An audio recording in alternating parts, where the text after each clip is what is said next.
lost their life or was seriously injured.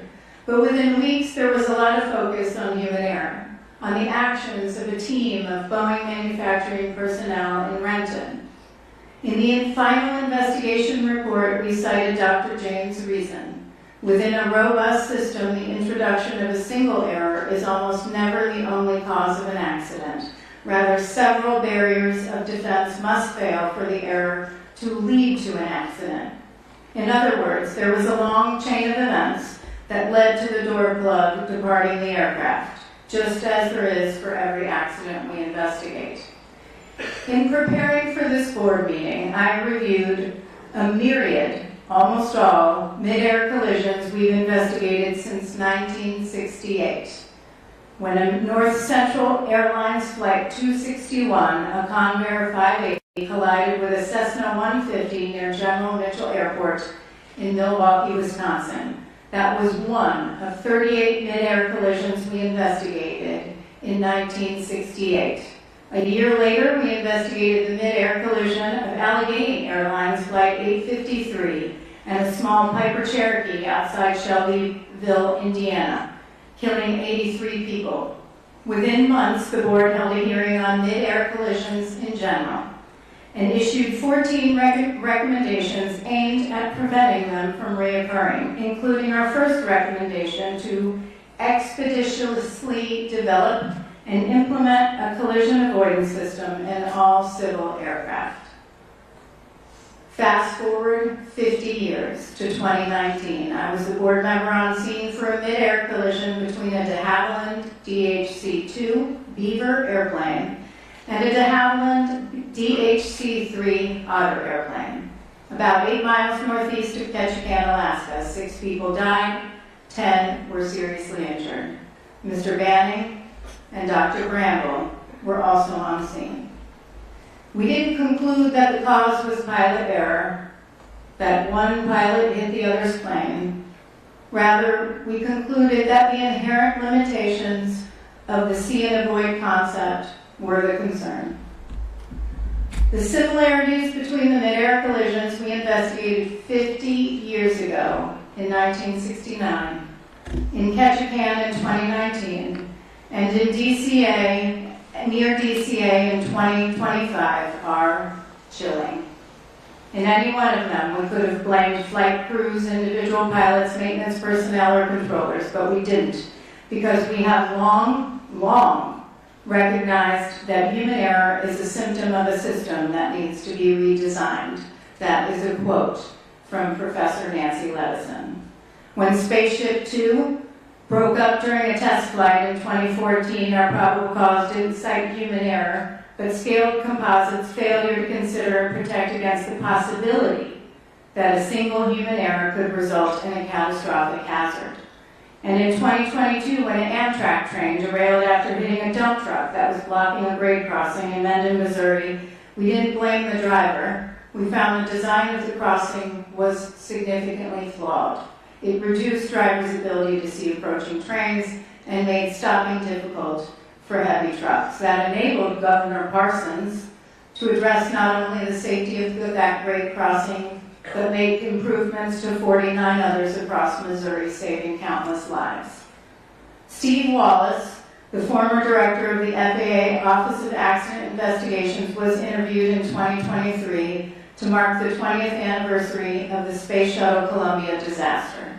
After the Columbia disintegrated upon re-entry to Earth, killing all 7 astronauts on board, the NTSB was heavily involved in the investigation. In fact, one of our leading aerospace engineers who actually did the structural work for this investigation did the work on Columbia with NASA. Steve was a member of the Columbia Accident Investigation Board. In the interview, he cites a lesson he learned from our investigators. Quote, NTS people have a saying that when you find the human error, that's not the end of the investigation, that's the beginning of the investigation. What is the true root cause? The root cause is the thing that you have to change so it doesn't happen again. Commercial aviation embraced the same shift in root cause analysis, and the results were powerful. In fact, they challenged the NTSB to do better when we only focused on human error back in the 1970s and before that. And as a result, flying became safer. Before this tragedy occurred on January 29, 2025, the U.S. aviation system was experiencing a record level of safety. That is the power of taking a systems approach, which is based not on speculation, but on decades of research, evidence, and our own investigations, where the lessons learned turn into lives saved. As aviation safety evolves, so do the systems and so do the risks. I'll repeat, within a robust system, the introduction of a single error is almost never the only cause of an accident. Rather, several barriers of defense must fail for the error to lead to an accident. We are here today to discuss those failures. Today, you will hear how deep underlying systemic failures, system flaws aligned to create the conditions that led to this devastating tragedy. From design of our airspace around DCA to the limitations of see and avoid, which we've been warning about for over 5 decades, to failures of entire organizations to evaluate and act on readily available data, heed repeated recommendations, and foster robust safety cultures, to name a few. Months ago, I received a letter from someone sitting in this audience today whose fiance was aboard 5342. In that letter, he challenged us to, quote, leave no stone unturned, ask the hard, uncomfortable questions that will ruffle feathers, and let no one obfuscate or delay the truth. I assure you, we did just that. You will see today that we left no stone unturned. We asked the hard, uncomfortable questions that ruffled feathers, and we got to the truth. Our work, however, doesn't end today, as Member Inman stated, with the issuance of a final report. This is just the first step. We must, it is our duty to relentlessly, vigorously pursue safety change, which means we must do everything in our power, even ruffle feathers, to get our recommendations implemented, or this will happen again. I'd like to thank the first responders on behalf of the board. I have a slide listing all of the first responders that were on scene, the 8 organizations, tremendous work. As you can see, dozens of organizations responded to the scene of this tragedy to support search and recovery efforts and assist in our investigative work. Law enforcement, fire officials, dive teams, federal, state, and local agencies we don't often talk about, but they're human too. And what they experience can also be quite difficult. So thank you, if you're listening or you're here, thank you for your public service, for your dedication, and for your heart. You embody the best. You embody the best, each of you, of what public service means.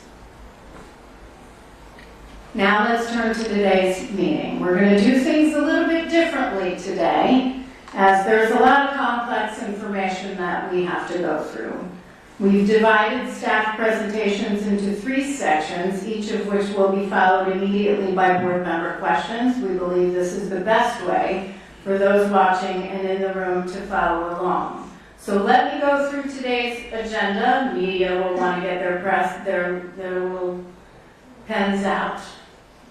You'll know, look, they are all actually doing it right now. Okay. So in a moment, Brian Curtis, our Deputy Managing Director for Investigations, will introduce the staff. Then we have 75 minutes of staff presentations, starting with our investigator in charge, Then we will move to air traffic control. We will discuss air traffic control and human performance, and then we will go through air traffic control post-accident drug and alcohol testing. We will then have 45 minutes or so of board member questions, and then we will take a break, a 15-minute break, which should occur somewhere around 11:30.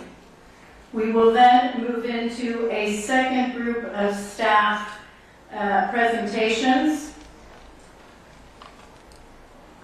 That will take about 45 minutes. We'll start with collision avoidance and NTSB, move into helicopter operational factors, and then move into human performance. Then there will be 45 minutes or so of board member questions just on that section and relevant material in our docket and the draft board report. Then we will break for lunch. I imagine, assuming everything goes right, and I mean that we don't lose heat or video, that probably doomed us now, we'll go for a lunch break. That should occur shortly after 1 o'clock. We'll have an hour for lunch. I want to make sure that our staff, most importantly, has the break they need to eat, to get water or Gatorade, and to regroup before the next portion of the board meeting. So after lunch, we'll come back around a little bit after 2 o'clock. Then we'll go through staff presentations focused on safety management systems, safety culture, and safety data. After that, we'll have board member questions focused just on that portion, on that presentation and relevant material in the docket and the board report. Then we'll go to a 15-minute break. That should be slightly after 3 o'clock. And then we'll go through the proposed findings, the proposed probable cause, and the proposed recommendations, as well as the draft report. Mr. Curtis will be supplied with a lot of water because he will be doing a lot of reading, from what I understand. His reading alone on the findings, probable cause, and recommendations in total will take about an hour and 10 minutes. That's not even considering the time that we'll have for deliberation. We have numerous findings and numerous recommendations. And after that, I'll have a brief closing statement, and then we'll adjourn. Okay, so I'll now turn it over to Mr. Curtis, our Deputy Managing Director for Investigations, to introduce the NTSB team. Thank you. Good morning, Chair. Good morning to the board. I'll now introduce staff for today's meeting. Unless otherwise noted, staff are from the Office of Aviation Safety. In the front row to my right, Tim LeBaron, Director of the Office of Aviation Safety. Bryce Banning, Investigator in charge of this investigation. Brian Soper, Air Traffic Control. Dr. Catherine Wilson, Air Traffic Control and Human Performance. Dr. Terrain Kaya-Gilk, Medical from the Office of Research and Engineering. Behind me in the second row, left to right, Jennifer Adler, Director for the Office of Safety Recommendations and Communications. Tom McMurray, General Counsel for the NTSB. Carl Schultheis, Vehicle Performance Chief from the Office of Research and Engineering. Allison Diaz, Report Writer. Sarah Lewis, Air Traffic Control. And Marie Moeller, Aircraft Performance from the Office of Research and Engineering. And in the third row, left to right, Olivia Fowler, Audiovisual for today's meeting. Chihoon Shin, Helicopter Operations. Mike Richards, Meteorology. John O'Callahan, Aircraft Performance from the Office of Research and Engineering. And Nathaniel Hoyt, Recommendations from the Office of Safety Recommendations and Communications. Additional staff present to answer questions from the board today: Captain Van McKinney, Helicopter Operations. Dr. Jenna Price, Safety Data from the Office of Research and Engineering. Dr. Bill Bramble, Human Performance. Michael Portman, Recorders from the Office of Research and Engineering. Caleb Wagner, Systems. Captain Rocky Stone, Airplane Operations. and Dr. Lauren Groff, safety data from the Office of the Managing Director. The presentations will begin now with an investigation overview by the investigator in charge, Bryce Banning. Mr. Banning.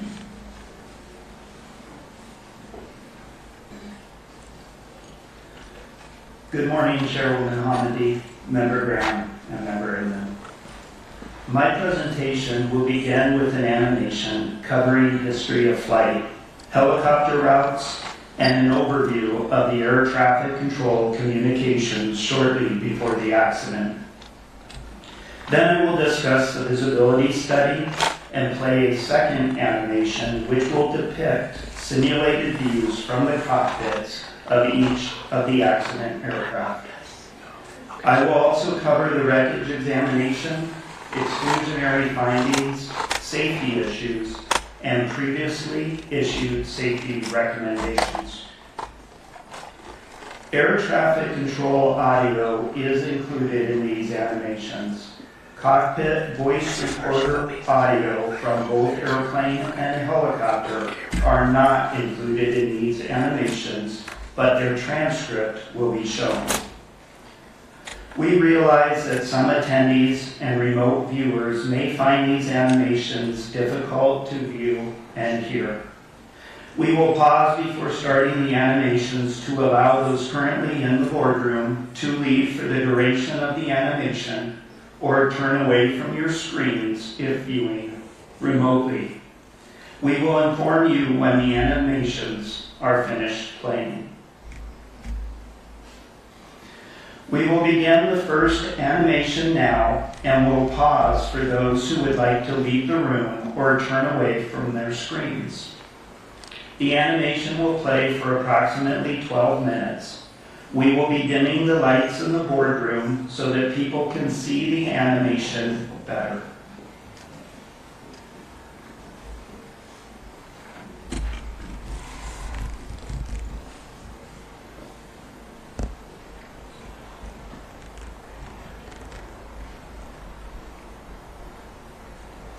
On January 29, 2025, about 8:48 p.m. Eastern Standard Time, a Sikorsky UH-60 Lima helicopter operated by the United States Army and a PSA Airlines CRJ-700 collided in flight approximately 1/2 mile southeast of Ronald Reagan Washington National Airport, or DCA.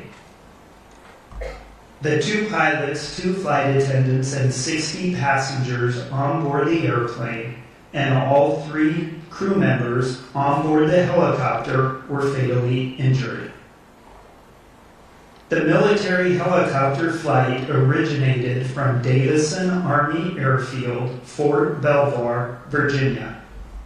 The flight was an annual evaluation for the pilot with the use of night vision goggles.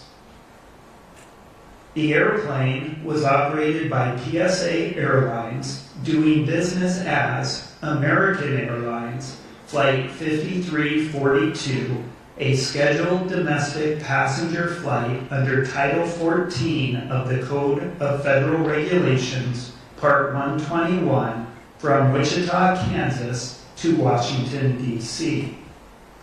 Night visual meteorological conditions prevailed at the time of the accident.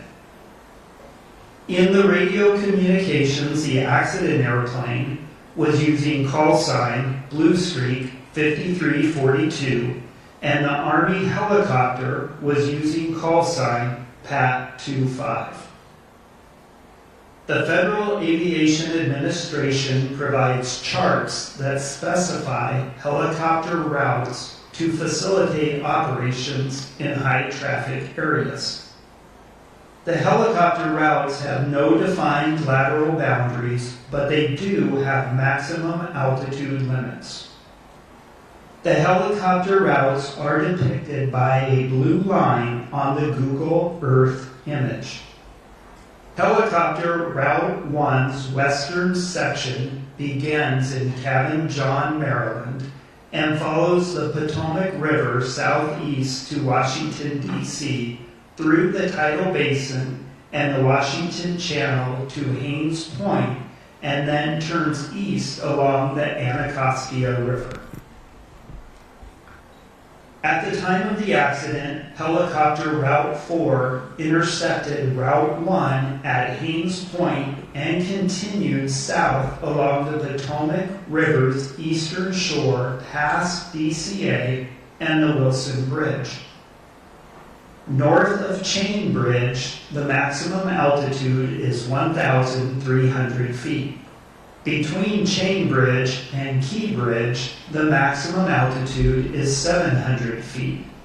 Between Key Bridge and Memorial Bridge, the maximum altitude is 300 feet. And south of Memorial Bridge to the Wilson Bridge, the maximum altitude is 200 feet.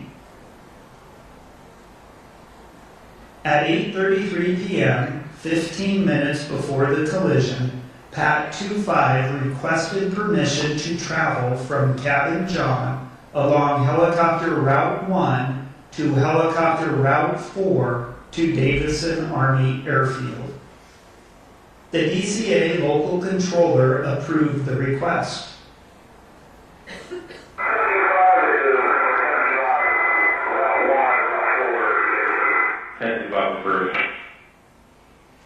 There was no communication between Pat 25 and the DCA local controller for 12 minutes. At 8:39 p.m., 9 minutes before the collision, Flight 5342 was cleared for the Mount Vernon Visual Runway 1 approach to DCA by Potomac Terminal Radar Approach Control. Select in-cockpit communications between the instructor and the pilot in Pat 25, primarily about altitude, will be shown on a black background in the animation. At 8:43 p.m., 5 minutes before the collision, Flight 5342 was handed off to the DCA Tower Local Controller. The local controller asked the crew of Flight 5342 if they could switch their approach from runway 1 to runway 33. Bridge 5342, Washington Tower 1 star 32017+25. You take runway 33. The crew accepted the change and they were cleared to land on runway 33. This magnified satellite photograph shows the locations of runway 1 and runway 33 at DCA.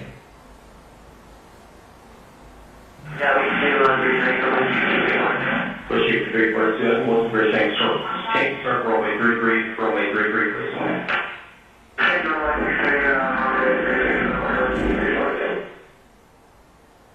There was no further communication between the local controller and the crew of Flight 5342 before the collision.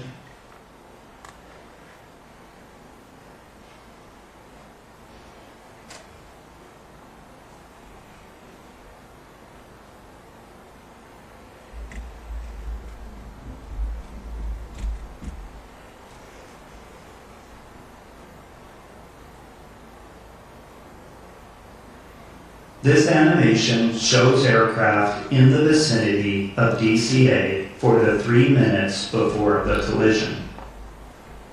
The local control and helicopter control positions were combined, and the local controller was communicating with 6 airplanes and 5 helicopters. Communications took place on an airplane radio frequency and a helicopter radio frequency. The local controller was broadcasting on both the airplane and helicopter radio frequencies, but airplane communications were only heard in other airplanes, and helicopter communications were only heard in other helicopters. The animation includes air traffic control audio for both the airplane and helicopter frequencies. A transcript of the controller communications will appear in the upper left, and the local controller will be indicated on the map. A transcript of aircraft communications will appear in the lower left, and the aircraft call sign will be highlighted on the map. The controller was also communicating with aircraft outside the bounds of this map, which will be indicated. The accident helicopter is shown in orange with the label PAT 25, and the accident airplane is shown in magenta with the label PSA 5342. Jet 75 winds are 32015+25, traffic to out notably from a walker single. Take off runway 1 notably, Jet 75. Flight 1 rush for change for tonight. Flight 25 rush. Washington American 3130 with your runway 1. American 3130 Washington Tower 1 car 31014+25 from a 1 clear slant. Check the park, make park rush travel. Okay, runway 1, start 313.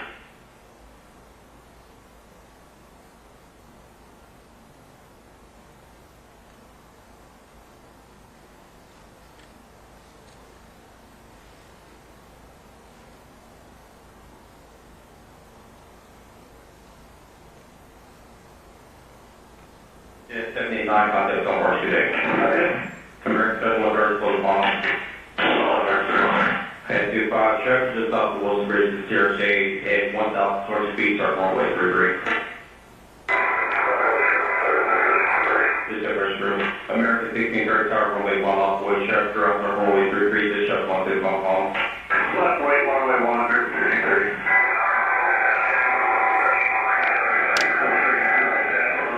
Most of it stand by.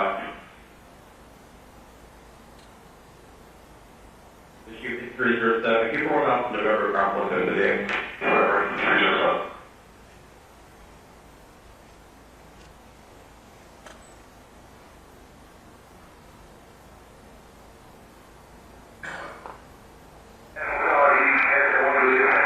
American 16, Turtle West, our first user at 14025. Traffic 2 mile elevation from 833, no delay from a 133 takeoff. Takeoff, American 1630. Most 7 surplus. Most of you said Rockford Zone 6. Most 7 bird.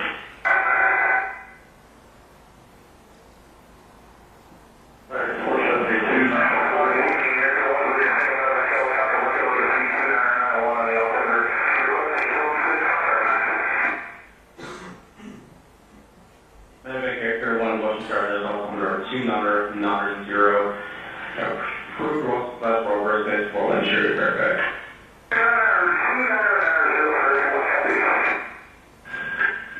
Head 25 is clear again, right?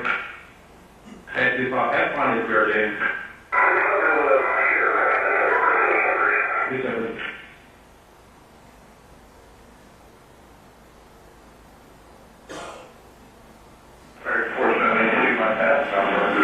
American 472 Washington Tower 1 Tower 32017.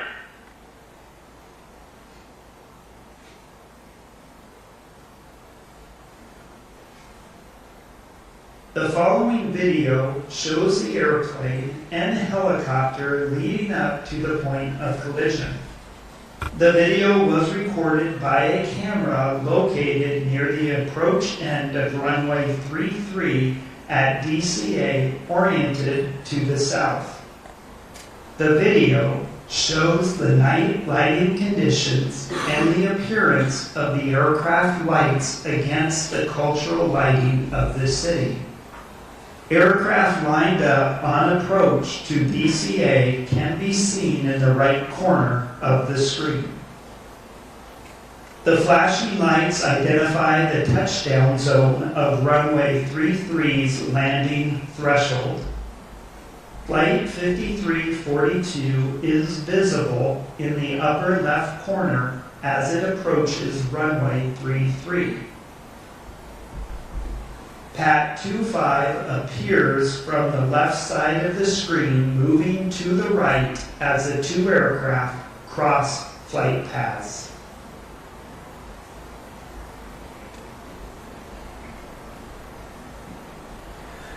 The animation is done playing.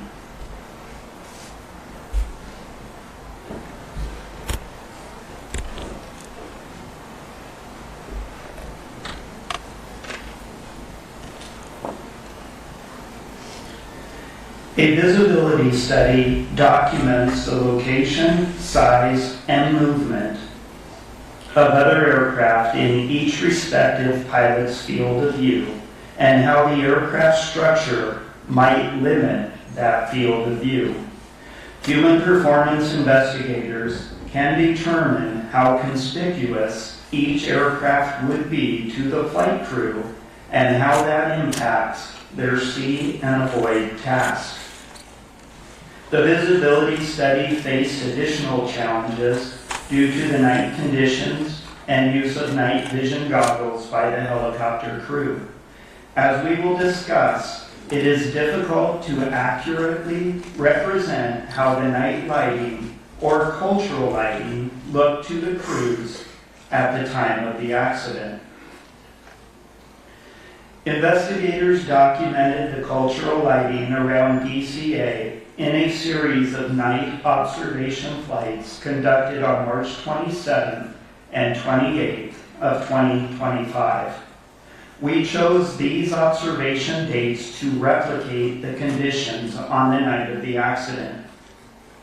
Crews flew the accident flight paths individually using exemplar aircraft which were observed by human performance, operations, and air traffic control investigators.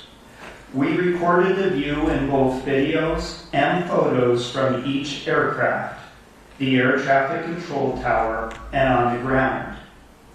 This documentation was used to determine which available flight simulator program best represented the cultural lighting at the time of the accident and informed the human performance analysis. Shown is a video frame recorded from the cockpit of the CRJ night observation flight when turning onto final for runway 33. This captures a view of the cultural lighting in the DC area. However, no device records exactly how the human eye sees a scene. These types of images from various recording devices and the impressions of the human performance, operations, and air traffic control investigators from the night observation flights were used together to inform the analysis of the difficulty of the see and avoid task. The visibility study recreates the view from the cockpit and includes what the airplane structure would obscure. The photo on the left is of a CRJ 700 cockpit and labels the four cockpit windows: left window, left windshield, right windshield, and right window, and indicates the location of the captain, who was the pilot flying, and the first officer, who was the pilot monitoring. The image on the right shows the field of view of the captain looking forward through the left windshield. The light gray mask indicates how the structure of the airplane would have obscured some of the view. The night imagery is from Microsoft Flight Simulator 2024, and the simulated view shown is from 35 seconds before the collision. The location of PAT 25 is circled, but it is difficult to detect and identify against the cultural lighting of Washington, D.C. The left photo shows the helicopter cockpit and labels the left window, left windshield, center windshield, right windshield, and right window, and indicates the location of the pilot, who was the pilot flying, and the instructor pilot, who was the pilot monitoring. The image on the right shows a view of the instructor pilot in the right seat looking forward. In addition to the aircraft structure, the image on the right includes a mask of the night vision goggle view looking straight ahead. While the NVGs are binocular, the brain merges the image into a single circular view. In this image, the NVG view is shown as white phosphor, but the animation will show a green phosphor display. Both types of NVGs were available to the crew. This image is from 19 seconds before the collision, and the location of the CRJ is circled. While the location, size, and movement of each aircraft in a pilot's field of view is accurate, there are important limitations to the visibility study, including, first, the accuracy of the cultural lighting. You will see in the animation that some landmarks are unrealistically bright. Additionally, not all of the aircraft south of the Wilson Bridge were visible in the simulation. Secondly, the accuracy of the external lighting on each aircraft, which affects how visible it is against the cultural lighting. The CRJ 700 model for Microsoft Flight Simulator 2024 did not have functional external lighting, so a model of the Boeing 737 was used instead. The differences in the appearance of these airplanes at night is insignificant until just before the collision. Lastly, the accuracy of the night vision goggle view. The goggles are shown stationary, and the pilot's head does not move or scan. The imagery also does not include additional light sources that night vision goggles would show more brightly, such as stars. We will begin the second animation now, and will pause for those who would like to leave the room or turn away from their screens. The animation will play for approximately 8 minutes. We will be dimming the lights in the boardroom so that people can see the animation better.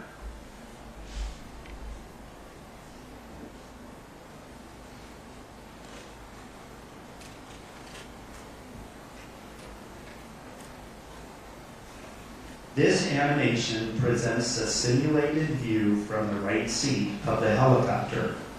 A dark gray structural mask generated from a three-dimensional laser scan of an exemplar aircraft is overlaid on the scene. A light gray mask depicts the mounting structure of the night vision goggles, positioned for the instructor pilot looking straight ahead.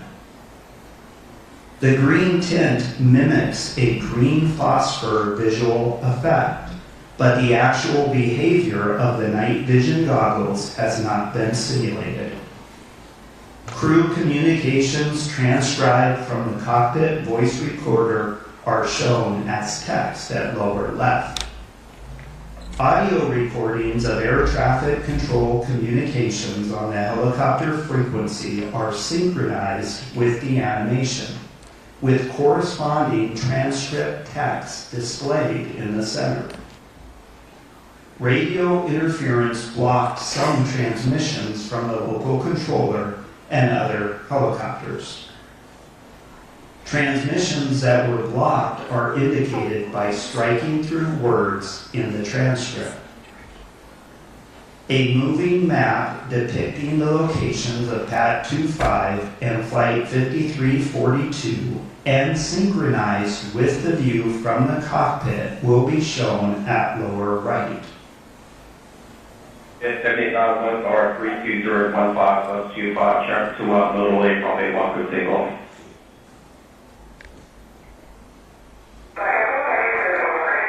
So I have 1 rush for transfer tonight. And 2 power rush.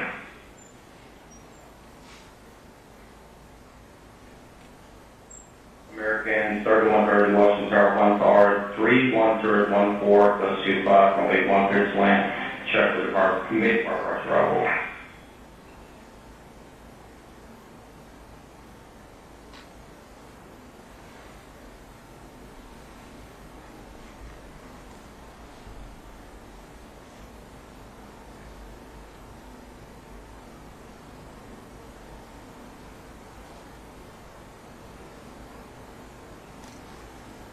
Yeah, 79 contact on our shooting.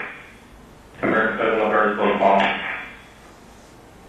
Head 25, check, just off the Wilson Bridge to TRC at 1,200 feet, start runway 33. This is the first group. American 1630, tower runway 1 off board, check, throughout start runway 33, this shut 16 mile home.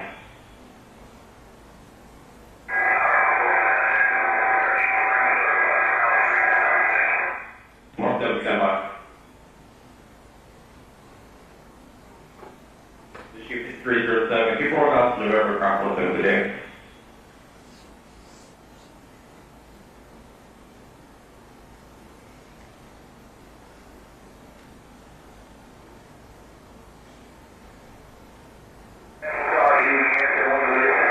American 16, Circle 1 star 32, Circle 14, go to 5, traffic 2 mile elevation, rate 33, no delay from a 1 for view takeoff. 7 surplus. Most of you said Rockford Zone 6. Most 7 bird.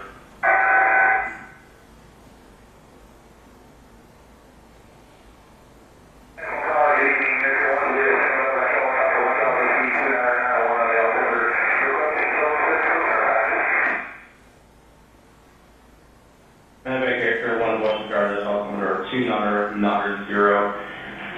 Proof Ross class progress, thanks for one share Fairfax.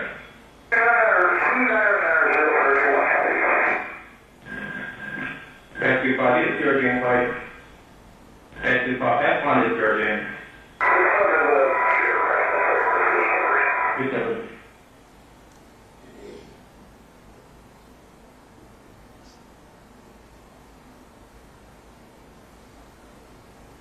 Director 472, Washington Star 1 star 32, Turk 17.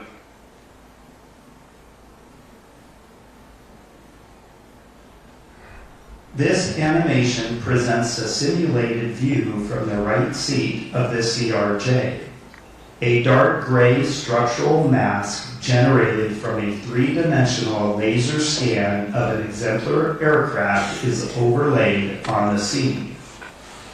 Crew communications transcribed from the cockpit voice recorder are shown as text at lower left. Audio recordings of air traffic control communications on the airplane frequency are synchronized with the animation, with corresponding transcript text displayed at lower right. A moving map depicting the locations of both aircraft synchronized with the view from the cockpit is shown at upper left. Jet 78 West R 32015 plus 25, Sharp 2 out, no delay, probably 1 for takeoff. Clear takeoff, highway 1, no delay, Jet 789. Jet 1 rush for change for tonight. Fancy 5 rush jet. Washington, American 3130 with 091. American 3130, Washington Tower 1 R 3114 plus 25, probably 1 for slant. Check with the park, mid park rush travel.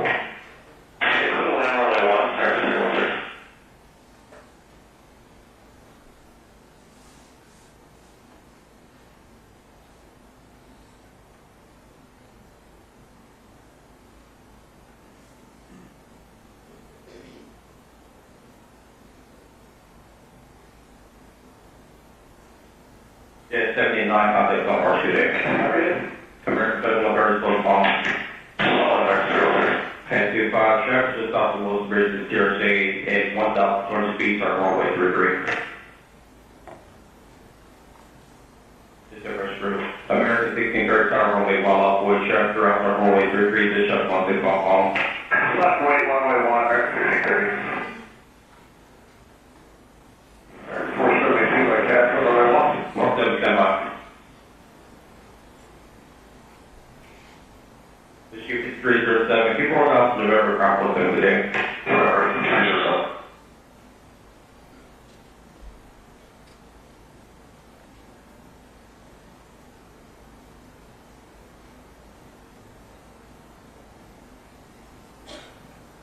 American 16, Circle 1 Star 32, turn 14, go to 5, traffic 2 mile elevation, rate 33, no delay from a monster for view takeoff. Circle 1, clear to takeoff, American 16, 30. 7 surplus. Most 8 says Rockford, zone 6. Most 7 first.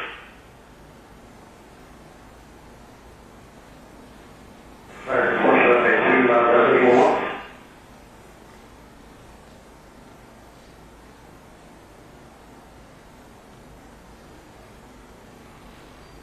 Medivac Air 1 Washington Garden, altimeter 2 Niner 0. Approved Ross class Robert stands for insured Fairfax.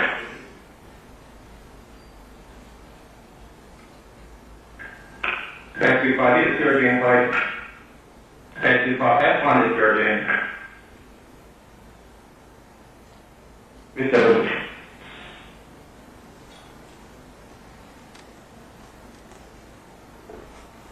American 472 bypass, American 472 Washington Star 1 Star 32 turn 17.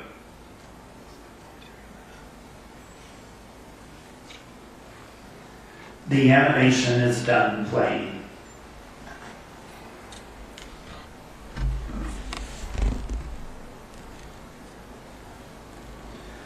The wreckage of both aircraft were located in the Potomac River in water depths ranging between 1 to 8 feet, depending on location and tidal conditions. About 90% of the structure of both aircraft were recovered.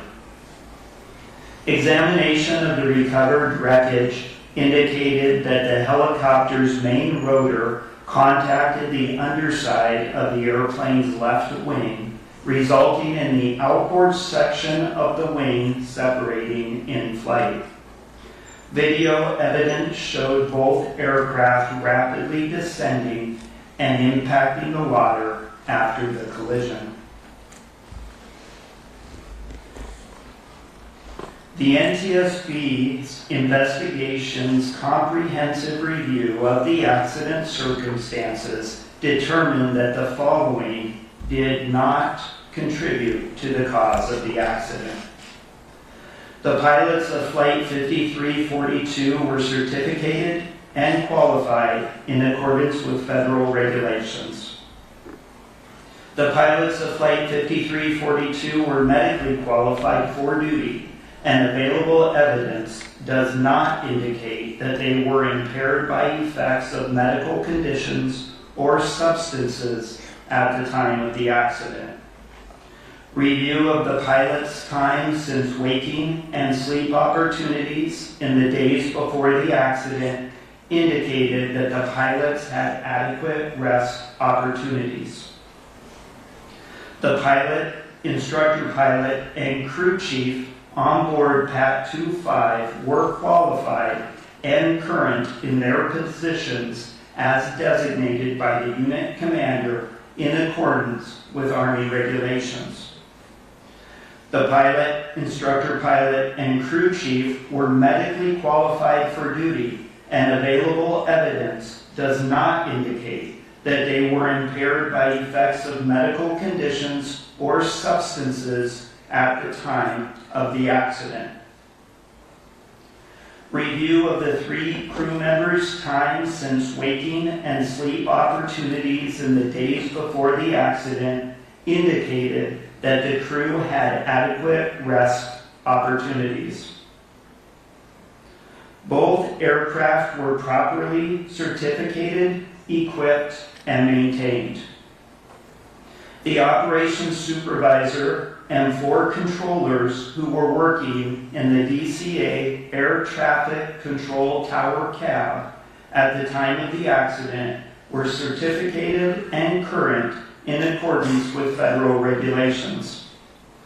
The local controller, assistant local controller, and operations supervisor were medically qualified for duty and available evidence does not indicate that they were impaired by effects of medical conditions at the time of the accident. Review of the local controller, assistant local controller, and operations supervisor's time since waking and sleep opportunities in the days before the accident indicated that the controllers had adequate rest opportunities. A review of observations recorded throughout the night of the accident revealed no evidence of any local atmospheric pressure anomalies that would have impacted barometric altimeter readings.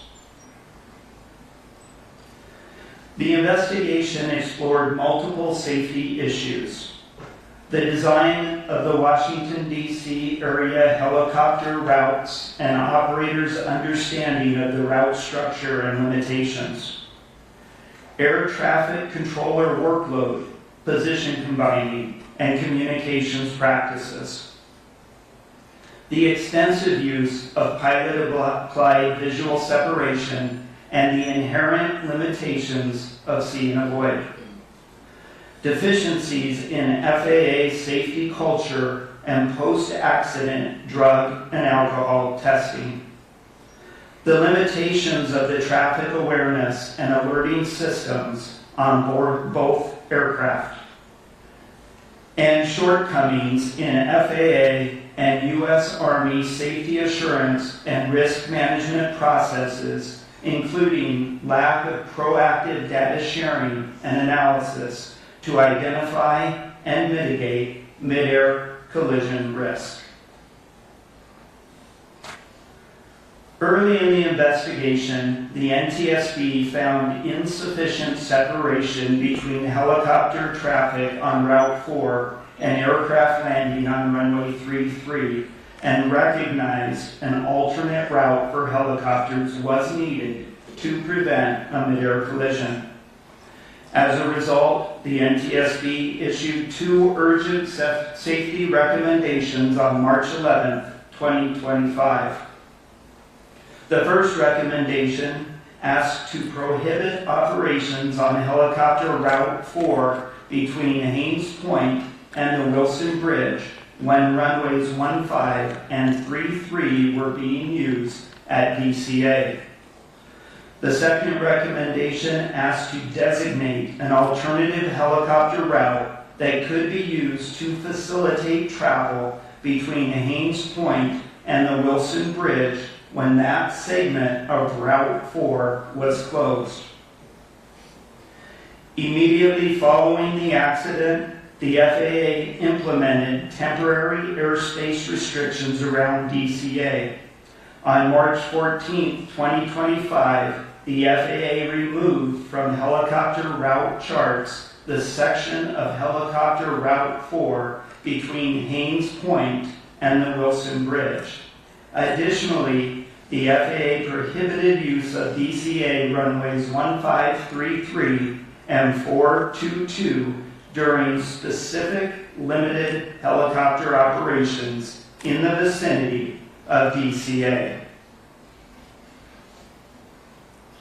What we found about helicopter route design was that airplane pilots were unaware of the possible conflict between helicopter routes and approach and departure corridors at DCA.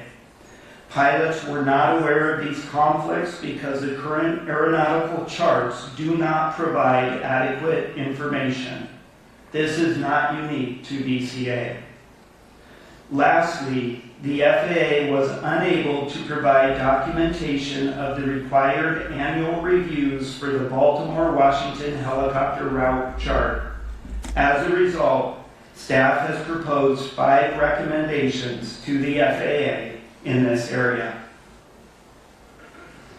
The following 3 slides list the names of the NTSB staff that supported the accident investigation.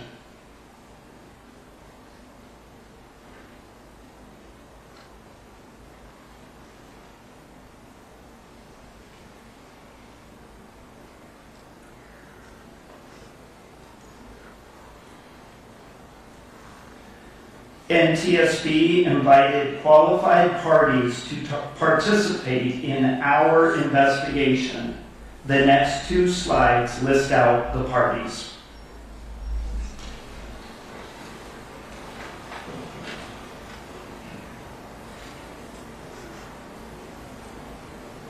In accordance with the provisions of Annex 13 to the Convention on Civil Aviation, the Transportation Safety Board of Canada, representing the state of design and manufacture of the airplane, provided an accredited representative.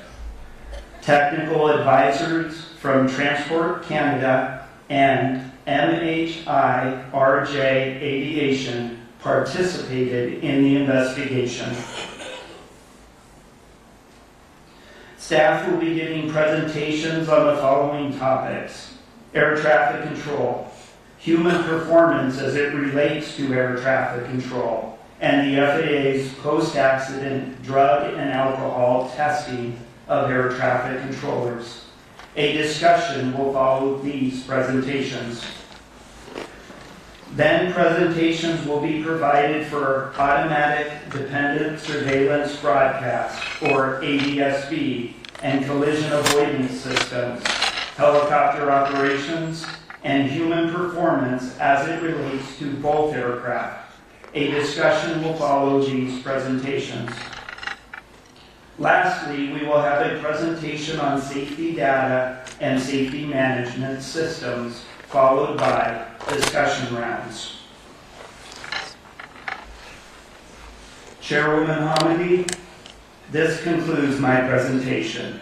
Mr. Soper will now discuss air traffic control. Good morning. My presentation will discuss the airspace surrounding DCA, helicopter Route 4, formation and activities of the DCA ATC Tower Helicopter Working Group, the DCA Tower Facility Level Classification, traffic management challenges at DCA, combining of local and helicopter control positions, use of visual separation, traffic advisories, ATC safety alerts, and positive control. The airspace surrounding DCA is uniquely complex, being a Class B airspace that includes the Washington, D.C. Special Flight Rules Area, or SFRA, Flight Restricted Zone, or FREEZE, as well as prohibited areas. The tower's delegated airspace at DCA is also more expansive than that seen at similar airports, covering more than 520 square miles and containing extensive helicopter operating areas and routes charted on the Baltimore-Washington helicopter route chart. Helicopter Route 4 was established in 1986 in the first edition of the Baltimore-Washington helicopter route chart and had changed very little since that time. Helicopter Route 4 was one of several charted routes designed for the transition of helicopters through the DCA Class B airspace. The Route 4 design had always posed a proximal conflict to the runway 33 approach corridor and runway 15 departure corridor, but it would continue to be used through the years. The routes were never procedurally separated, meaning there were no written procedures in place to ensure that when applied, aircraft would be automatically separated by a required minimum. While we learned from the FAA during the investigative hearing that these routes were never constructed to provide or ensure separation, we also learned that there was a lack of clear and consistent understanding and varied interpretations across user groups. The DCA ATC Tower Helicopter Working Group was formed as a direct result of a significant near-mid-air collision in 2013 between a helicopter and an airplane in the very same location of this accident. The working group was composed of ATC personnel from DCA Tower only, with local helicopter operators being invited as necessary to address identified safety concerns as they arose. The working group proposed several recommendations to the FAA, including one to remove or relocate Route 4. in order to deconflict with the runway 33 approach corridor and runway 15 departure corridor, as well as the addition of hotspots to aeronautical charting to bring awareness to pilots about the increased risk potential when operating in these areas of the proximity events.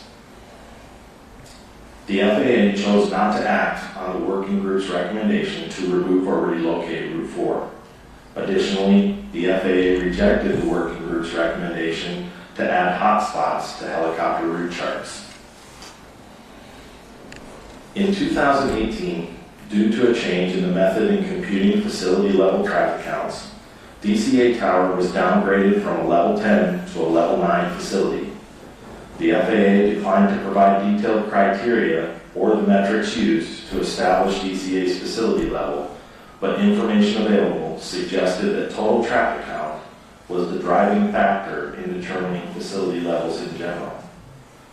Staff feel that there was an inadequate consideration given to airspace, airport, and operations complexity in the downgrading of DCA's tower facility level, and negatively impacted facility health as they experienced an inability to retain or recruit the experience level needed in control staff. In addition, no consideration appeared to be given to the high cost of living in the DC area, with a 15% difference in pay between levels 9 and 10, the biggest salary gap between any two air traffic control facility levels.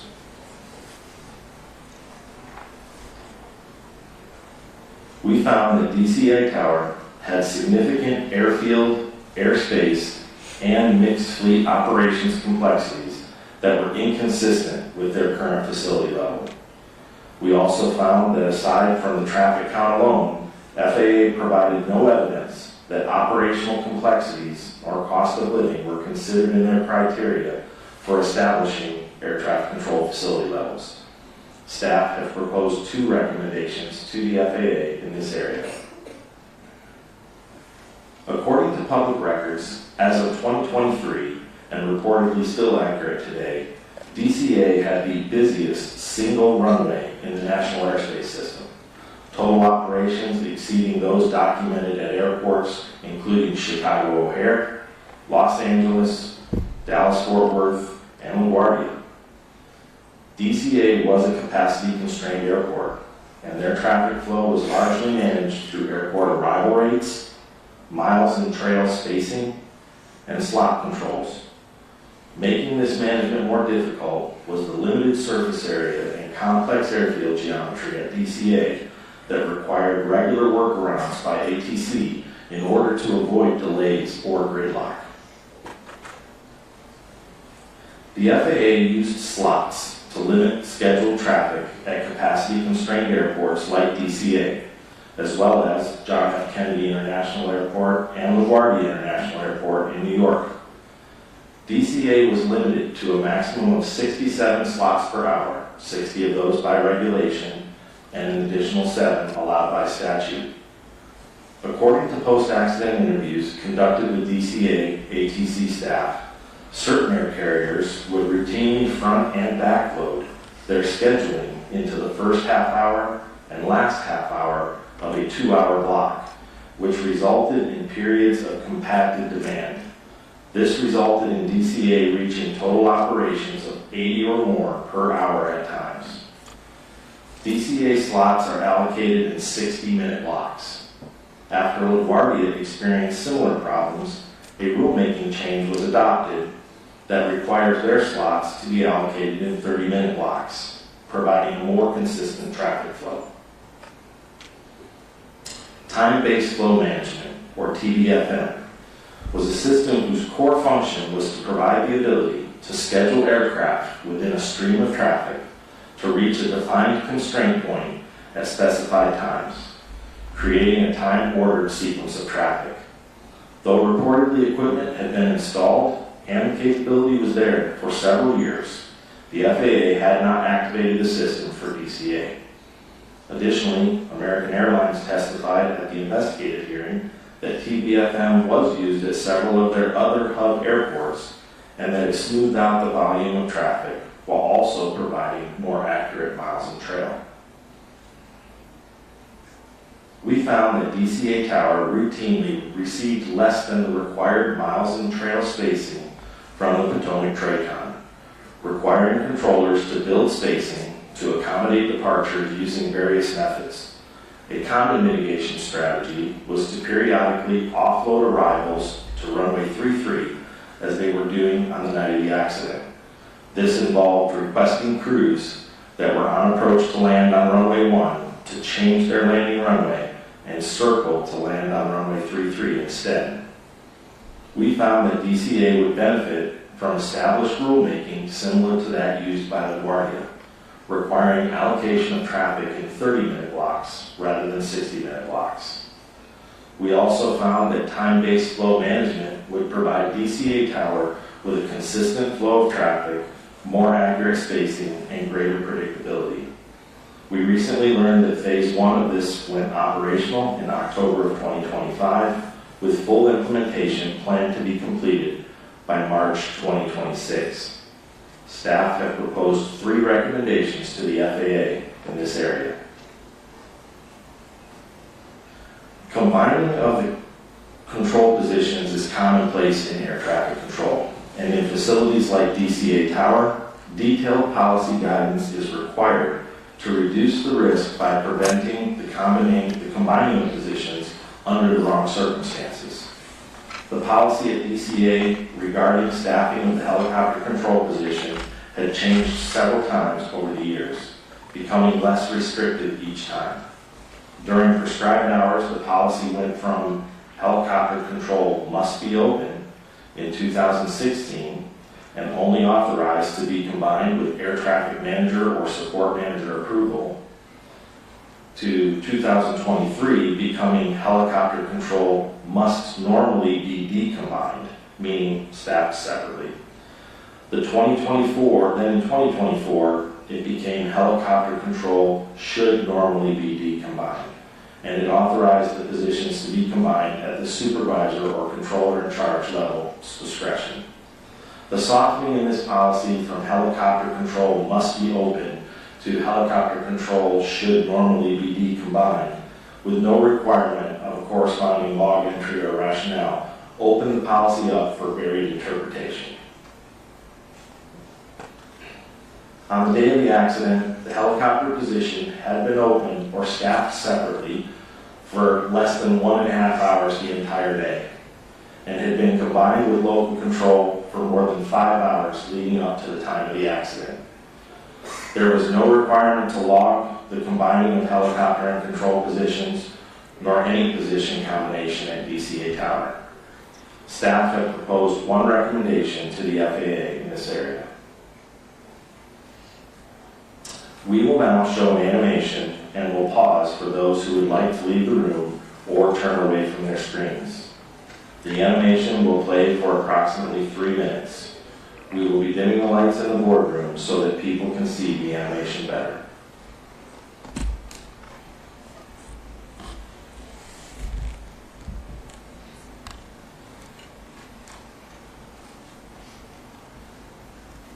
This photograph from the interior of the DCA Air Traffic Control Tower shows the view to the southeast across the Potomac River. Traffic displays can be seen overhead. The traffic displays can be moved to suit the needs of the staff in the tower. This animation presents a simulated view from the tower. The point of view was based on the local controller's recollection of his position. The local controller could have changed position or orientation slightly on the night of the accident. The underlying animation was produced by the Federal Aviation Administration Target Generation Facility Simulation Range. A dark gray structural mask generated from a 3-dimensional laser scan of the tower conducted by NTSB staff is overlaid on the scene. Audio recordings of air traffic control communications are synchronized with the animation.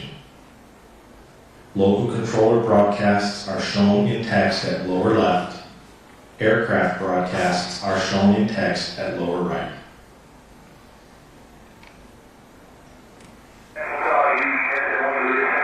American 16 Circle 1 Star, first 2 sir, traffic 2 miles left base from rate 33, no delay from a 1 for via takeoff. Number 1, clear to take off, American 63rd. 73rd, plus.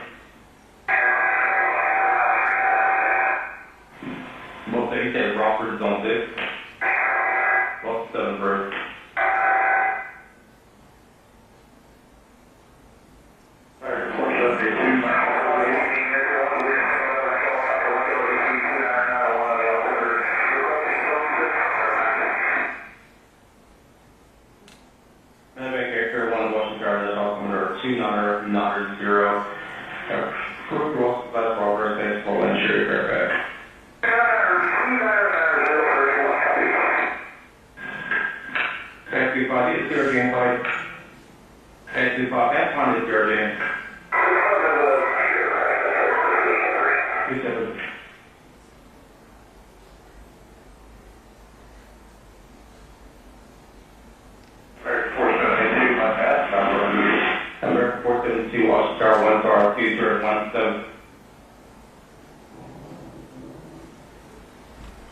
The animation has completed playing.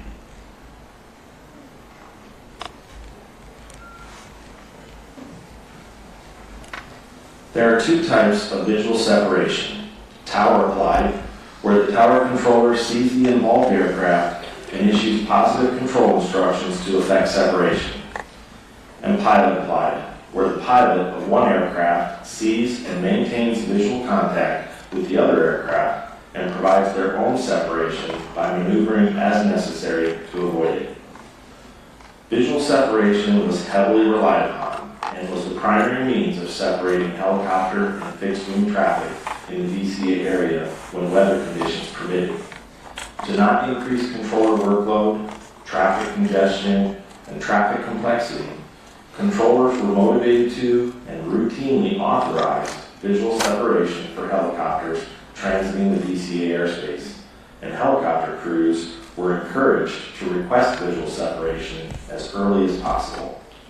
According to facility records, DCA Tower had a documented history of controllers lacking in the understanding of basic fundamentals in pilot-applied visual separation, as well as a history of the misapplication of pilot-applied visual separation. The local controller's initial traffic advisory provided to PAT 25, referenced PSA Flight 5342, was technically compliant, but no follow-on or updated traffic advisories were provided. There was no corresponding traffic advisory provided to PSA Flight 5342 at any time. The conflict alert first activated between PAT 25 and Flight 5342 26 seconds before the collision, while they were still about 1.6 miles apart and on converging courses. Considering the proximity of both aircraft and their continually converging courses, according to the radar replay of the event, targets were such that merging target procedures should have been provided, which would have included traffic advisories to both aircraft. The local controller stated they were concerned about both the close proximity of PAT 25 to PSA Flight 5342 and their converging courses. This, coupled with the conflict alert that was active at the time, the controller should have issued a safety alert, which would have included updated traffic advisory information and an alternate course of action if feasible. Neither were done in this case. Had a safety alert been issued, it would have increased the situational awareness of both crews and alerted them of their closing proximity to one another. Additionally, a timely safety alert may have allowed action to be taken by one or both crews to avert the collision. Positive control is defined by the FAA as the separation of all air traffic within designated airspace by air traffic control. And other FAA guidance included elements of positive control as taking command of control situations and not acting in a hesitant or unsure manner, and that a controller exercising positive control observes present and considers forecasted traffic to predict task overload and takes appropriate action to prevent or lessen the situation. Positive control was not exercised at all times on the night of the accident. Had the local controller exercised appropriate positive control with timely safety alert on the evening of the accident, one or both flight crews may have been able to take action in time to avert the collision. Thank you. Dr. Wilson will now continue with her presentation. Good morning. I will discuss DCA air traffic control tower use of visual separation on the night of the accident, the concept of situation awareness, combining the local control and helicopter control positions, recognition of impending collision and expectation-driven process, the conflict alert system, radio communications when the local control and helicopter control positions are combined, time on position limitations, threat near management, and risk management.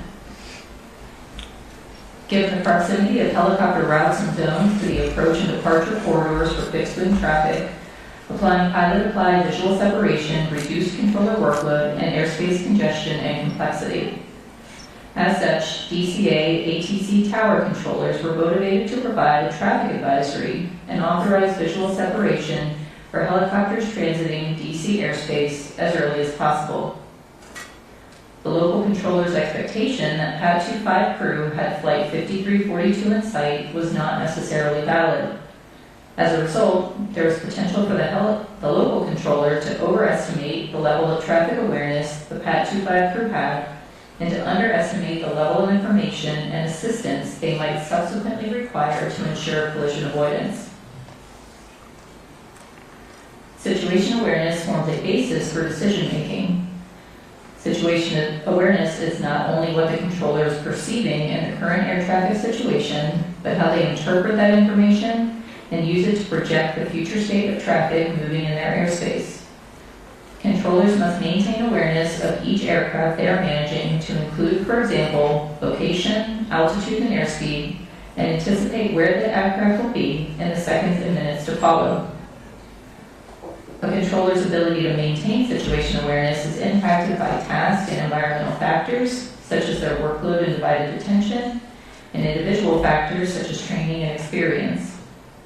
As cognitive capacity is reduced, for example with increasing workload due to increasing traffic complexity, traffic volume, and/or frequent radio communications, a controller's ability to maintain situation awareness is reduced.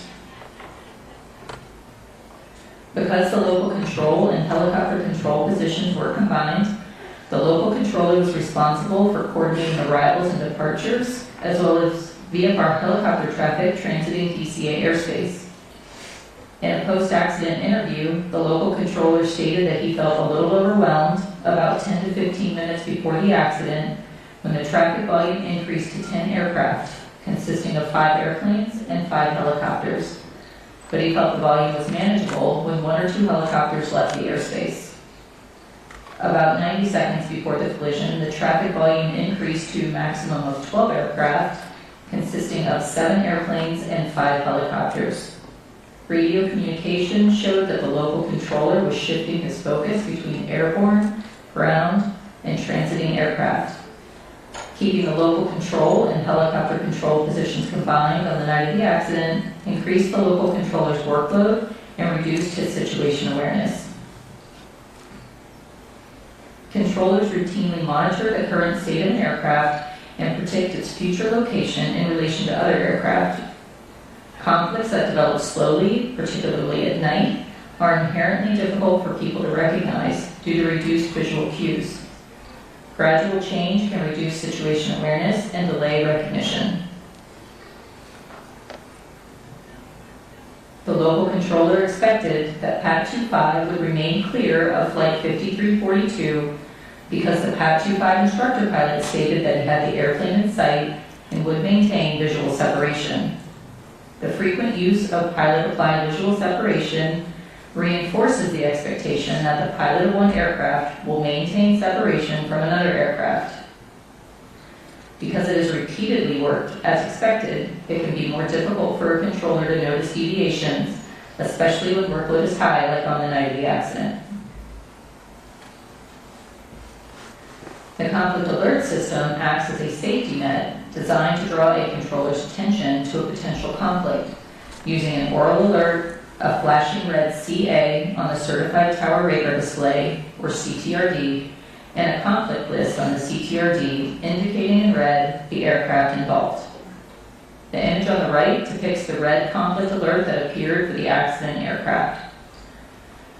Conflict alerts are presented the same regardless of the severity of the conflict. Conflict alert activation is common at DCA ATC Tower. NTSB staff are concerned that frequent nuisance alerts may desensitize controllers to the alerts and lead to slower reaction time.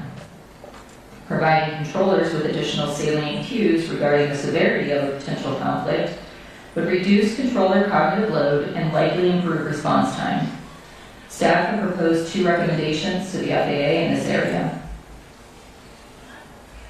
The DCA ATC Tower utilized a discrete frequency for communicating with helicopters to avoid interference and frequency congestion, even when the local control and helicopter control positions were combined. Separate frequencies also made the process of decombining the helicopter and local control positions easier. When the local control and helicopter control positions were combined, airplane and helicopter pilots could hear all transmissions made by the controller. However, transmissions made by helicopters were not audible to airplanes, and transmissions made from airplanes were not audible to helicopters. This alleviated frequency congestion. However, pilots reported that hearing all transmissions would improve their situational awareness. Staff have proposed 1 recommendation to the FAA in this area. The operations supervisor had been working on a control position for over 4 hours at the time of the accident, and had been working on the operations supervisor position specifically for the 2 hours before the accident. Given his extended time on position, it is likely that the operations supervisor was experiencing reduced alertness at the time of the accident, which decreased his ability to effectively assess operational risks. The collective bargaining agreement between the National Air Traffic Controllers Association, or NATCA, and the FAA require relief opportunities for all operational staff. However, the agreement does not cover supervisory personnel, and there are no mandatory relief periods for supervisors. Staff have proposed 1 recommendation to the FAA in this area. Threat and error management originated in the human factors literature and was first applied in flight tech operations before being applied in air traffic control. Threat and error management, or TEM, is a process for identifying safety risks in the environment, analyzing those risks, and minimizing or mitigating those risks. In November 2016, the NTSB issued Safety Recommendation A-16-51, asking the FAA to provide initial and recurrent training for air traffic controllers on controller judgment, vigilance, and/or safety awareness, with specific reference to 2 mid-air collisions that occurred in 2015. In July 2017, the FAA responded that instruction on threat and error management was being delivered to controllers as part of 2017 instructor-led recurrent training and would be required training for future controllers. A review of training records for controllers involved in the accident did not indicate that they received TEM training in 2017, nor were controllers familiar with the term threat and error management during post-accident interviews. TEM training can strengthen situational awareness, promote team communication, emphasize effective scanning habits, help in recognizing patterns and developing adverse events, and enhance decision-making under stress.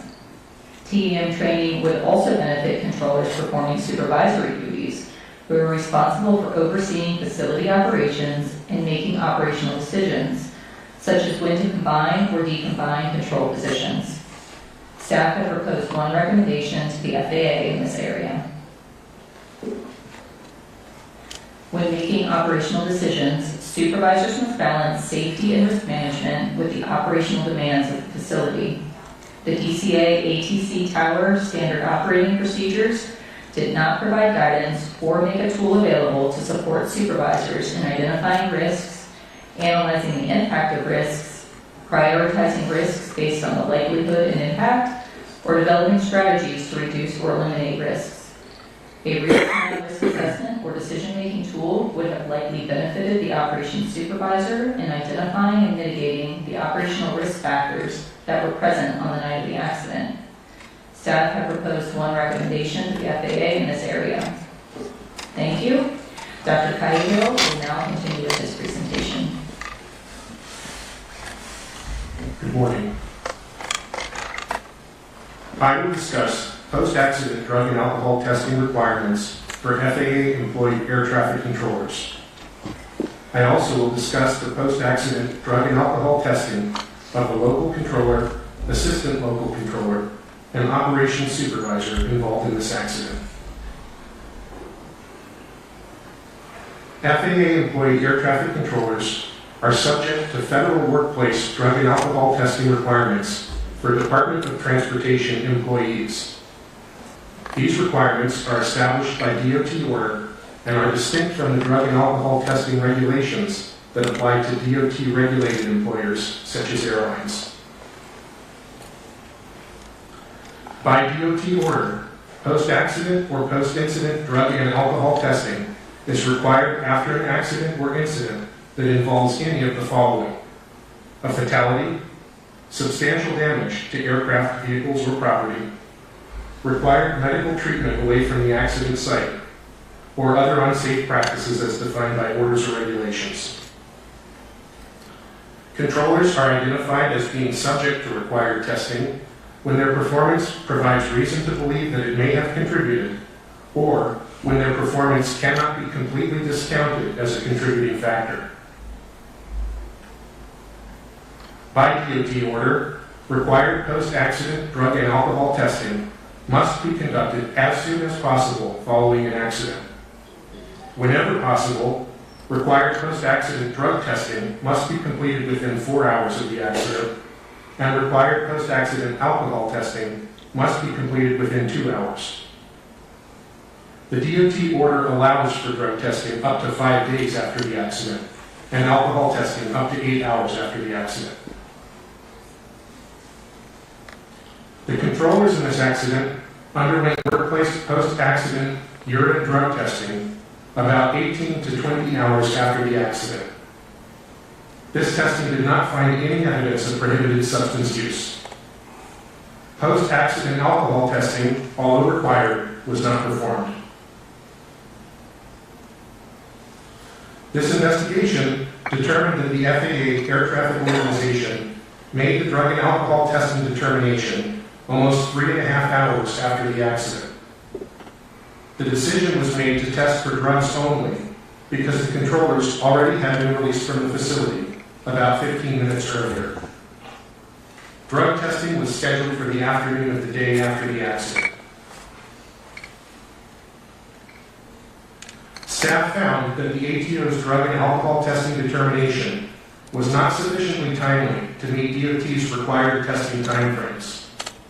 Additionally, the ATO's decision to not conduct drug testing as soon as possible and to not conduct alcohol testing at all violated DOT requirements. The ATO's delayed and inappropriate drug and alcohol testing determination was due in part to inadequate ATO staff understanding of the DOT's requirements for timely testing. Staff also found that the ATO's initial event response procedures are inadequately designed to meet requirements for timely testing. Because the ATO procedures dictate that the drug and alcohol testing determination be made concurrently with the services rendered telephone conference. The SRT is a management review to assess air traffic services associated with an event and does not take place until after multiple time-consuming administrative and initial investigative actions, including notifying and convening various personnel and preparing audio communications and radar display information for playback. Staff have proposed 2 recommendations to the FAA and 1 to the DOT in this area. This concludes my presentation, and we are now ready to answer your questions. Thank you all very much. Thank you, Mr. Banning, and certainly Mr. Sober, Dr. Wilson, and Dr. Cahill for your excellent and thorough presentations. As I mentioned at the outset, there's a lot of information in the report, substantially more information than we're able to present in even a day's time. So we have had the pleasure of reviewing your work. You're in the draft, and appreciate that. I have a question. I have a lot of questions in this area, but one I want to start with. Ronald Reagan Washington National Airport opened in 1941. Runway 1533 was part of the airport's original configuration since it opened. The Baltimore-Washington helicopter route chart was published in 1986, maybe went through one small change to add a compulsory reporting point around Wilson Bridge. Between 1991 and the time of the accident, there had been changes to route altitudes and police zone boundaries, but not any substantial changes to the route. You mentioned that the routes were never designed to ensure separation in your presentation. Yet we know over time, concerns were raised repeatedly. Went unheard, squashed, however you want to put it, stuck in red tape and bureaucracy of a very large organization. Somehow didn't make it up. Repeated recommendations over the years, so much so that DC Tower took it upon themselves to create a helicopter working group because they had concerns. How is it that no one, absolutely no one, in the FAA did the work to figure out there was only 75 feet, at best, 75 feet of vertical separation between a helicopter on Route 4 and an airplane landing on runway 33? How is it nobody, until we did this investigation? That's a great question, and we've asked the same question amongst staff, and that's precisely why we recommended the assessment of these helicopter routes, not just what was there at the time, but everything that exists today for this airport. They conducted others, but we're focused on this one right here, so we have recommended that in our recommendations. Yeah, in fact, in our findings of our urgent recommendation report, we stated existing separation distances between helicopter traffic operating on Route 4 and aircraft landing on runway 33 are insufficient and pose an intolerable risk to aviation safety by increasing the chances of a mid-air collision. I'm going to ask Mr. Banning and Mr. LeBaron, your pilots, is there anywhere in our airspace that 75 feet of vertical separation is acceptable?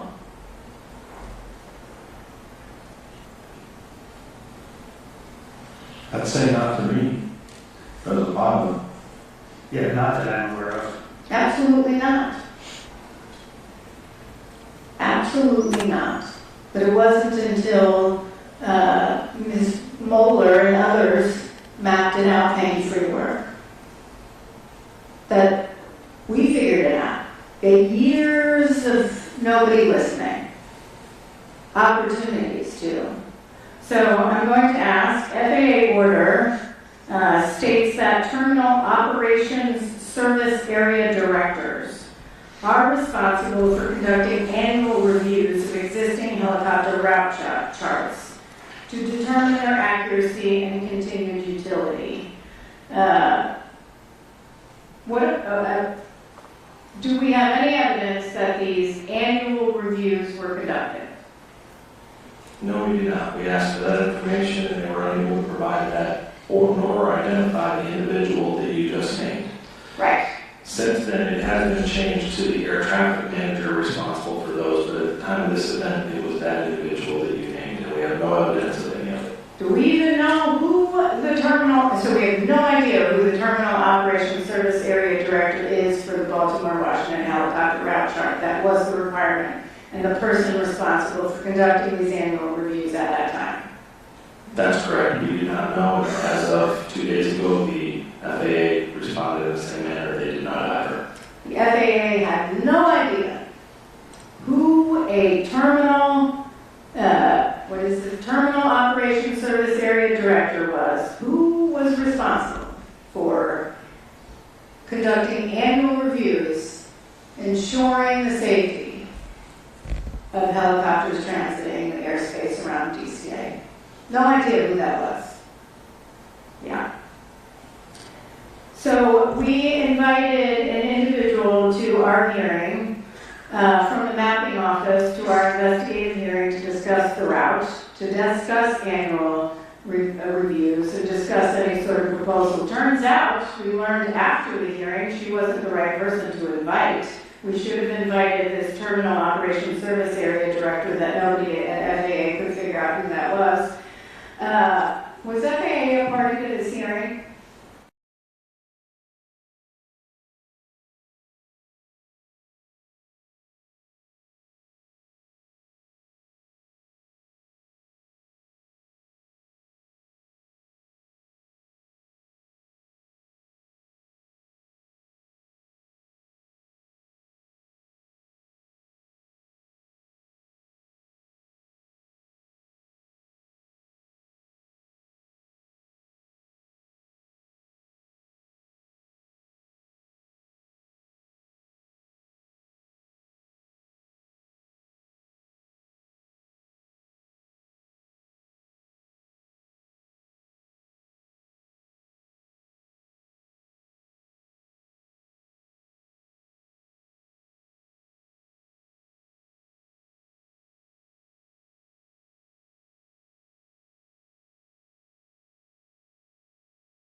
Yes, they were. What is required of parties to the hearing when we come to a hearing? For example, are they part of the planning of the hearing, and would they go through the witnesses and list of witnesses with us and possibly be required to identify when we have the wrong witness? Absolutely. Their responsibility is to advise us on the correct witness for the correct subject area. Did FAA raise this with us at all, that this was not the right person to question at the time? They did not. They actually provided this person to us. They provided this person to us that could not answer any of our questions at the hearing regarding annual reviews, probably because they had no idea who a Terminal Operations Service Area Director was. Thank you. That runs out my 5 minutes, so turning to member, I am so sorry, Mike Graham. It's been a long few weeks, hasn't it? I'd like to direct these questions to Mr. Soper, and I'm going to ask you some questions about the primary duties and responsibilities for the different control positions in the control tower as they relate to the DCA ATC tower information outlined in their SOP. As a former controller yourself, I want you to share your perspective on which duty or responsibility is most important for each of the following positions. What would that be for the local controller?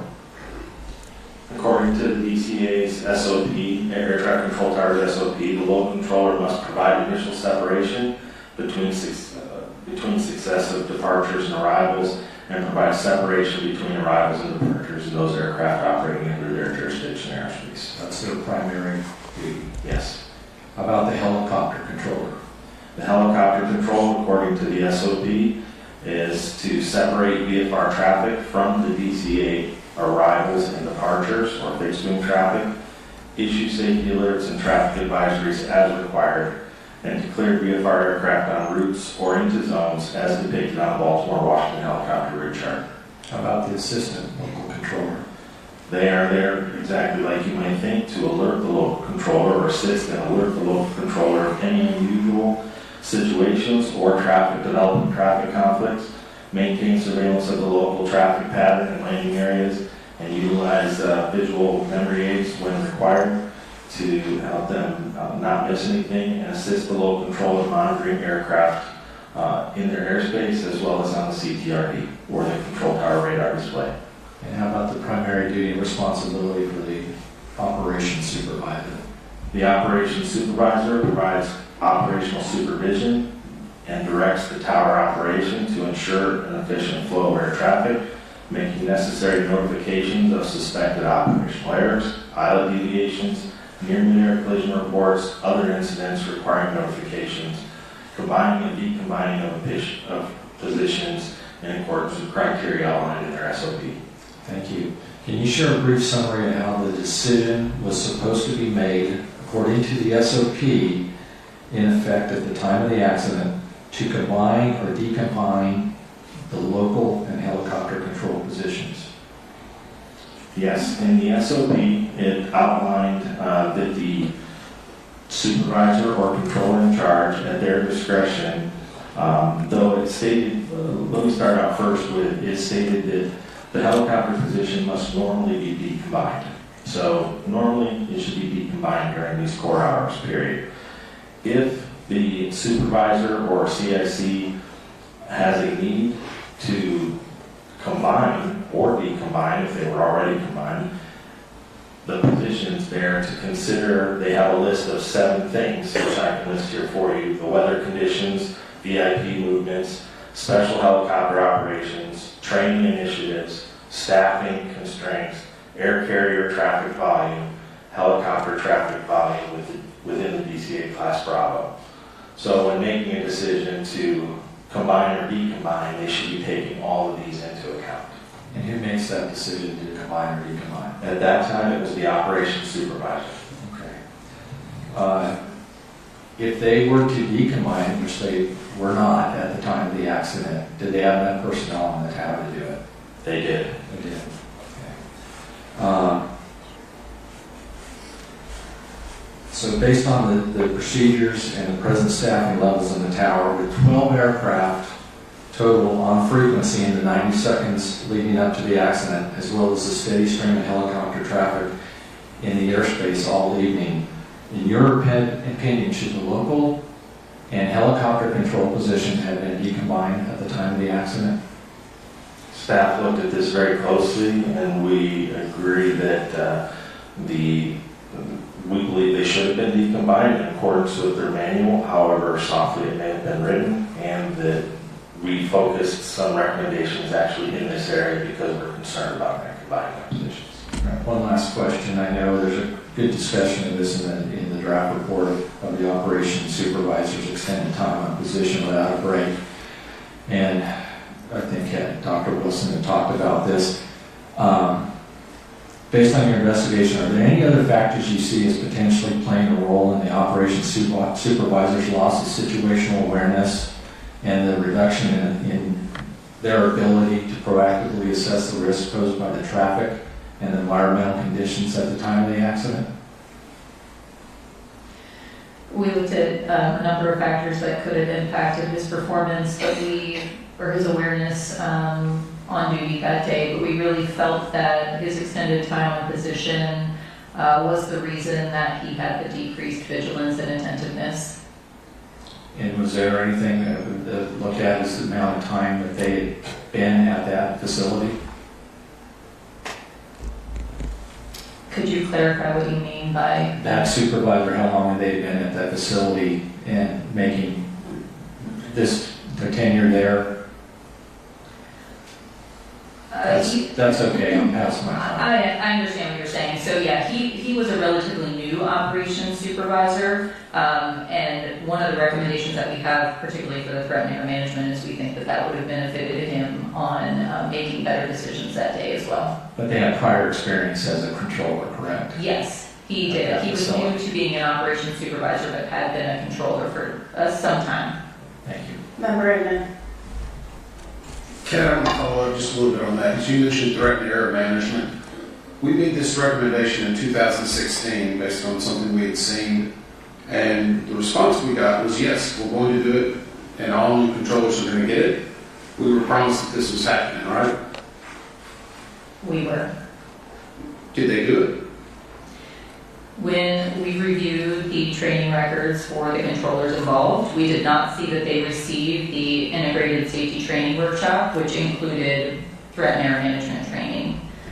We did see that the operations supervisor did have a workshop of that same name several years, a couple of years before, and then a new hire who was working on position, not one of the controllers involved, he had a workshop in, I believe, 2023 with that same name. But that was the only evidence that we had of that workshop being provided to any of the controllers on duty. So you just mentioned 2 people, Yes. and there were 21 that were assigned to the tower?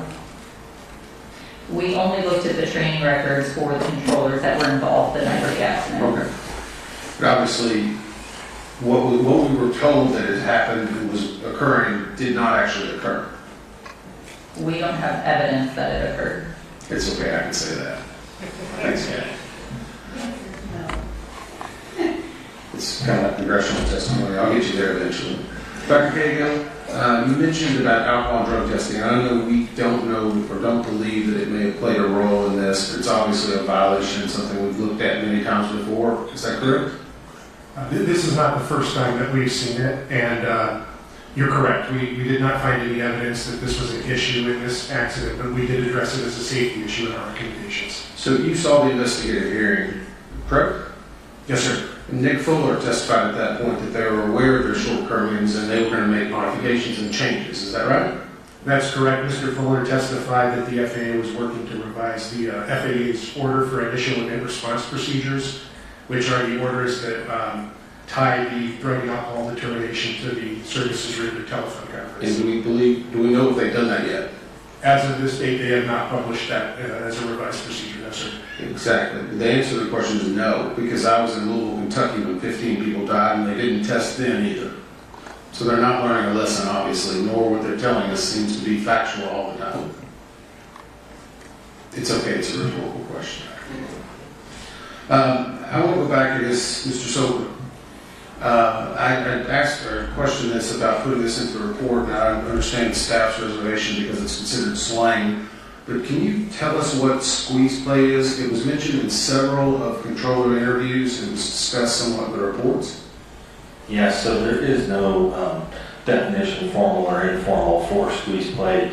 It is sort of a slang term, but controllers understand it for those times when you are taking action to get a departure out in between arrivals that might be a tight space, or to fit one into an arrival sequence, and maybe in a radar situation where they're having to expedite everything and everything has to kind of work just right for us. So I think you're describing this type of scenario that happened with 5342. Is that correct? 5342, somewhat, yeah. It's similar to a squeeze play, yes. So I'm kind of curious. The controller had asked them to circle so they could offload departure. We look back at American 1630 was the last aircraft to be cleared for takeoff prior to the accident. And it departed 12 minutes early. They safely arrived 25 minutes early. I guess, did controllers know when they're prioritizing an aircraft so they can leave early, or should they even be aware whenever they're trying to attempt this, or are they trying to just, I know we've heard some testimony in regards to the geography at DCA, but should they be aware of that?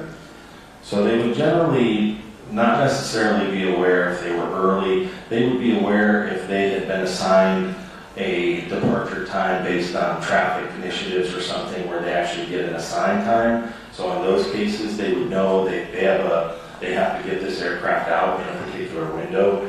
As far as if the aircraft had taxied maybe a little bit early, they might see the fact that he was scheduled for departure at 2020 and he was ready for departure at 2015 or something.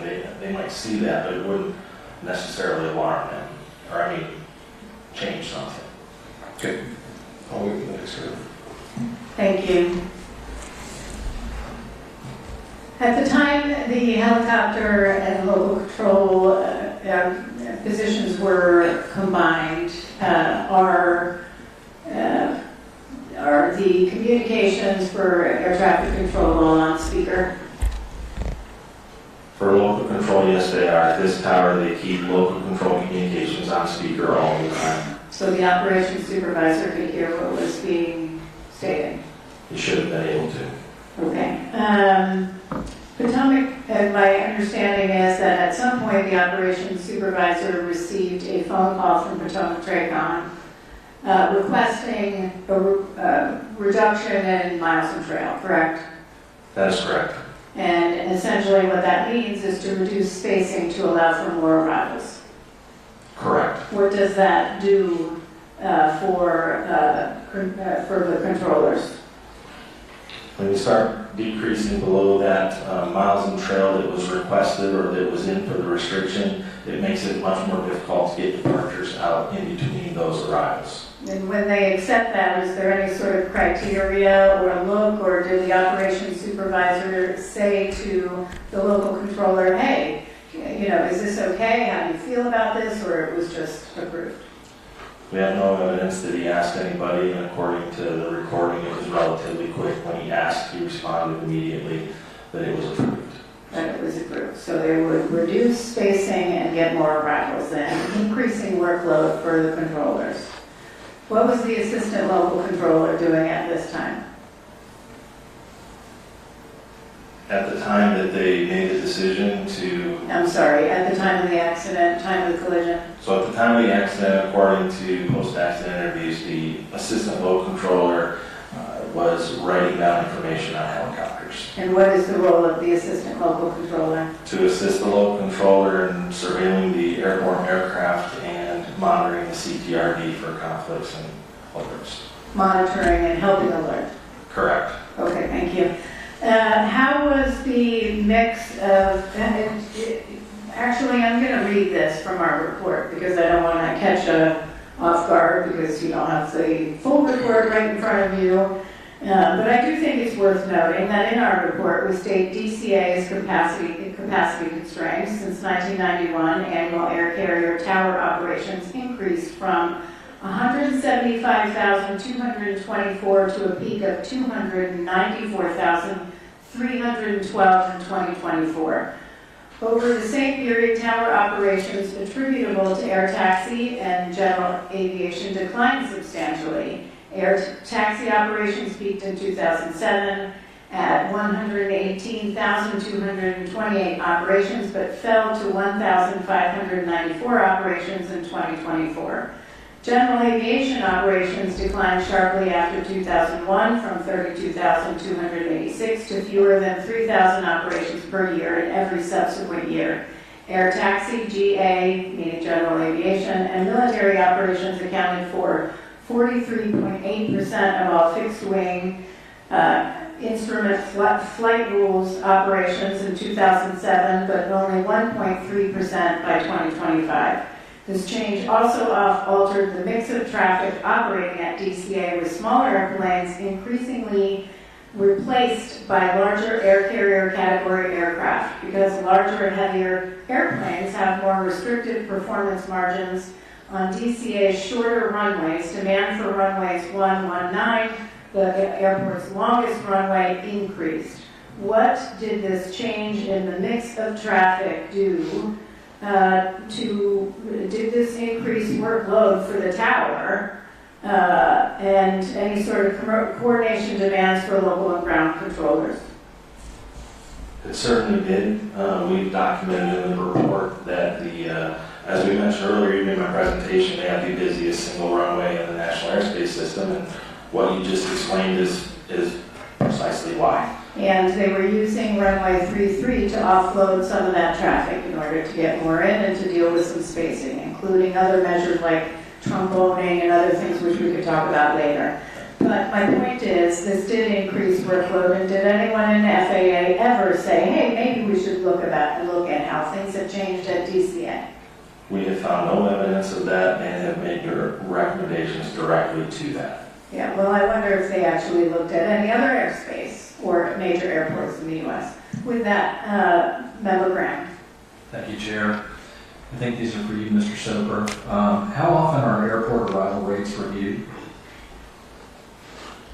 According to FAA procedure, they should be reviewed annually every February. Okay. And what factors go into those reviews to determine if an arrival rate needs to be reduced? I'm going to look at my notes real quick. No problem.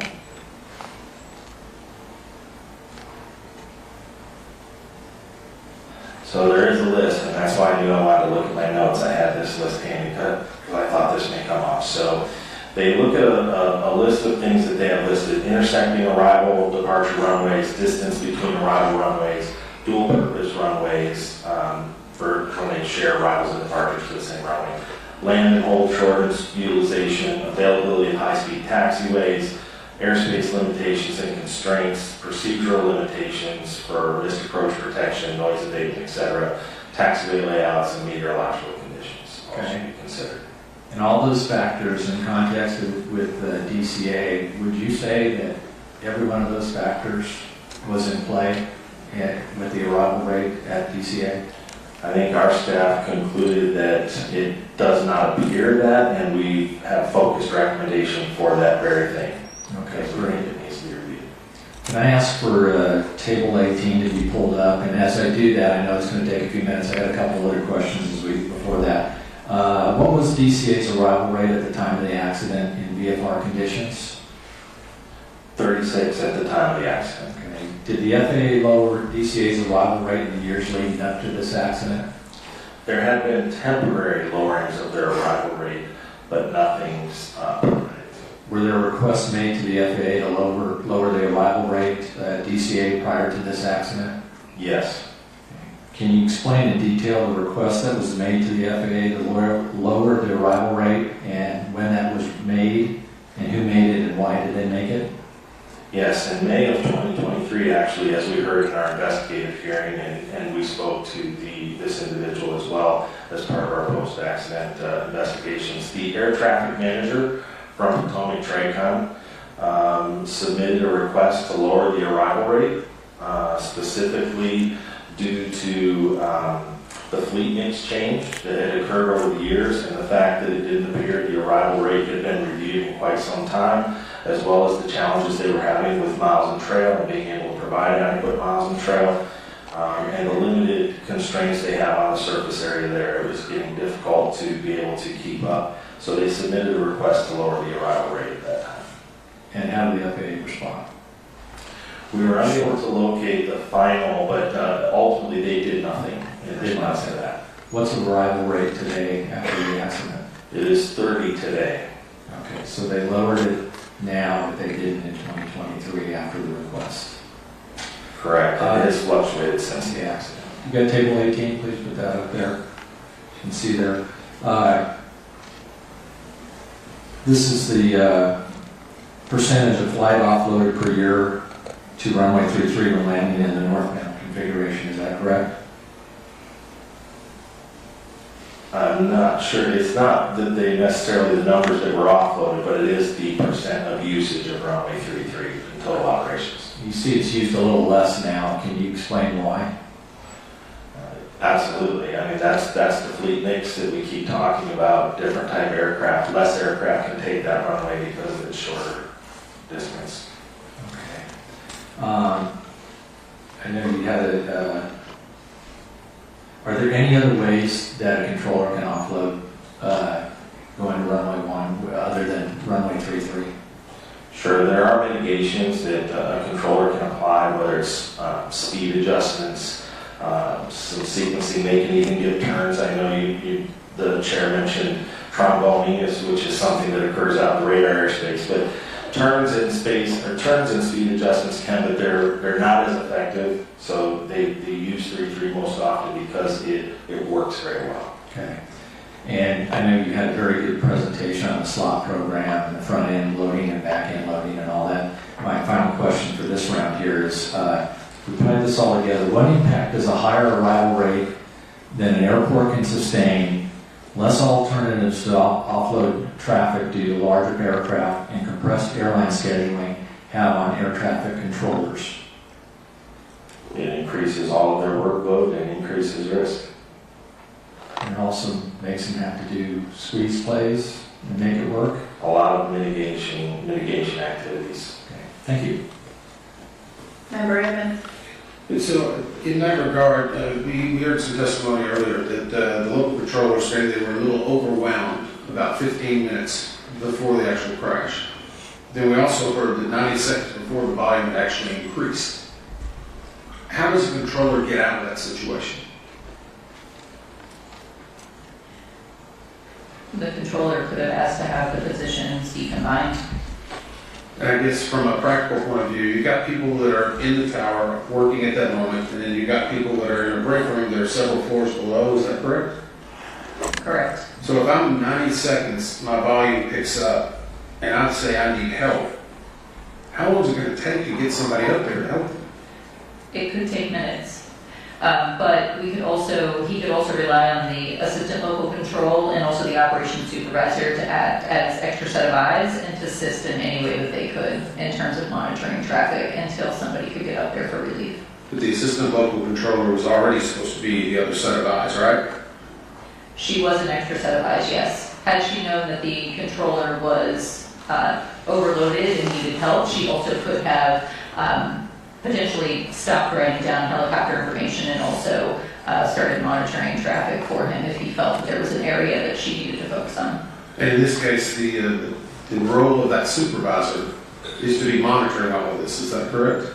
Yes. So what role did they have in monitoring this? They were on station for 4 hours, I know we're going to talk about that, but in this case, the supervisor should be the one who starts to realize it before anyone else, right? Yes. Which is why we recommended the threat and error management training, which we believe would help with that, as well as a risk assessment tool that they can use in real time. So was that supervisor the one that actually received it out of the 5? He received a workshop with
response that we had from the FAA. So we don't know what was included in his 2014 training.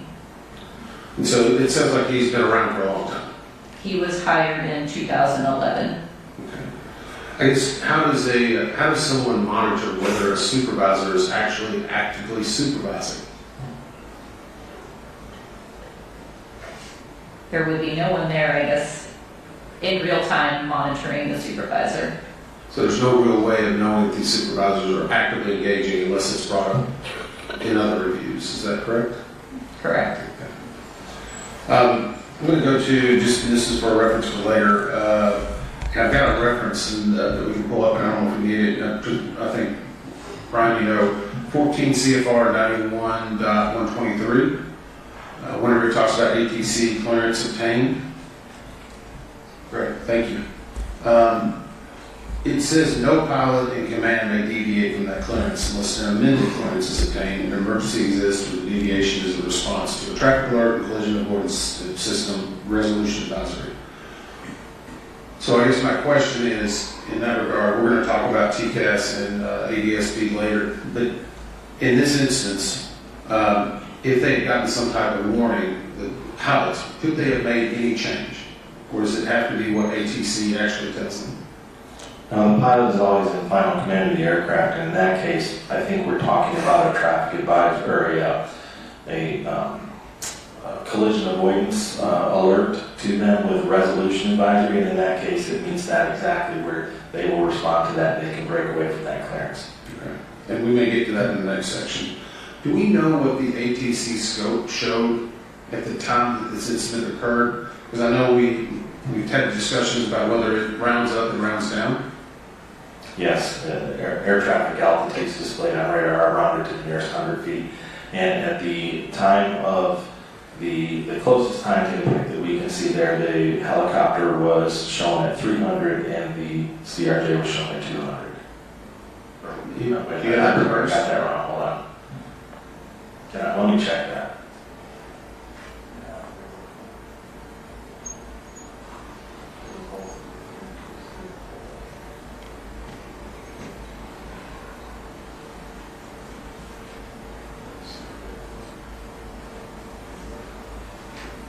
We can look and check on that, but essentially we believe the CRJ showed above the helicopter, but the helicopter climbed right just before impact. It showed a climb from 200 to 300. I do know that. Okay, so we can go on the next round. You can maybe answer that for me if that's okay. Yes. Okay, great. I want to, I've been asked a lot about staffing. Obviously, we felt that you determined the tower was adequately staffed, though certainly the workload was significant given positions were combined. But I do want to I asked the staff to check based on September 29th, 2025 versus, today. I think we looked at January 5th, 2026, and what those numbers were. And I'm just going to go for, certainly there are more authorized positions, but I think I'm going to focus on who was operational, meaning numbers of people available to work and that are working in the tower, not what's authorized, but that are working on the tower. And so,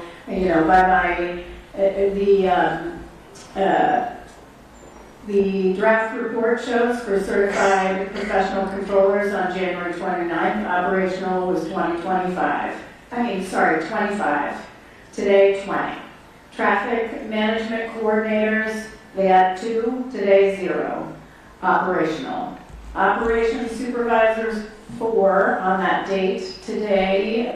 Want to win a share of $10,000? Submit your kindness video to Ganjing World and you can see your story shine on Times Square. The Kindness Video Awards are back. Last year, creators from over 50 countries shared 26,000 acts of kindness, proving Or as of January 5th, 3 operational. Operations managers, 1 on January 29th, 2025.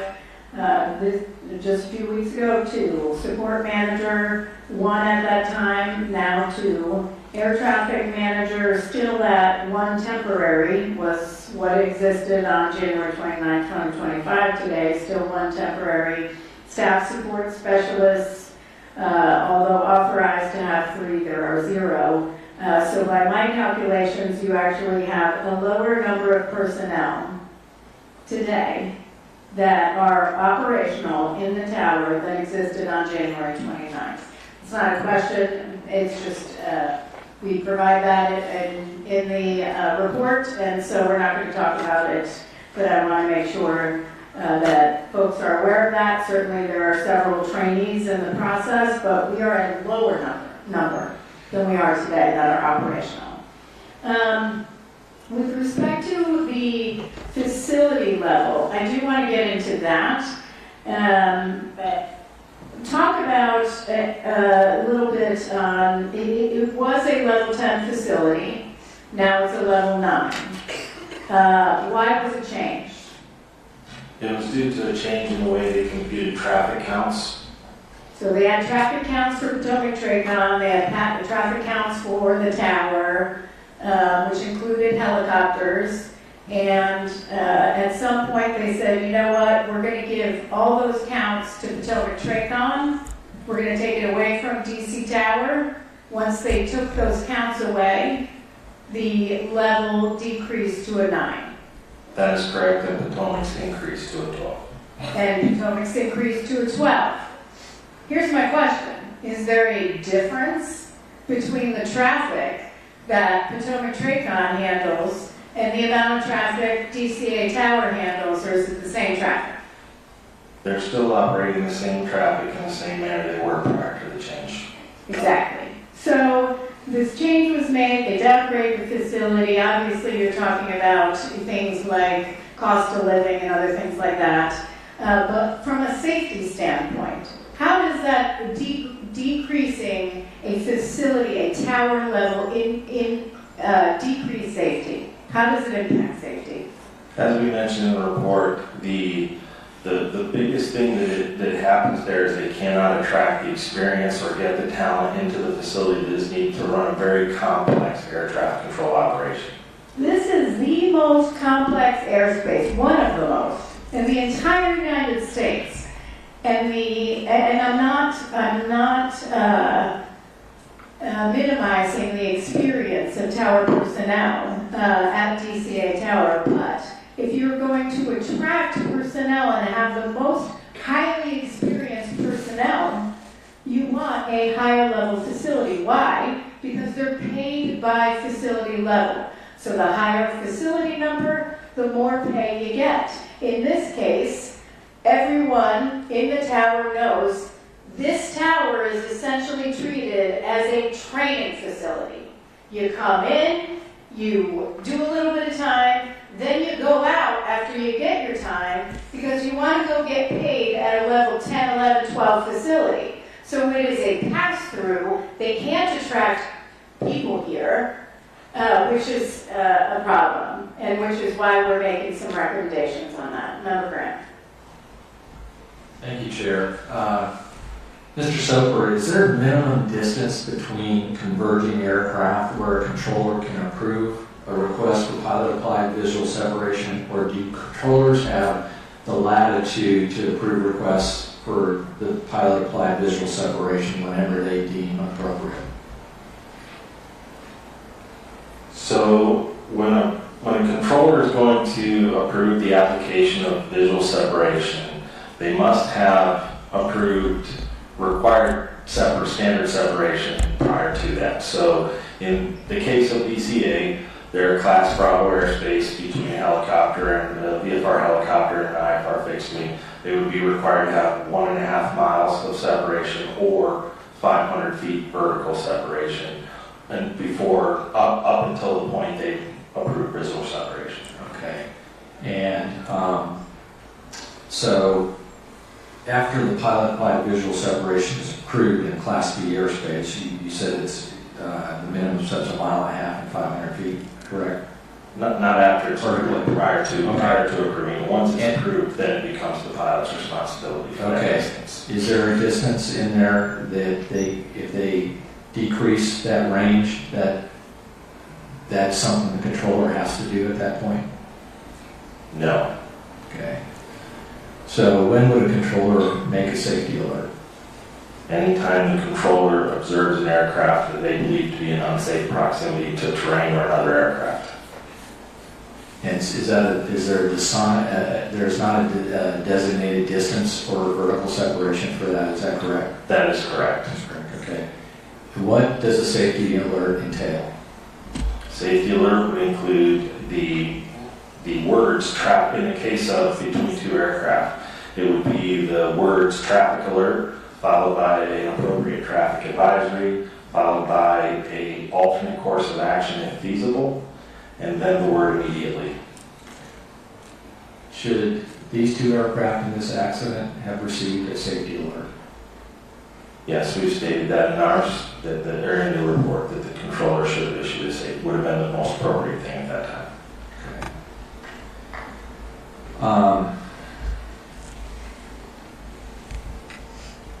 Switch here a little bit. There's a lot of impacts on the hard arrival rate coming into DCA, changing fleet mix. We talked about compressed airline scheduling practices, the controllers and their ability or inability to continue following SOPs in order to make it work. Would you agree that one of the consequences of the cumulative effect was the deviations in traffic calls, phraseology, application of visual separation, call signs, radiocom, training records, the list goes on, and other issues that have become standard and were identified in multiple external compliance verifications of DCA air traffic control tower? I think I understand your question, and I would say that we've outlined in the report, and staff believes that the continually increased workload for many reasons, whether you're talking about from the traffic to the combining of the positions inappropriately to whatever at the time, we believe that led to the ability for a lot of deficiencies to occur, or operating, as we heard during the investigative hearing, the operations manager said specifically we're operating on that borderline of safety regularly. So we made recommendations, obviously focused in that area. Okay, so do you think the controllers at DCA have fallen into a state of relying on pilot-applied visual separation as a crutch, despite its many well-known and well-documented shortcomings? Staff does believe that there was an over-reliance on the use of visual separation as a means of providing separation for aircraft and moving aircraft through the airspace so regularly. Okay, thank you. And finally, the last communication between the controller and PAT 25, was that an appropriate safety alert? It was not a safety alert by definition, but it was an attempt at the time to deconflict. Thank you. Thank you. Member Edmond. You have an answer for me, Ron? Or do you have maybe had a chance? Sorry. I do have an answer for you. According to the STARS maintenance replay, the PSA Flight 5342 was at 400, and PAT 25 was at 200. The moment targets merged, we had 400 and 300. And so the controller, if they were looking at the scope, would have seen that, at least indicated on the scope, that it was 100 feet or approximately 100 feet, depending on the averaging of the recommended route maximum altitude? Well, it had actually been at 200 feet for a brief time there, where he was at 200 right up until he was at 300, then 200 for a little bit, and then came up to 3 right when targets merged. Okay. So, and that would make a conflict alert, correct? The conflict alert was active at that time, yes. So I think in your research, I believe in the 30 minutes prior to this accident, we have 18 controller radio transmission where conflict alert is going off. Does that sound accurate? It is accurate. And that actually appears to be 5 separate interactions that were occurring. We had, well, not for the full 30 minutes. We were only able to get replay information for 18 minutes prior, but in the 18 minutes leading up to it, there were 5 separate instances of conflict alert that resulted in 9 times there was a transmission with it in the background. You could hear it. So in that 18 minutes, there were that many times, and that would have been heard in the entire tower cap? Yes. So I go back to the supervisor. If they're hearing a number of conflict alerts continually happening, should they not take action to say, is this a trend, or is this just become a nuisance and they just avoid it? They should, and I think that's exactly why, as Dr. Wilson has mentioned previously, we specifically have a rec in this area there's a potential for complacency to happen or for nuisance alerts, and to try to fix that, we have a recommendation to actually adjust the conflict alert system logic. We actually we visited the tower last month. I know Brian and I did, and tried to see it in almost the exact same moonlight that was occurring the night of the accident. Can I take you back to that? Yes. The question I have, it was on the simulation that was being done, and the pictures indicated these monitors that were hanging from the ceiling. And if you look very closely, as you look at the converging paths, it's almost that the monitors are blocking the ability to see, depending on how high or short or tall you are. Is that a problem in just a tower configuration issue? We looked at that, and actually I'm going to let Dr. Wilson speak to that because she has some information in that area. I think it's just important to note that those monitors are movable, so they can be adjusted. And also when we talked to the controllers who were on duty, everyone said that they had no issue identifying both aircraft, that there were no limitations in them being able to see. So they didn't feel that the monitors were in a position that blocked their view from monitoring both aircraft. Okay. And during that tour, Brian, we talked about whether the morale and the staffing had increased, or at least the perception of the training for that tower, correct? Yes. During that discussion, did we hear anything about any other towers that might be having the same issues that DCA was having at the time of the crash? I don't recall specific ones, but I do remember maybe 1 or 2 people from the FAA just kind of socializing that there's several, there's facilities across the NAS experiencing staffing problems and training deficiencies and the ability to staff appropriately. Yeah, I think that's my concern, as we were talking about. They may be getting the time and attention and the training, but is there other places in the United States? Are we going to sit here 5 years from now and say the data was there 5 years ago? Because we know now the data, the people were raising the concerns. People were saying this was dangerous 5-10 years ago, and nobody was really listening. My concern is this somewhere else in the country, and do we know that they're getting the proper resources? Our hope, staff's hope, is the recommendations that we have in these specific areas will not just be focused on DCA, and the aircraft organization will organically look at that and say we need to look everywhere because it doesn't apply. How's their track record been in the past? Come on, Brian, this is your chance. Not great. Thank you.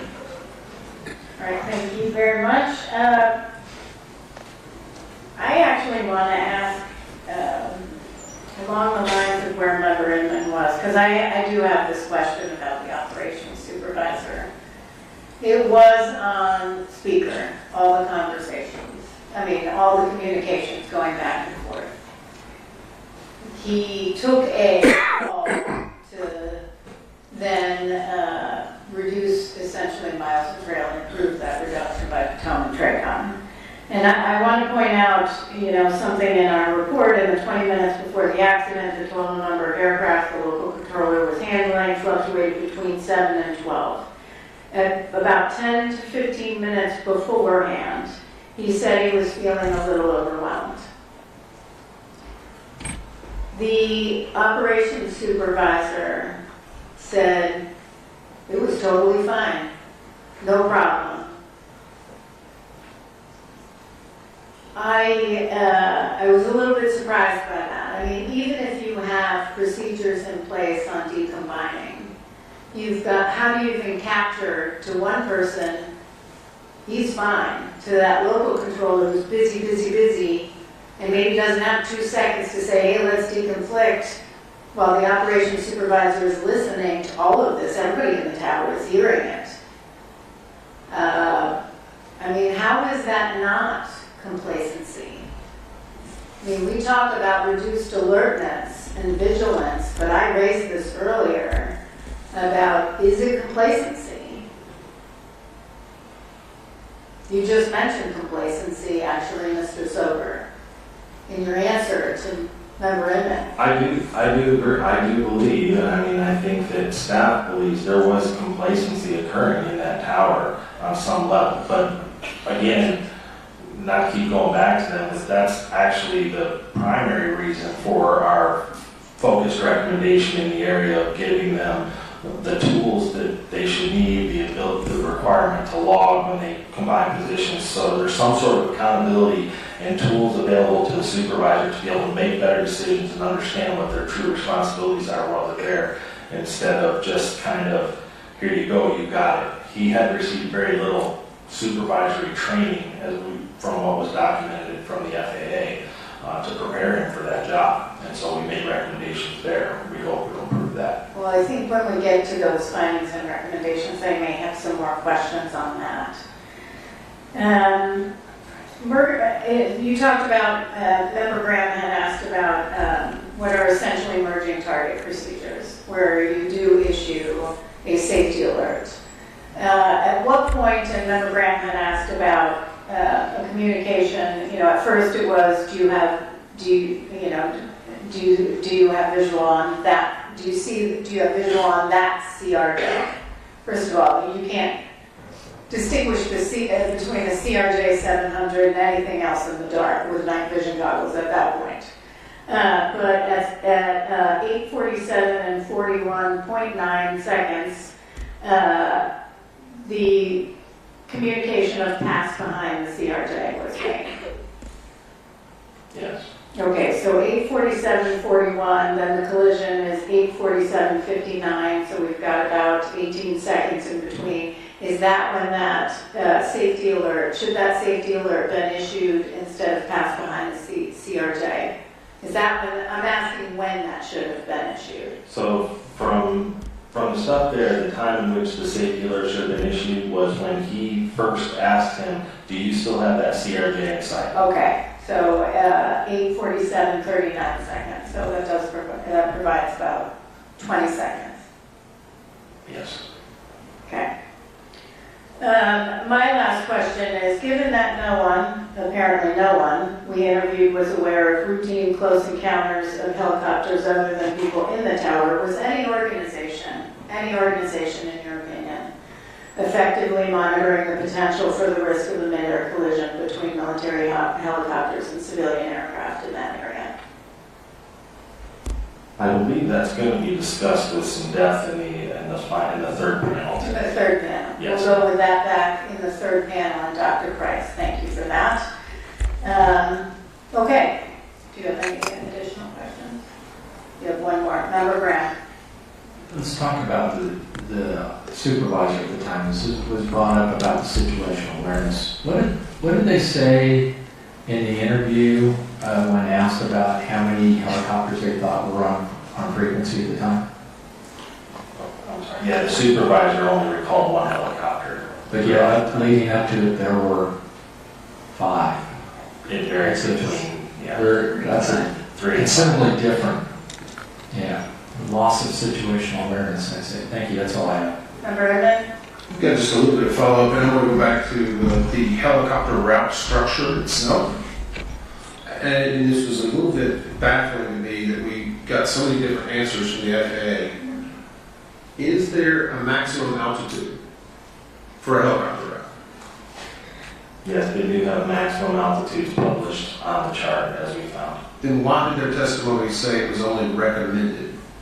Because they had conflicting information on the helicopter route chart, as we outlined in the report, and produced recommendations to hopefully correct that. In one place it said altitudes are recommended, and then in another place it said altitudes are maximum. Where I'm from, that's called talking out of both sides of your mouth. Right. And I mean, just to add on to that, the letters of agreement with all the helicopter operators are clear that the altitude maximum is what they are being cleared at. They are to maintain that altitude through the airspace. That's their Class Bravo clearance, actually. Okay. And the same thing in this route structure, I continue to be amazed as we learn more about it. How can the Coast Guard tell me the exact depth of every piece of terrain that's on the Potomac, and yet someone tells us that this route is drawn with a Sharpie on one side and a riverbank on the other? Again, we do have recommendations to that effect too, because of the vagueness of that routing, or to at least explain better so operators understand fully what their responsibilities and restrictions are. And I guess I'll go to Bryce if you don't mind, just because of being a pilot, not going to let you off that easy. Is it not concerning that, I mean, you have 16,000 hours, I think? About 8,000. Sorry, it's a long time ago. 8,000 hours.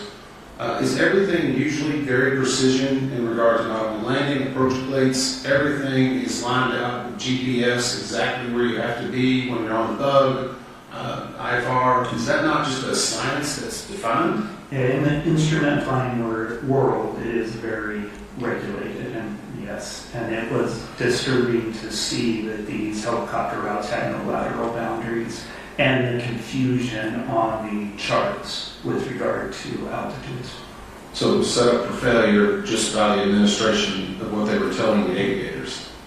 It was most certainly not clear, and there was a misunderstanding about what those routes also provided, which we'll, I think, discuss in more detail in another panel. Thank you. Just a few for me, Dr. Kyrgill. Why is it important? You know, obviously, we were not concerned about anybody having been impaired by alcohol. We didn't think that was the case here. But, you know, time and time again, they're not doing testing. It wasn't just the UPS crash in Kentucky, but it was Austin, Texas, any number of investigations that we've conducted where time and again they're not doing testing. Why is it important to do testing? Well, doing testing provides us with investigative information, obviously, but beyond a single investigation, a primary intent of drug and alcohol testing is to identify and deter use of certain prohibited substances, as well as abuse of alcohol, with the recognition that that can impair performance of safety and security sensitive duties. So anytime we have a systemic barrier to this getting done on a regular basis, routine basis as required, that's a safety issue.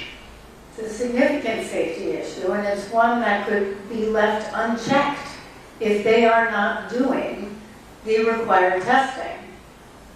That's correct, and that's why we have proposed several recommendations to try and close this loop and make sure that this testing that's required is actually being done. At the hearing, Mr. Fuller had stated, well, they didn't do testing because no one was in the tower. Mr. Soper, how long after the collision was somebody in the tower from FAA? Within minutes. 18 minutes, Yes. specifically. Yes.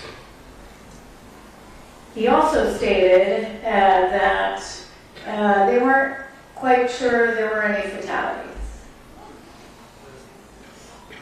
and that drug and alcohol testing was required when they can confirm fatalities. We know that's not the only. Was it clear there was substantial damage? Was anyone unclear that there was substantial damage? Anyone? I think beyond what's obvious in this case, the important thing to point out, as you say, is fatalities were not necessary for testing to be required. That's right. That's correct. I have one last question for Mr. Soper, or Mr. Banning, whoever wants to respond to this. We have significant traffic changes over time. We have no one who reviewed the routes. We have routes designed that were not designed to ensure separation. No safety reviews. We have arrival rates increasing. We have reductions in miles in trail, including reductions in miles in trail that night, which reduce spacing.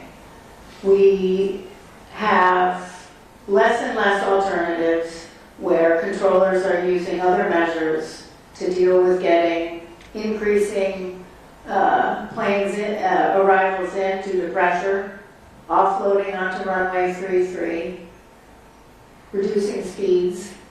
We have increased workload. We have a supervisor. We have all of this that was on speaker.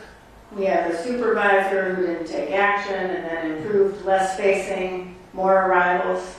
We have an assistant local controller who had diverted attention to writing down something on helicopters at the time.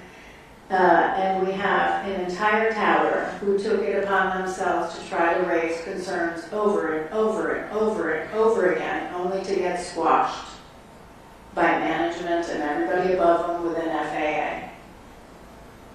Were they set up for failure? Panel 3 is going to hit this nail on the head.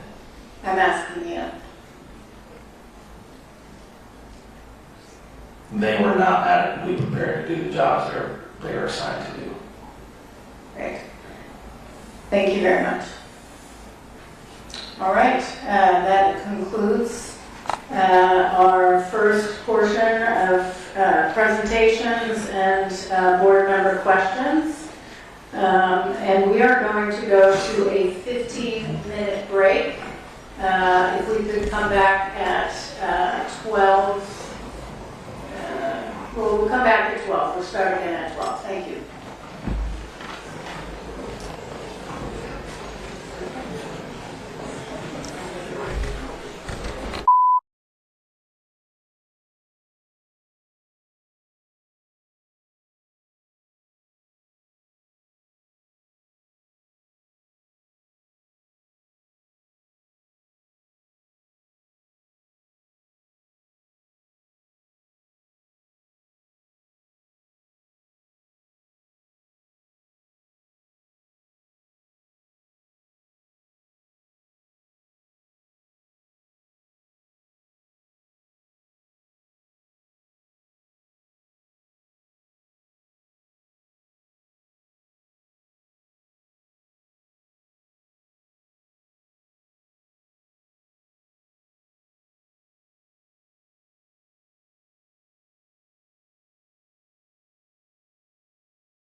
During the development of the TCAS-2 minimum operational performance standards in the late 1980s, significant research and testing went into establishing the inhibit altitudes as a trade-off between maximizing the effective alerting envelope and minimizing nuisance alerts.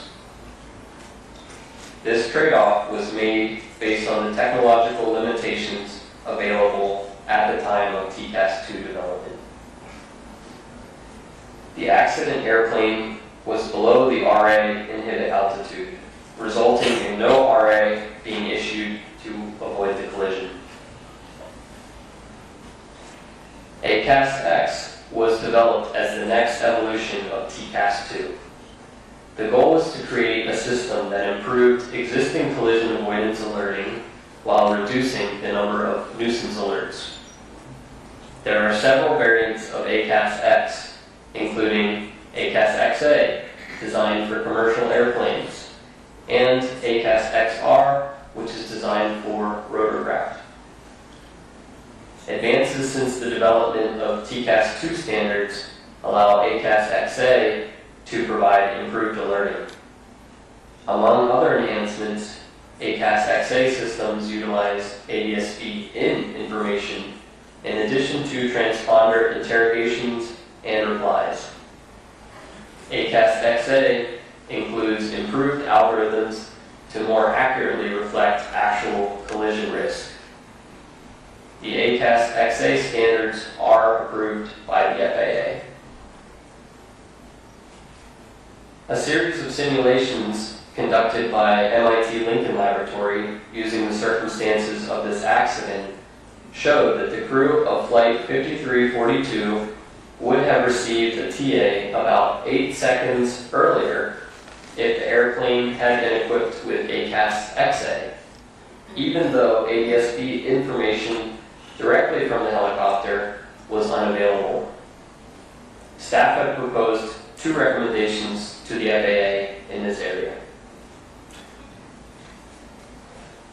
Although ACAS XA can deliver earlier and more accurate alerts than TCAS-2, the current RA inhibit altitudes under ACAS XA are the same as those of TCAS-2 and would have prevented ACAS XA from issuing an RA under the accident circumstances.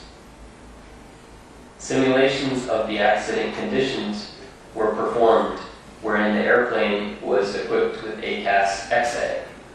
This time, the RA inhibit altitudes were lowered to 300 feet above ground level. The results of the simulations indicated that the risk of a near mid-air collision was with lower RAs was reduced by more than 90%.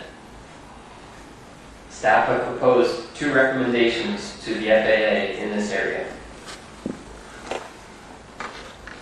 Other traffic display systems, such as ADSB in-displays, can show directional traffic symbols that indicate a target's direction of flight, increasing pilots' situation awareness and reducing the time pilots need to visually acquire traffic. As depicted on the screen as a blue diamond, pilots must monitor the display over time to determine in which direction the target is moving. Alternatively, as depicted on the screen as a blue arrowhead, systems with directional traffic symbols rotate the symbol to indicate the target's direction of flight. Most TCAS-1 and TCAS-2 systems display non-directional traffic symbols. Although ACAS XA systems can display directional traffic symbols, they are not required for certification as the minimum operational performance standards are currently written. Staff have proposed 1 recommendation to the FAA in this area. Another feature that could reduce the time to visually acquire target aircraft is the detailed traffic callouts in the ADSB Traffic Advisory System, or ATAS. ATAS generates verbal alerts indicating the clock position, relative altitude, range, and vertical tendency of proximate traffic. For example, traffic, 2 o'clock, high, 2 miles, descending. ACAS does not include detailed traffic callouts that could reduce pilots' time to acquire a target. Staff have proposed 1 recommendation to the FAA in this area. The accident helicopter was not equipped with TCAS or an integrated ADSB in traffic display, nor was it required to be. ACAS XR, the version of ACAS X designed for rotorcraft, is still under development. Therefore, no ACAS XR systems are commercially available. The simulations using the circumstances of this accident showed that, had the helicopter been equipped with ACAS XR, the risk of a near mid-air collision would have been reduced by more than 50% without changing the airplane's TCAS-2 inhibit altitudes. Staff have proposed 1 recommendation to the FAA and 1 recommendation to RTCA in this area. This concludes my presentation. Now Captain McKinney will present.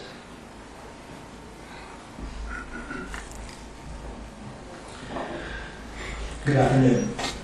My presentation will discuss U.S. Army helicopter operations and specifically ADSB out policies, transponder issues, UH-60 Lima altimeter errors, and night vision goggle characteristics. FAA regulations that require ADSB out have exemptions for certain aircraft performing sensitive government missions where transmitting ADSB could compromise operational security.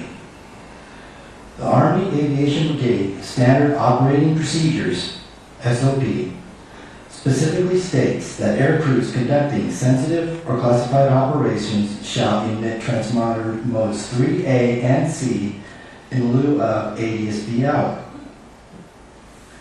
Transponder modes 3A and C reply to radar interrogations with an aircraft-assigned squawk code and altitude making it visible to FAA radars.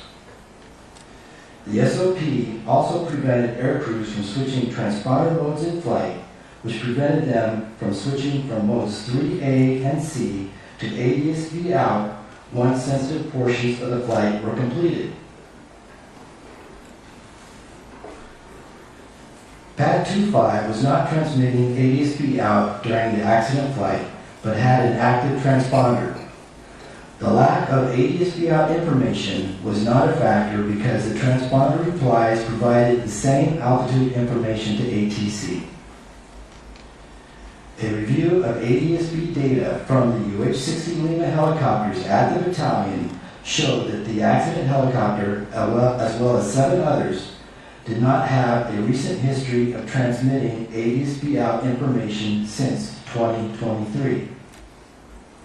We found that an incorrect transponder setting on these 8 helicopters was the cause of the ADSB out issue. The Army Aviation Brigade Standard Operating Procedure restricted flight crews from changing transponder modes in flight. This restriction prevented flight crews from transmitting ADSB out when flying non-sensitive portions of their mission. Additionally, the U.S. Army did not require a recurrent check of the installed transponder to ensure it was transmitting properly, including the ADSB out function. Because of this, the battalion was unaware of the ADSB out issue on 8 of their helicopters. Staff have proposed 1 recommendation to the U.S. Army and 2 recommendations to the Department of War in these areas. The Baltimore-Washington helicopter route chart provided recommended paths without defined lateral boundaries. As seen in the figure, the chart provided conflicting information about whether published altitudes were recommended or maximum. This created the potential for pilot confusion about interpretation of the published altitudes. Although some Army pilots believed momentary exceedances above the published altitudes were acceptable, most regarded them as maximum altitudes. However, most Army pilots interviewed incorrectly presumed complying with the published altitudes would provide them separation from arriving and departing aircraft. They rarely had the opportunity to test this presumption because they rarely encountered airplanes circling runway 33, and when they did, ATC typically instructed them to hold for arriving traffic. Staff have proposed 1 recommendation to the U.S. Army in this area. Aircraft pitot-static systems and barometric altimeters have defined performance specifications, including tolerances for allowable errors after manufacture. These allowable errors can generally be split up into 2 categories. Instrument error related to the performance of the barometric altimeter itself, and position error due to the effects on the pitot-static system, such as external aerodynamic effects. Instrument and position errors can become additive, but still must remain within their design criteria. Analysis of flight data from this accident showed that PAT 25's pressure altitude parameter was about 100 feet lower than other recorded altitudes. Data from flights conducted on other UH-60 Lima helicopters at the battalion found similar offsets between indicated altitude and true altitude.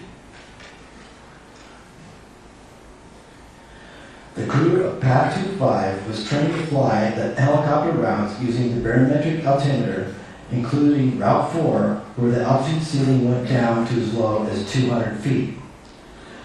The crew of PAC-25 likely saw an indicated altitude that was 100 feet lower than the helicopter's true altitude and believed they were at or below the prescribed altitude ceiling for Route 4 when they were actually about 100 feet above the altitude ceiling.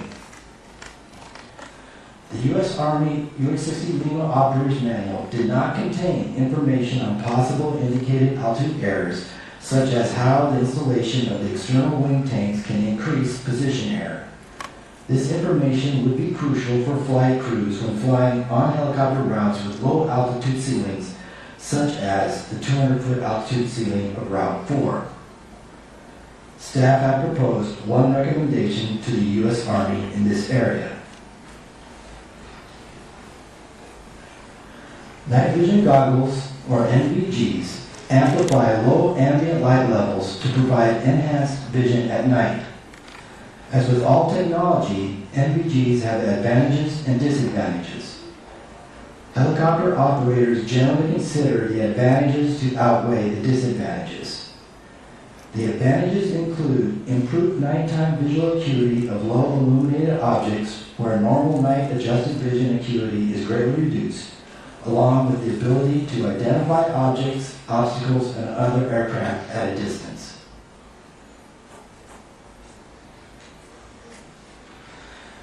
To illustrate the difference between aided and unaided night vision, we can take a look at these three images. The images were taken about the same time from the same location looking south from Haynes Point. The image on the left is normal unaided night vision. Images in the center and on the right are looking in the same direction using green and white night vision goggles. In the NVG-aided images, stars can be seen along with aircraft approaching DCA as far as 14 miles, which are distinct points of light against the sky background. The water features and lights along the distant shoreline are clearly discernible.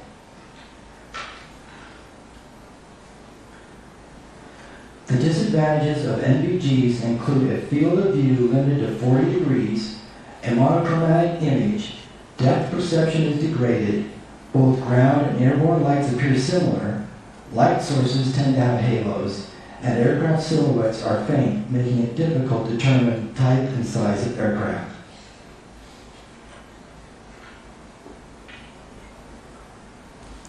The pilots are trained to compensate for the narrow 40-degree field of view by using a focused visual search in sectors by turning their head. Using NVGs along the low-level helicopter routes of Route 1 and Route 4 allows for better visual detection of obstacles such as cranes and towers, which are located along these routes. NVGs allow for the detection of aircraft above the horizon at a distance. However, detection of other aircraft below the horizon surrounded by cultural lighting is difficult, especially if relative motion of that target is negligible. Determining the other aircraft size, type, distance, and orientation is difficult because of the monochrome nature of the image, degraded depth perception, halos around point light sources, and the difficulty in perceiving the aircraft's silhouette. All three crew members of PAC-25 were using NVGs at the time of the accident and had 4 NVG sets on board, 2 green and 2 white. However, the investigation could not determine which crew member was wearing or using which color NVGs. Thank you. Dr. Brumble will continue with his presentation. Good afternoon. In this presentation, I will define visual separation and see and avoid, and I will discuss factors affecting see and avoid for each flight crew. Visual separation is a method for separating aircraft in terminal areas and en route airspace. Visual separation can be employed when a flight crew sees another aircraft and, upon instructions from a controller, provides their own separation by maneuvering as needed to avoid it. The FAA does not define minimum separation standards when visual separation is being utilized. See and avoid is the means by which visual separation is achieved. Seeing and avoiding other aircraft relies on a flight crew's visual perception, attentional bandwidth, and use of collision avoidance technology. In this case, both flight crews' ability to see and avoid was hampered by poor radio communications, perceptual limitations, workload, and the shortcomings of collision avoidance technology available on their aircraft. The helicopter flight crew was additionally influenced by expectation bias and assumptions about procedural separation between Route 4 and arriving airplanes. As the helicopter was crossing the tidal basin, the controller advised, PAT 25 traffic just south of Wilson Bridge is a CRJ at 1,200 feet for runway 33. Several other aircraft were visible in the same area at that time. NTSB night vision goggle observations conducted later from the roof of a building near the helicopter's position, illustrated by the image on this slide, indicate the helicopter crew was likely unable to visually identify the CRJ in question because it was surrounded by similar-looking targets.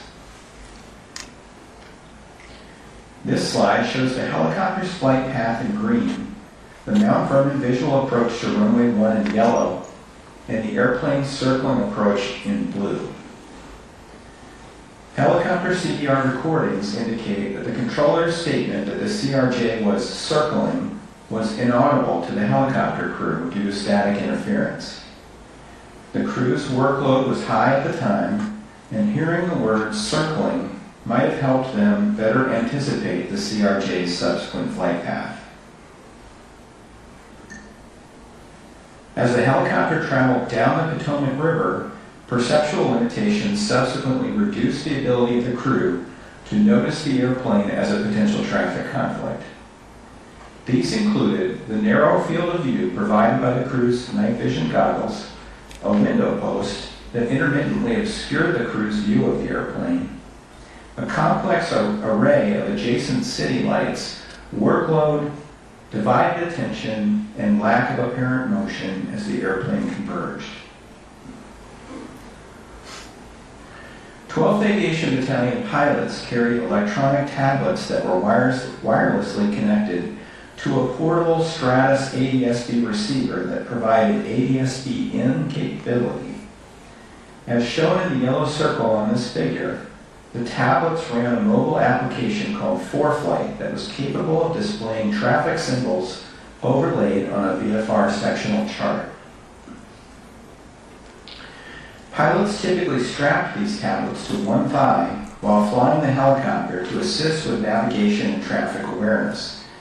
However, viewing the tablets required pilots to tilt their heads down away from the outside view and the flight instruments as shown in this figure.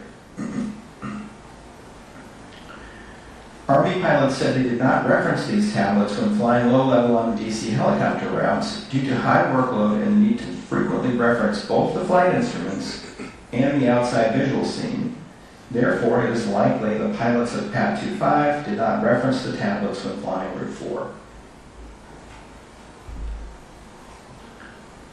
The 4Flight mobile application was capable of providing yellow traffic caution and red traffic warning visual alerts as shown on this slide with accompanying oral alerts. However, visual alerts would have gone unseen without visual inspection of the tablet, and oral alerts likely would have been inaudible due to cockpit noise and their lack of integration with the helicopter's intercom system. Further, it's unknown whether the tablets were turned on with the 4Flight application open and configured for alerting at the time of the accident. An integrated collision avoidance system with audible oral alerting and a traffic display within the pilot's instrument scan could have drawn the pilot's attention to the developing conflict and assisted them in locating the conflicting airplane. Staff has proposed one recommendation to the FAA and one recommendation to the Department of War in this area.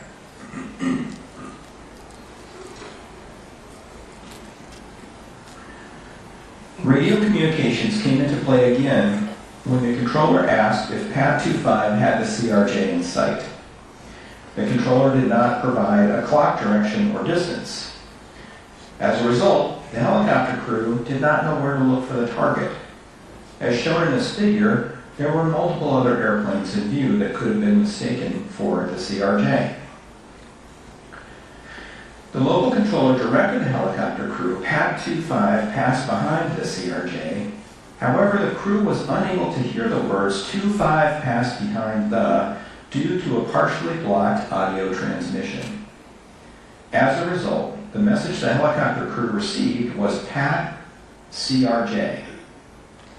The instructor pilot responded that the crew had an aircraft in sight and requested visual separation.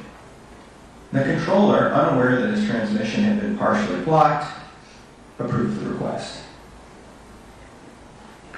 Hearing the instruction to pass behind the CRJ might have prompted the helicopter crew to ask a question of the controller or perform a broader visual search. Staff is concerned that blocked transmissions can lead to miscommunications and reduce flight crew and controller awareness of potential hazards. As a result, staff have proposed one recommendation to the FAA and two to the Department of War in this area. The helicopter crew's communications and actions leading up to the collision indicated that they lacked an accurate mental model of the CRJ's location and intended flight path. As a result, baseline expectations likely drove the instructor pilot's visual search. Only 5 to 7% of northbound arrivals typically landed on runway 33. Therefore, the pilots likely assumed the CRJ, referenced by the controller, was one of several airplanes approaching runway 1. The instructor pilot's comment, "kinda come left for me," reinforces the idea that he thought one of the airplanes approaching runway 1 was the airplane in question, because although deviating to the left would have increased the distance from those airplanes, it would not have alleviated the conflict with Flight 5342. Moreover, neither the helicopter pilot nor the instructor executed an avoidance maneuver or vocalized any concern prior to impact, indicating they were unaware of Flight 5342 approaching from the left. I will now discuss factors affecting the airplane crew's ability to see and avoid. The local controller never provided a traffic advisory about Pad 25 to the crew of 5342. The use of separate frequencies by airplanes and helicopters prevented the airplane flight crew from hearing the helicopter's radio transmissions. This likely reduced the crew's awareness of the helicopter's location and intentions and their ability to anticipate a potential conflict.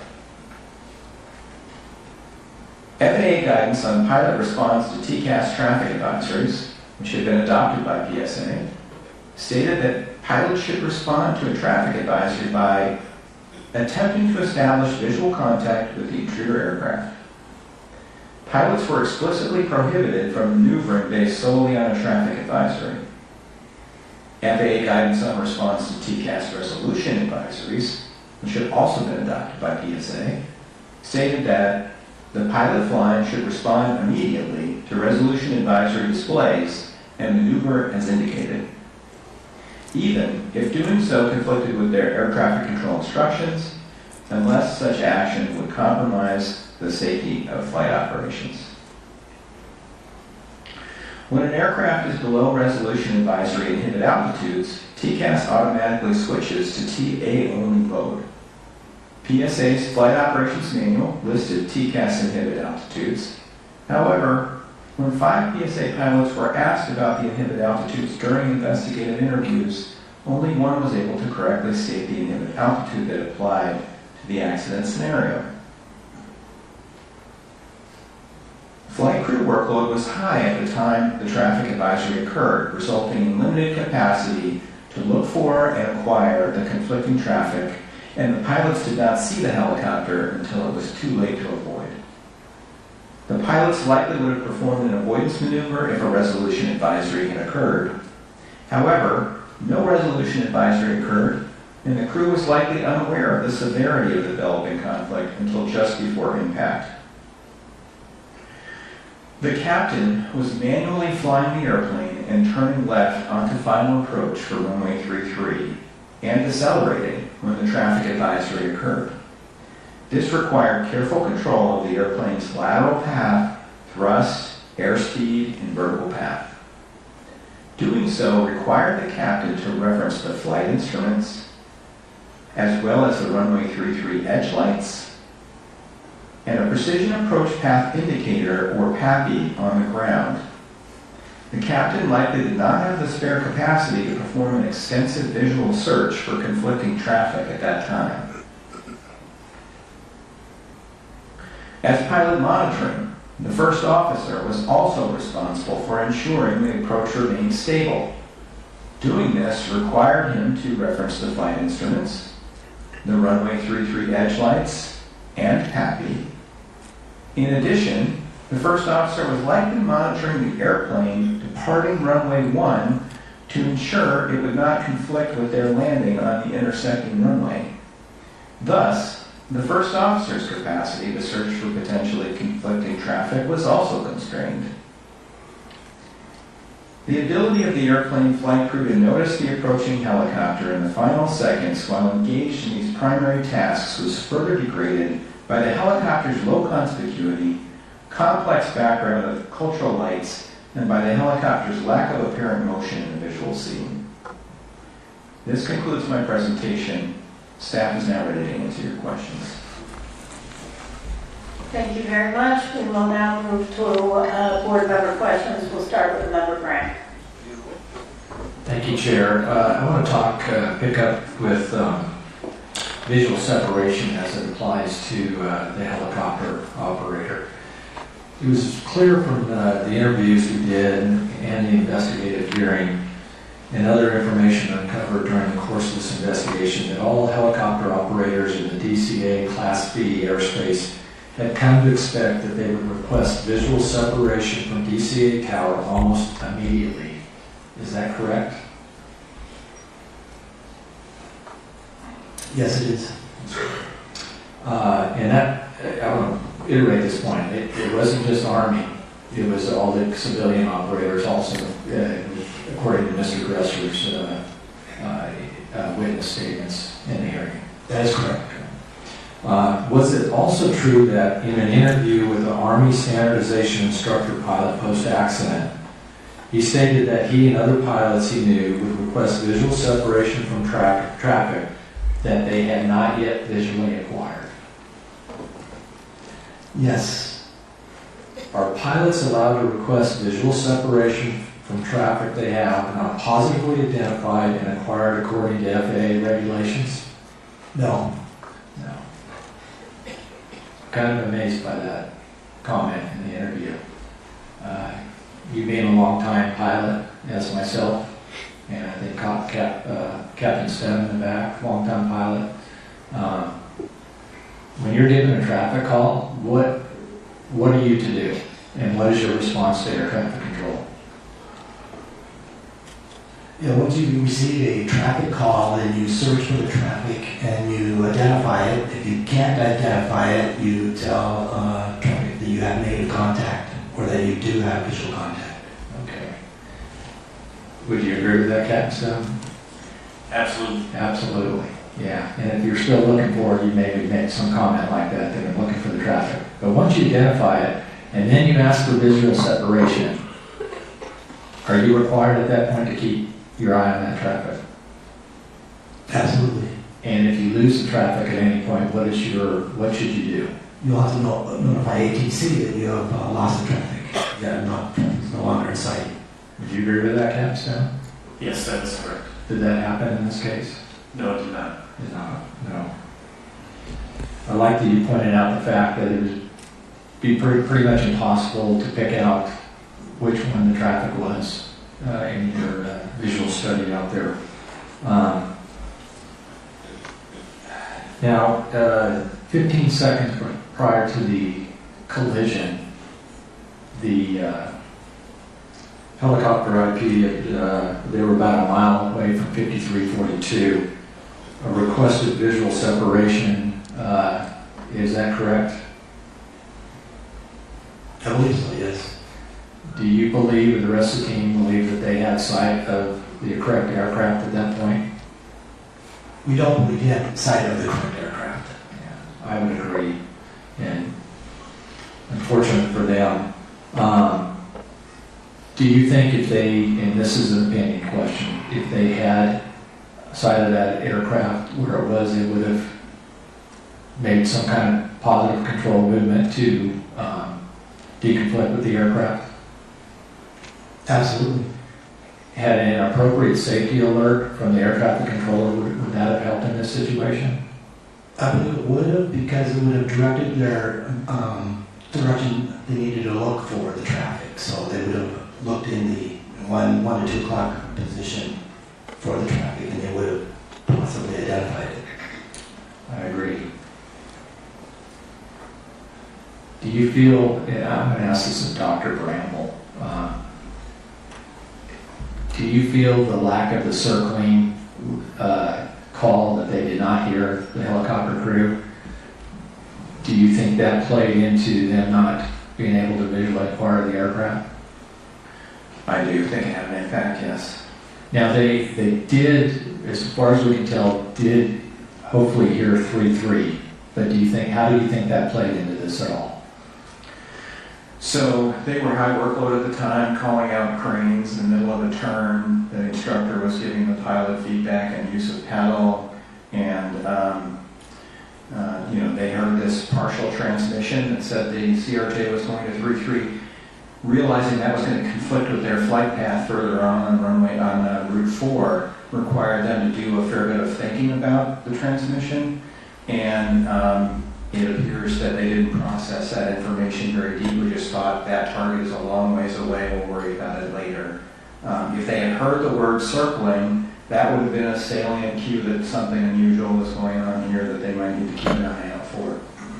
We'll talk more about this when I come back. Thanks. Thank you, Member Lynn. So, I just want to establish something, I guess, a little bit of baseline. Bryce, have we established what we believe to be the exact altitude at which this crash occurred? Yes, I think we have. I think we believe it came together at 278 feet. Is that correct, Ms. Healy? Yes. Okay. I just wanted to try to get that. Captain McKinney, I want to go back to your presentation, your deck, and it was on page, I just want to clarify something.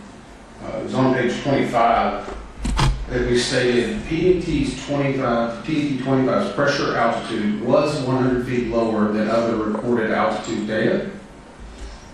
But then on the next slide, we say on page slide 26, we likely believe they were likely indicated altitude 100 feet lower than true.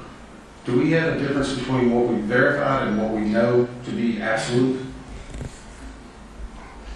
Between the absolute altitude of what the aircraft was at versus what we believe they thought they were at? I'm sorry, one slide says that it was 100 feet lower. The next slide says likely was 100 feet lower. It might just be a statement, but the FDR recorded pressure altitude, if you made the correction for the local barometric conditions, was 100 feet lower than the other altitudes. And we believe that that is likely what they saw on their altimeter. Okay. I'm just trying to get to that area because it's where we say likely and was, sometimes that can be a little bit different.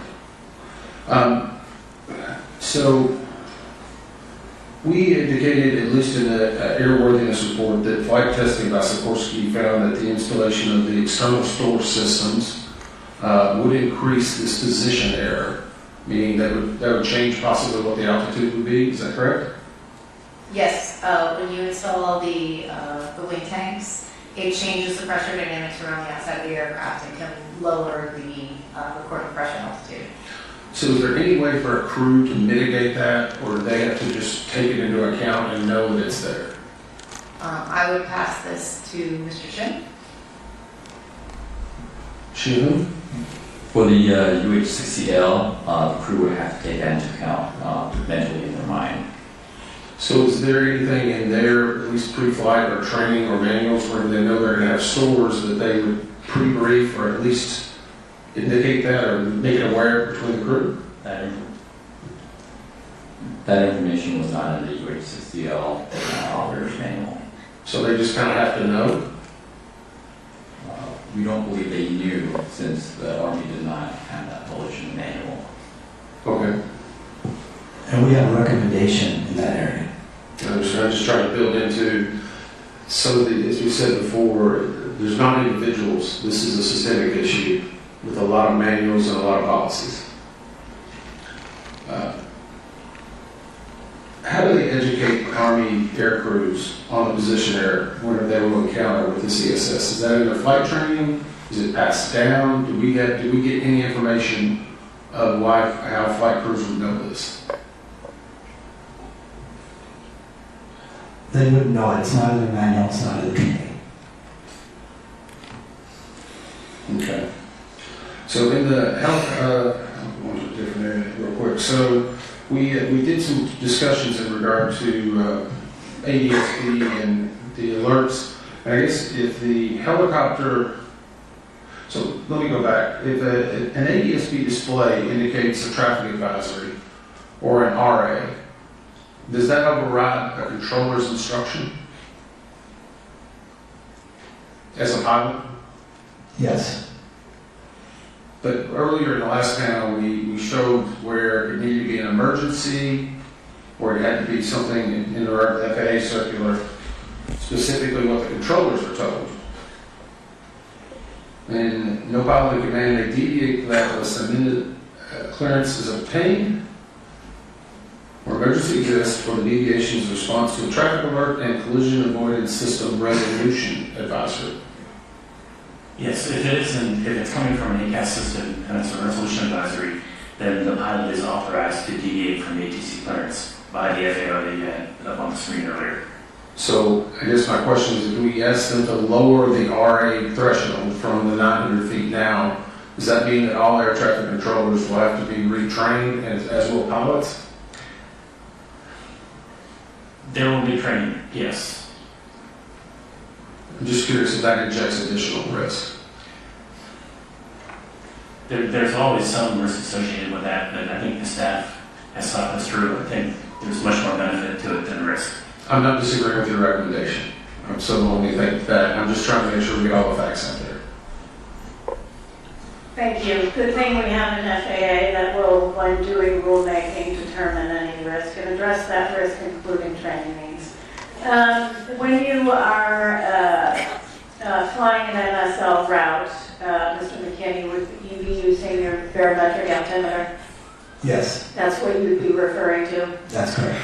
And could the left seat pilots have easily observed altitude indications on the opposite side of the cockpit? But it will be a little difficult, but they can see it.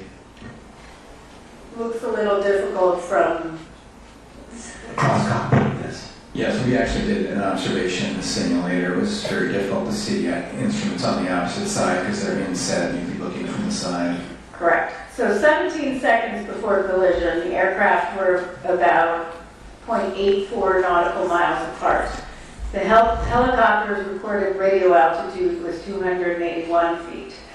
They would have thought, given our assessment that the barometric altimeters, they thought they were 100 feet lower, they would have thought they were below 200 feet, correct? Correct.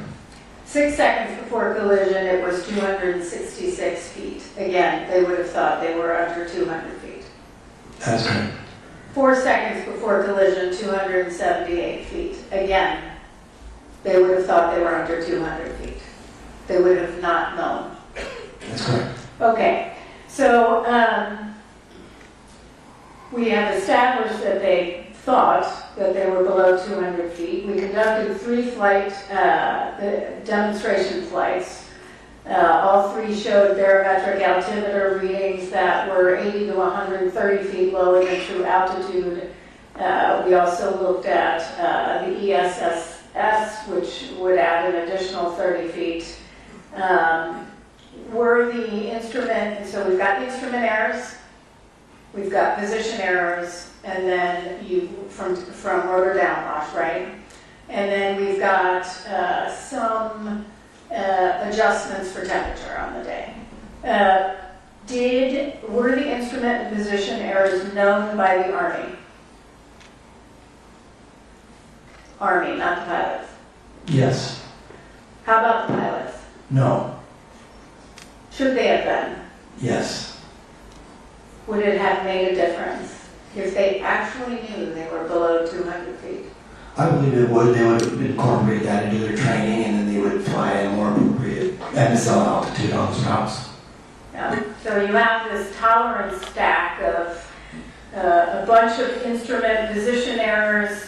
You've got temperature correction, which all add up to this 100 feet.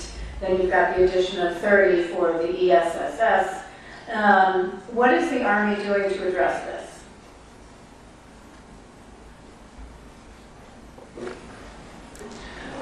They're adding that information into their flight manual for the pilots. Are they going to not just have it in writing on a manual, but actually train their pilots accordingly on what to do there? I believe so, yes. Yeah, okay, so 100 feet difference may not make a difference in Afghanistan, but it certainly makes a difference when you're on helicopter Route 4 crossing civilian aircraft on approach to landing to runway 33 where there's only 75 feet of vertical separation. There's zero buffer, nothing. Yeah.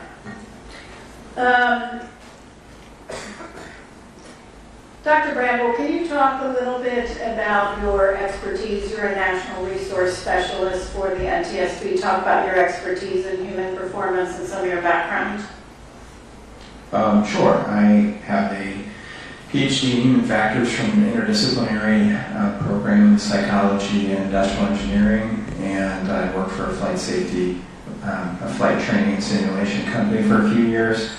I've been in the NTSB for 27 years, investigating major accidents for the last 24 years, and I chaired the Human Factors Working Group for the International Society of Air Safety Investigators, and I currently chair the Government Specialist Subcommittee with other human factors investigators from 10 other countries. Do you believe the limitations of see and avoid, which we've referenced back to 1968 in numerous investigations, 96 alone within the past 2 decades, could be overcome simply by telling a pilot to do better, pilot diligence and scanning for traffic? No, we need to do a better job supporting pilots in that task. And I'll come back to that. Member Graham. Thank you, Chair.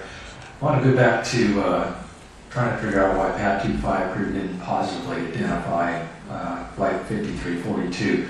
Dr. Bramble, can you explain what expectation bias is? Sure. It's sort of related to confirmation bias in that when you have a strong expectation about things going a certain way, you tend to notice confirming information and overlook disconfirming information. And is expectation bias a well-known vulnerability in human performance? Yes, it is. Yes. We see it a lot, don't we? Yes. Captain McKinney, did Army 12th Aviation Battalion flight crews receive any specialized training on the route structure, including approach and departure paths at DCA? They did not receive specialized training. The training they received was general aerial familiarization, and of course, their basic airmanship. They recognize, runway alignments and traffic in that way, but there's nothing specific about DCA. Okay, so would it be fair to say that their expectations for where traffic would be arriving and departing from at DCA would be driven by their experience? Yes. Okay. Rather than formalized training, correct? Correct. Okay. As we pointed out in that table I had up earlier, table 18, we see that about 90% of that traffic, even at night, goes to the north flow, land majority of that traffic was landing on runway 1. So, with their prior experience, I would say the majority of the time, if not almost all of it, they would have been seeing traffic landing on runway 1 and not on 33. Would that be correct? Yes, that's correct, and that's what we heard in their statements also when we interviewed them. So, Dr. Bramble, would that lead to some expectation bias maybe? Certainly, that's perfect setup for it. Yeah, I mean, I might have a little theory here and be speculation, but I don't think that hearing anything on 3.3 or the circling before 3.3 would have made a difference in this case, unfortunately.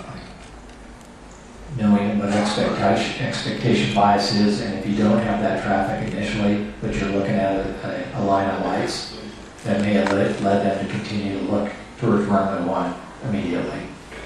Just, it's a theory, but we don't know, and we'll never know. Let me move on to Mr. Wagner. I'm going to talk a little bit about ACAS XR. How has ACAS been adapted for the rotor wing aircraft? ACAS XR is different from previous iterations of ACAS in that instead of just offering vertical maneuvers to aircrew, it offers also horizontal maneuvers, and additionally, the committee that's writing the minimum operational performance standards is looking at having significantly lower inhibit altitudes for XR when compared to XA or XO. Okay. And you said it's not available at this point, correct? It's still in development, that's correct.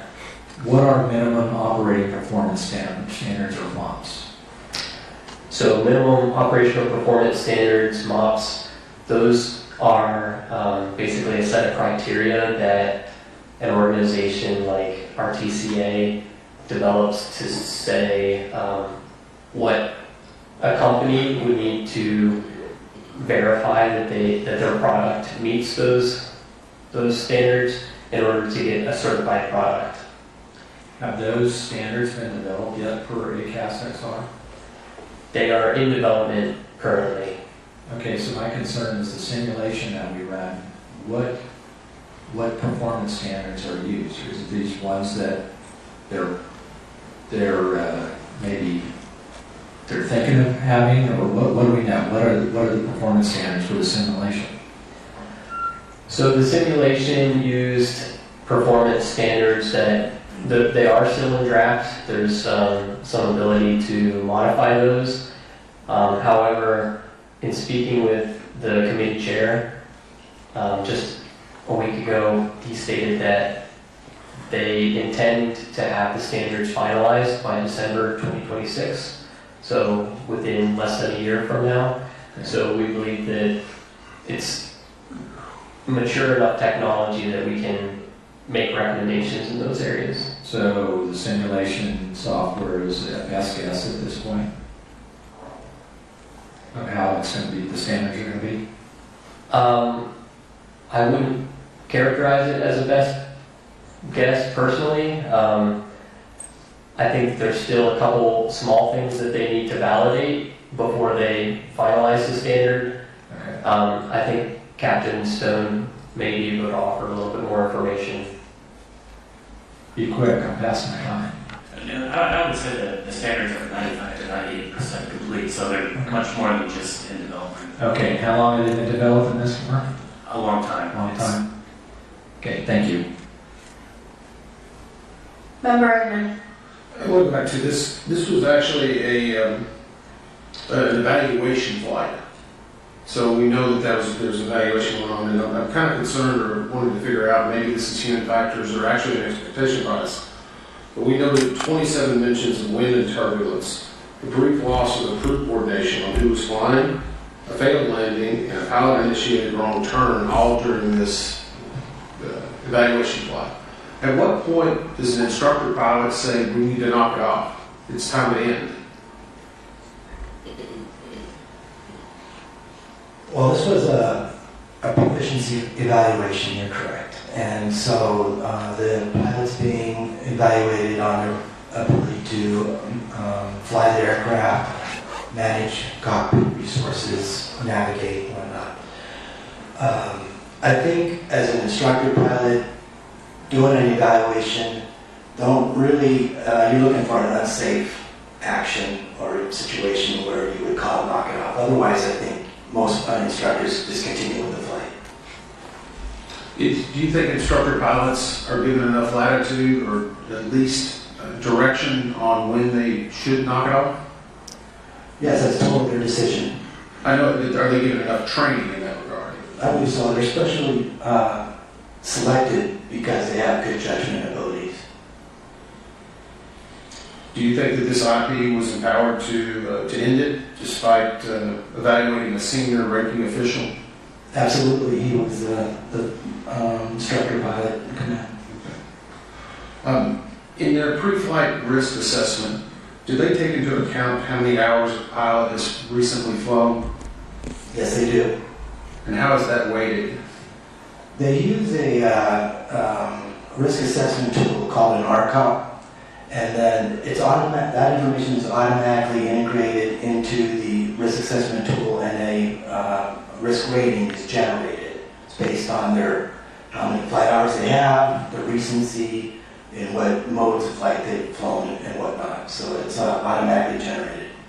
And I think we've heard that all the crew members aboard both aircraft were qualified to perform their duties. But is there an attempt or a bias in order to try to know that we've got a deadline to get this done, we need to get it done regardless of what happened?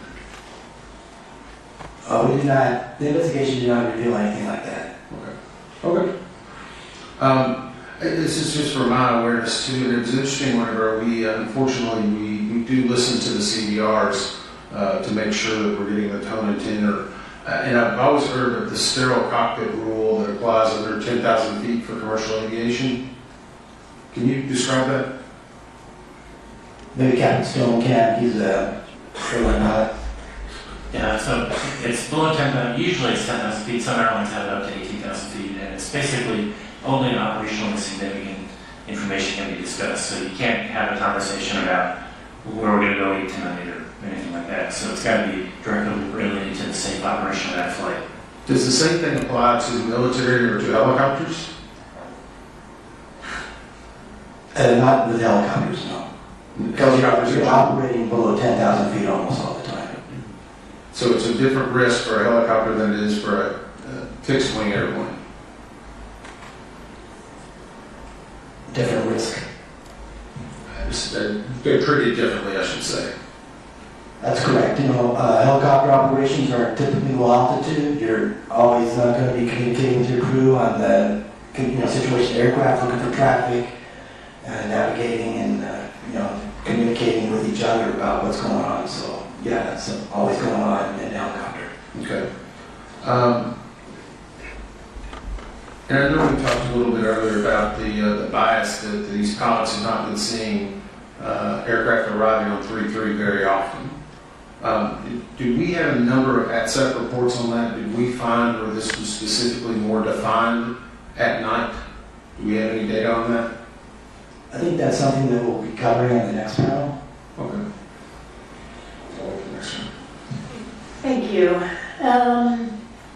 This may be for Mr. Hoyt. Hi, Nathan. Welcome to the discussion. All right.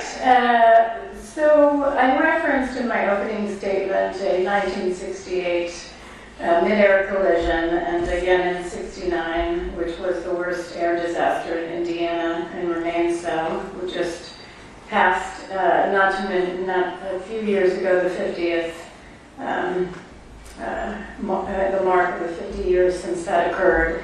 And I mentioned the board's significant work in 1968 and 69 to hold mid-air collision public hearings in general and issue a number of recommendations, including, again, after 1968, recommending the expeditious development of a collision avoidance system and implementation on all civil aircraft.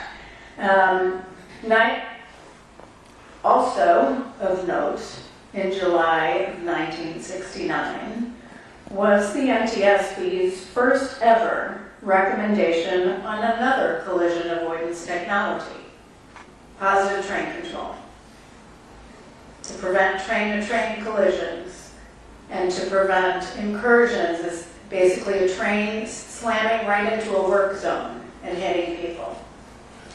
We issued a recommendation on positive train control so numerous over the decades, over 50 years, that I could hardly count. It was many, many times, sometimes 6 times a year. For 50 years, we issued that recommendation. In 1969, there was no standard for positive train control. There was no group that got together and agreed on a written document of the standard for positive train control. It didn't even exist. Did not exist. But we recommended it. And guess what? Yes, it took us 50 years to get there. But Congress mandated it. They mandated it because of our recommendation, but in between 1969 and when it was mandated and fully implemented in 2020, over 300 people died and 6,200 people injured, seriously injured. Death after death after death. It wasn't the first time we issued a recommendation where technology did not exist or there was no standard in writing. Let's just review 1968, when seatbelts came into play. We issued our first seatbelt recommendation, now knowing 450,000 lives were saved. Think about the tremendous pushback on seatbelts at that time. Nobody wanted to wear a seatbelt or install them in a car. But we were right out there championing it. 1970, we issued a recommendation to rapidly shut down failed pipelines, now known as automatic and remote control shutoff valves. Didn't exist in 1970, but we investigated 15-something explosions, including one at a daycare that killed so many people. So many people over the years. Excess flow valves is another one, to shut off distribution pipelines before a house exploded.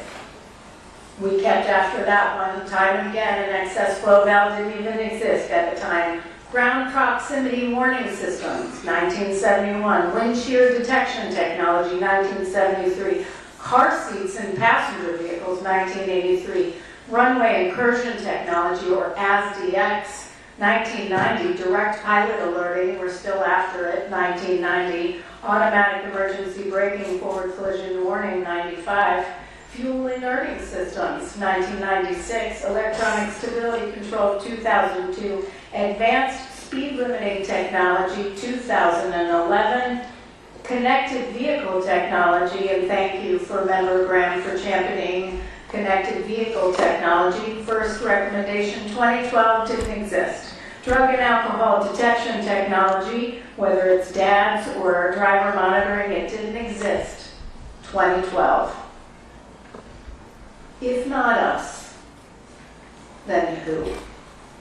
Every single time we have championed technology to push for lives saved. And when we issue a recommendation and FAA decides we can't do it this way, we need to find another one. Mr. Hoyt, is there an option for FAA to say, well, we can't do it this way, but we are going to do it this way? Yes, if a recipient has another alternative plan or solution for recommendation, they can propose it to us and we'll consider it. If we think it's appropriate, we will propose an acceptable alternative action. Thank you very much. Member Graham. Thank you, Chair. I want to talk about technology now, too. I've been a big proponent of technology to help as a backup system out there. TCAS was a big deal when it came out. It has matured over time to be a really good thing, and it has saved my rear end a few times over the years with a resolution advisory. Unfortunately, in this situation, this accident, it had limitations where it wouldn't work, it wouldn't be effective. I think we've got to the bottom of that. So I want to talk a little bit about ACAS and ADSBN going forward here. I think it's important to point out I'm a believer in ADSBN, but I'm only a believer if we do it right and how it's integrated into the cockpit. Just to have it in is worthless, but if we do it right, what would that look like, Captain Stone? It would require that there be directional targets and that it's in the location on the cockpit in the primary field of view of the pilot so that they can see it. And also the audio for the alert integrated into their audio system so they could hear it. Yeah, so I would agree with that. You know, what else would be good tied in with that? Would it be directional alert, range, altitude?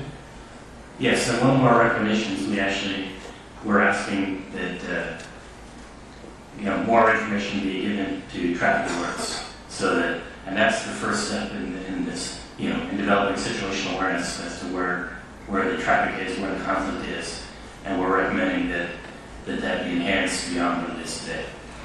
I would agree. We've seen in the past just to have ADSBN and Ketchikan for our IIC, Mr. Banning, that just having it without an alert, an oral alert, or a visual alert was useless, was it not? And unfortunate. So, let's talk a little bit about ACAS. Is ACAS, does it incorporate ADSBN?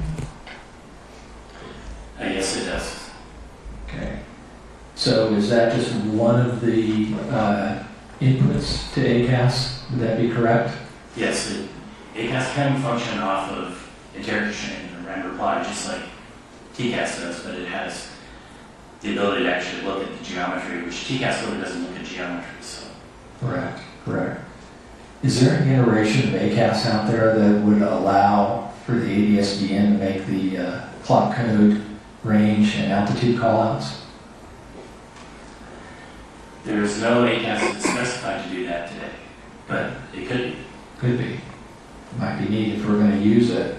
ADSBN with it, it would be nice for the crew. So these systems are great, but they're not the primary means of traffic deconfliction in most cases. Is that correct? That is correct. It's primarily air traffic control separation, and could be visuals, which could include visual separation. Correct. Yeah, and in this case, this unfortunately was an incorrect visual separation, I would say, on behalf of the tower and the aircrew in this case. And yet, if we had some of this technology in the future, maybe this accident doesn't happen. But it was a breakdown initially in the visual separation. I see my time's up. Thank you. Member Inman. Hey, I appreciate Chair, you bringing up the PTC. It actually resonates with me a lot. And I would go back to whenever I was the Chief of Staff of the U.S. Department of Transportation, 2020, we actually got that implemented. But it also reminds me that it was another recommendation, and unfortunately, from the Kogan air crash in 2009, that had been outstanding pilot record database that the NTSB had recommended. And it took from 2009 until 2019 to get the FAA to adopt that. And I will say this and being on the receiving end of that, and I'm going to speak about it a little bit, but it's going to take everyone in this room and everyone that's watching. I think we have a receptive administration, it's receptive secretary, a receptive FAA administrator, but you have to continually put that in front of them. And that's how PTC, that's how PRD, Kogan families became huge advocates, and that's how they were successful in getting that done. So it's a good message to know we don't give up, but no one else can give up either. So I just want to mention that. Let me go back to see and avoid. Are pilots trained differently to see and avoid versus a helicopter pilot versus a fixed wing pilot? Not particularly. Is it not just basic knowledge that you don't hit something? Sorry. Yes. I mean, isn't that the core fundamentals? Don't hit something else? And yet we're using this terminology to see, Rocky, I see you back there laughing a little bit, but I know it's not funny, but it is. It's so ludicrous, it's kind of ironic, I think. Am I wrong in that? I agree. If I could add, I mean, in order to avoid something, you have to first see it and see it avoid. And I think we identified some challenges in this case for that. I just wonder why we're continuing to let, and I don't disagree that the technology can help avoid part of that. But I go back to, we train people to see and avoid or request visual separation. It seems like it's just meant for the sake of expediency rather than it is actual safety. Is that a good assumption?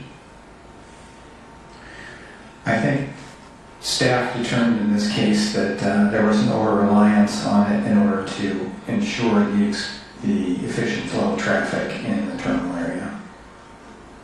So it's more about getting the planes efficiently where they need to be.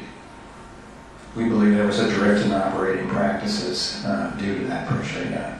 I think, shouldn't it be getting them there live versus efficiently? Yes. It's a little rhetorical on that, sorry.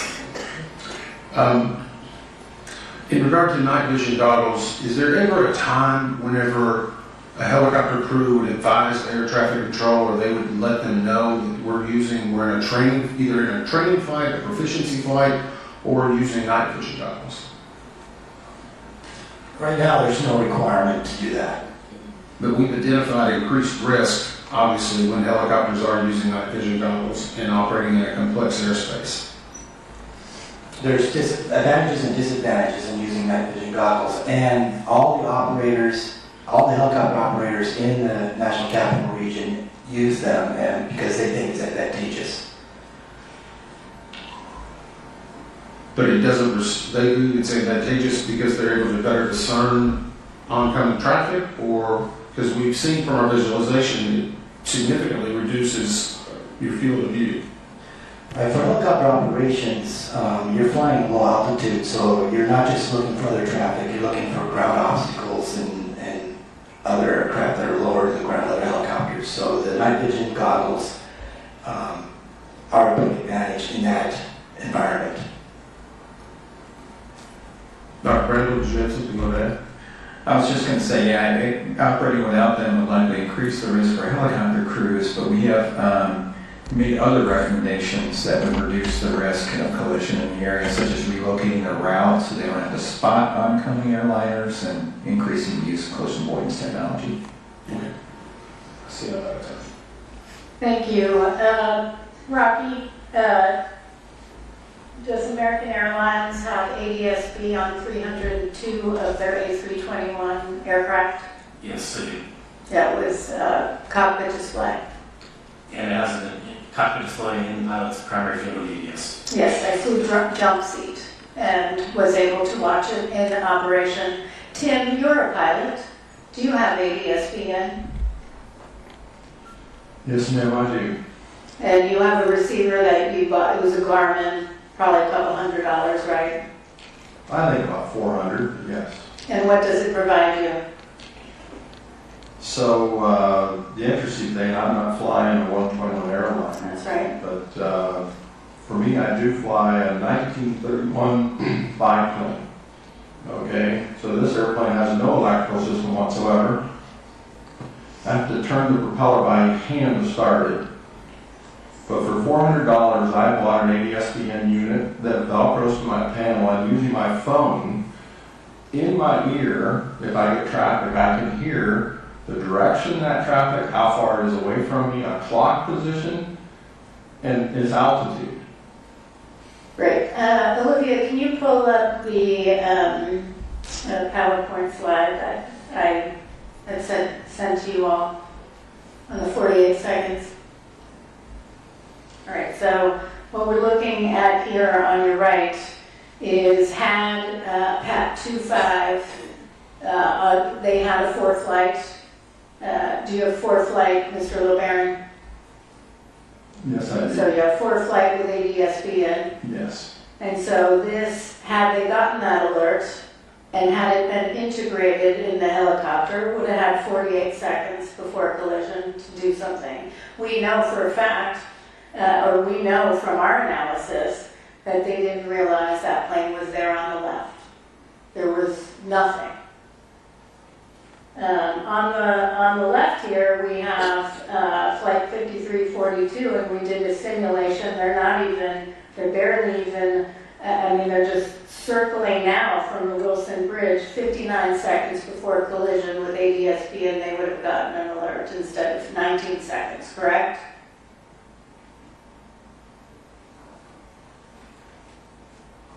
Anyone? Yes, that's correct. That is correct. So would you rather have 19 seconds or 59 seconds? Well, I'm not sure of the questions too, but I'd rather have the 59 seconds. That's right. That's right. I mean, look how far out they are. That is our simulation. So let me tell you, with respect to ADSB, the NTSB has recommended ADSB out and in supported airborne traffic advisory systems that include oral and visual alerting functions 17 times since 2006 on Part 121, Part 135, and general aviation aircraft. In 2008, the board took a position in response to an FAA notice of proposed rulemaking which required ADSB out. That the NTSB expressed concern that the FAA did not plan to require ADSB in capability. We stated the safety board believes that the benefits of ADSB technology warrant rapid adoption.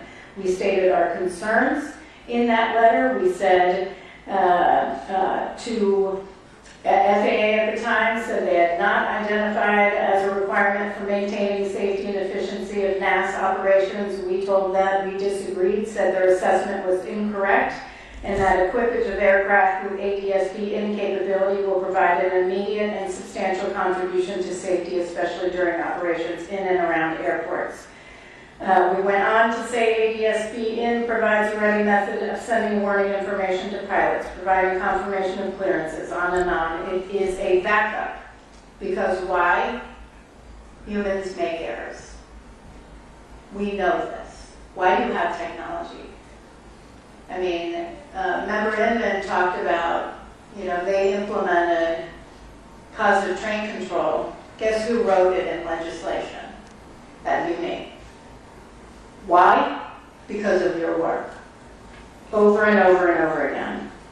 And so we went on to continue recommending ADSB in. I wonder where we would be today if they actually did it when ADSB out was required. Where would we be today? Perhaps we wouldn't even be here. 59 seconds. 48 seconds. We might not have to be here. So my time is up, but I'm going to come back to this. Member Grant. Member Inman.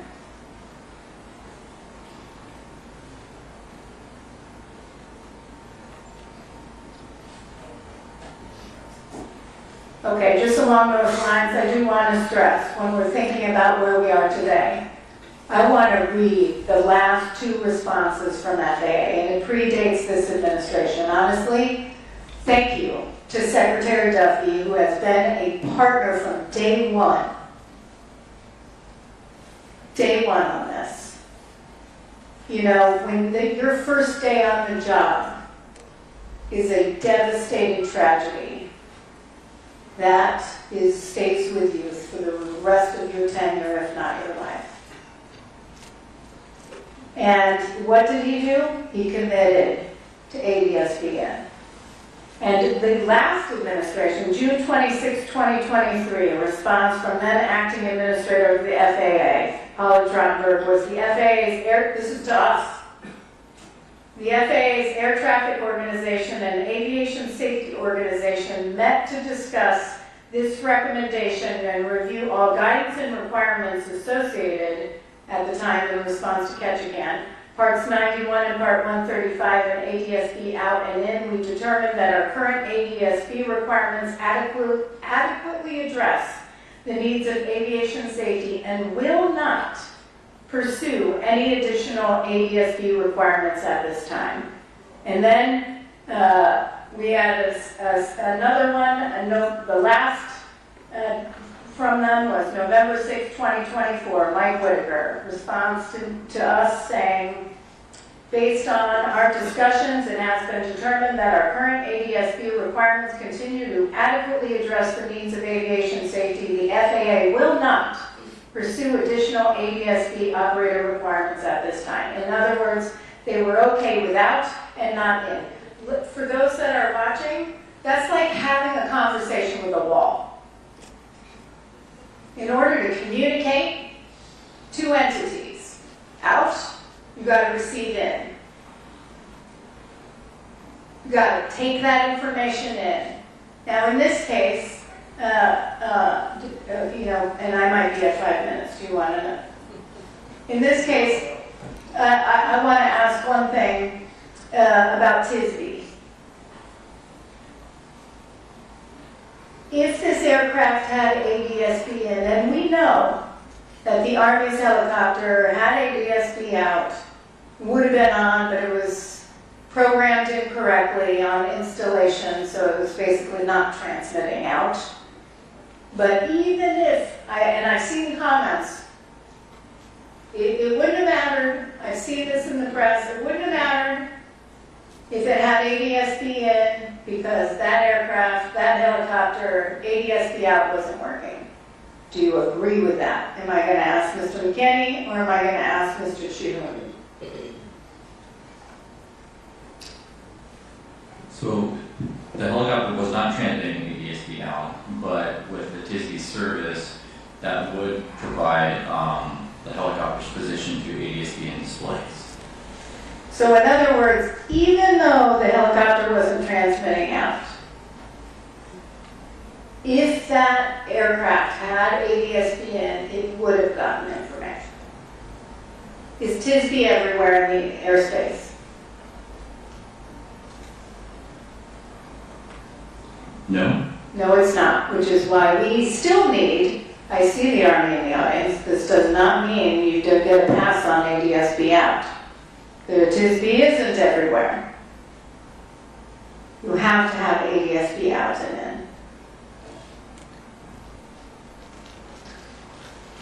in. Okay. Anything further? Okay, we're going to take a 15-minute break, lunch break. Apparently, I don't know what time it is, and 1 hour. We'll be back at 2:30. Thank you so much.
up, but yes, we're not ready.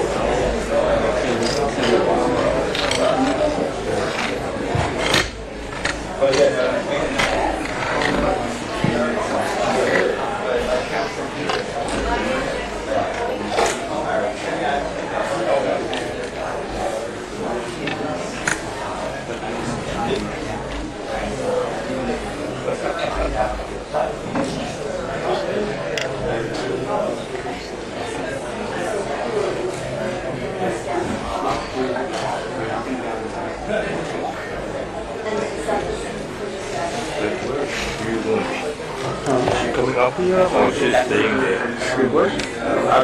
They said she was first we're gonna do it up one that's move up there, so I'm trying to figure it out. It's easier to do because she comes back here. I would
shooting me a text when this resumes? Yes, I can do that. How you doing? Good?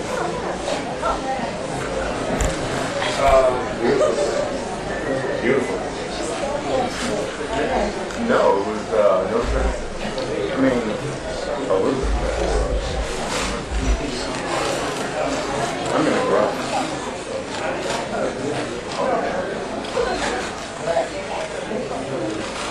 So, Friday, I'm looking for home.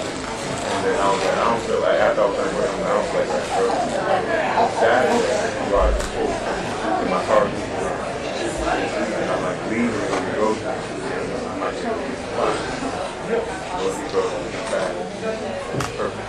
So I was like, yeah, so what's that? Groceries we need. Oh, absolutely. Did you find her account? Now, but I did say that Tasha napkin. Yes.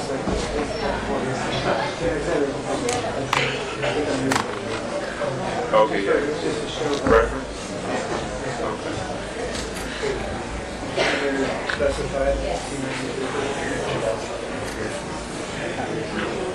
Yeah, she found that one of the So she didn't want that? She did want one. She did.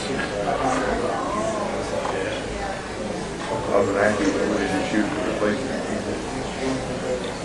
I'm really happy with the moment. That's awesome.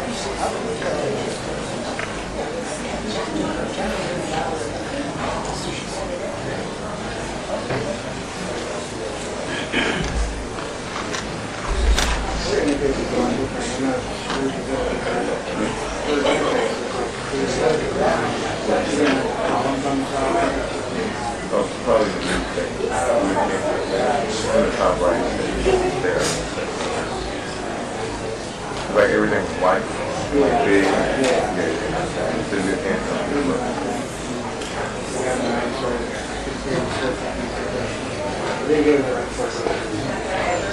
All right, welcome back. We're now going to hear from Dr. Jana Price on safety management systems and safety data. Dr. Price. Thank you, and good afternoon, Chairwoman Hamidi, Member Graham, and Member Inman.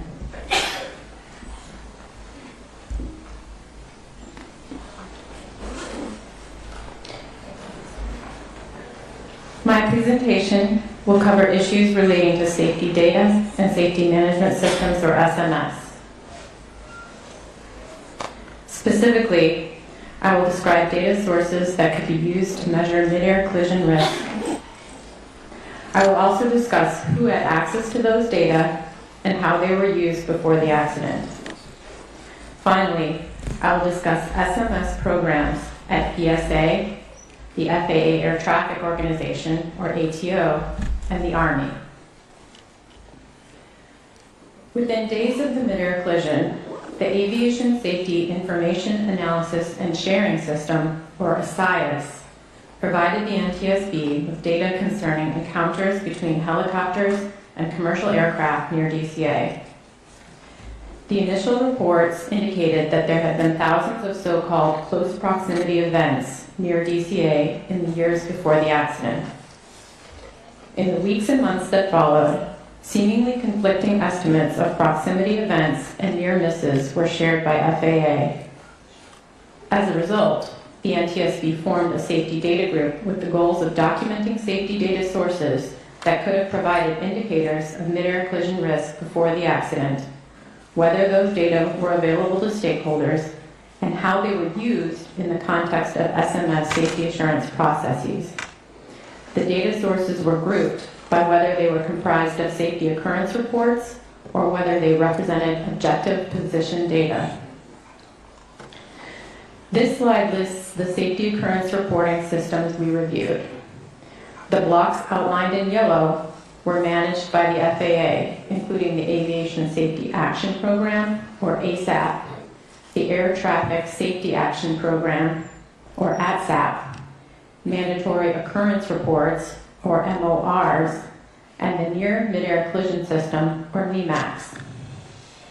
The Aviation Safety Reporting System, or ASRS, was managed by NASA, and the Army Safety Management Information System, or ASMIS, was managed by the Army.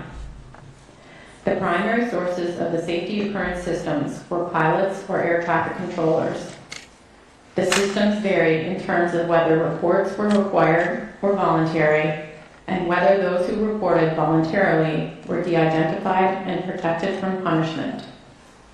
There was also variability in which stakeholders had access to the data. Our review of subjective safety occurrence reporting systems found that more than 18 reports per year on average of close calls between airplanes and helicopters near DCA in the 4 years before the accident. When available, we reviewed event descriptions and found reports describing issues like those found in this investigation, including airspace complexity, problems with ATC communications, challenges with combining controller positions, and helicopters flying above recommended altitudes. This slide provides an overview of the position data systems we reviewed.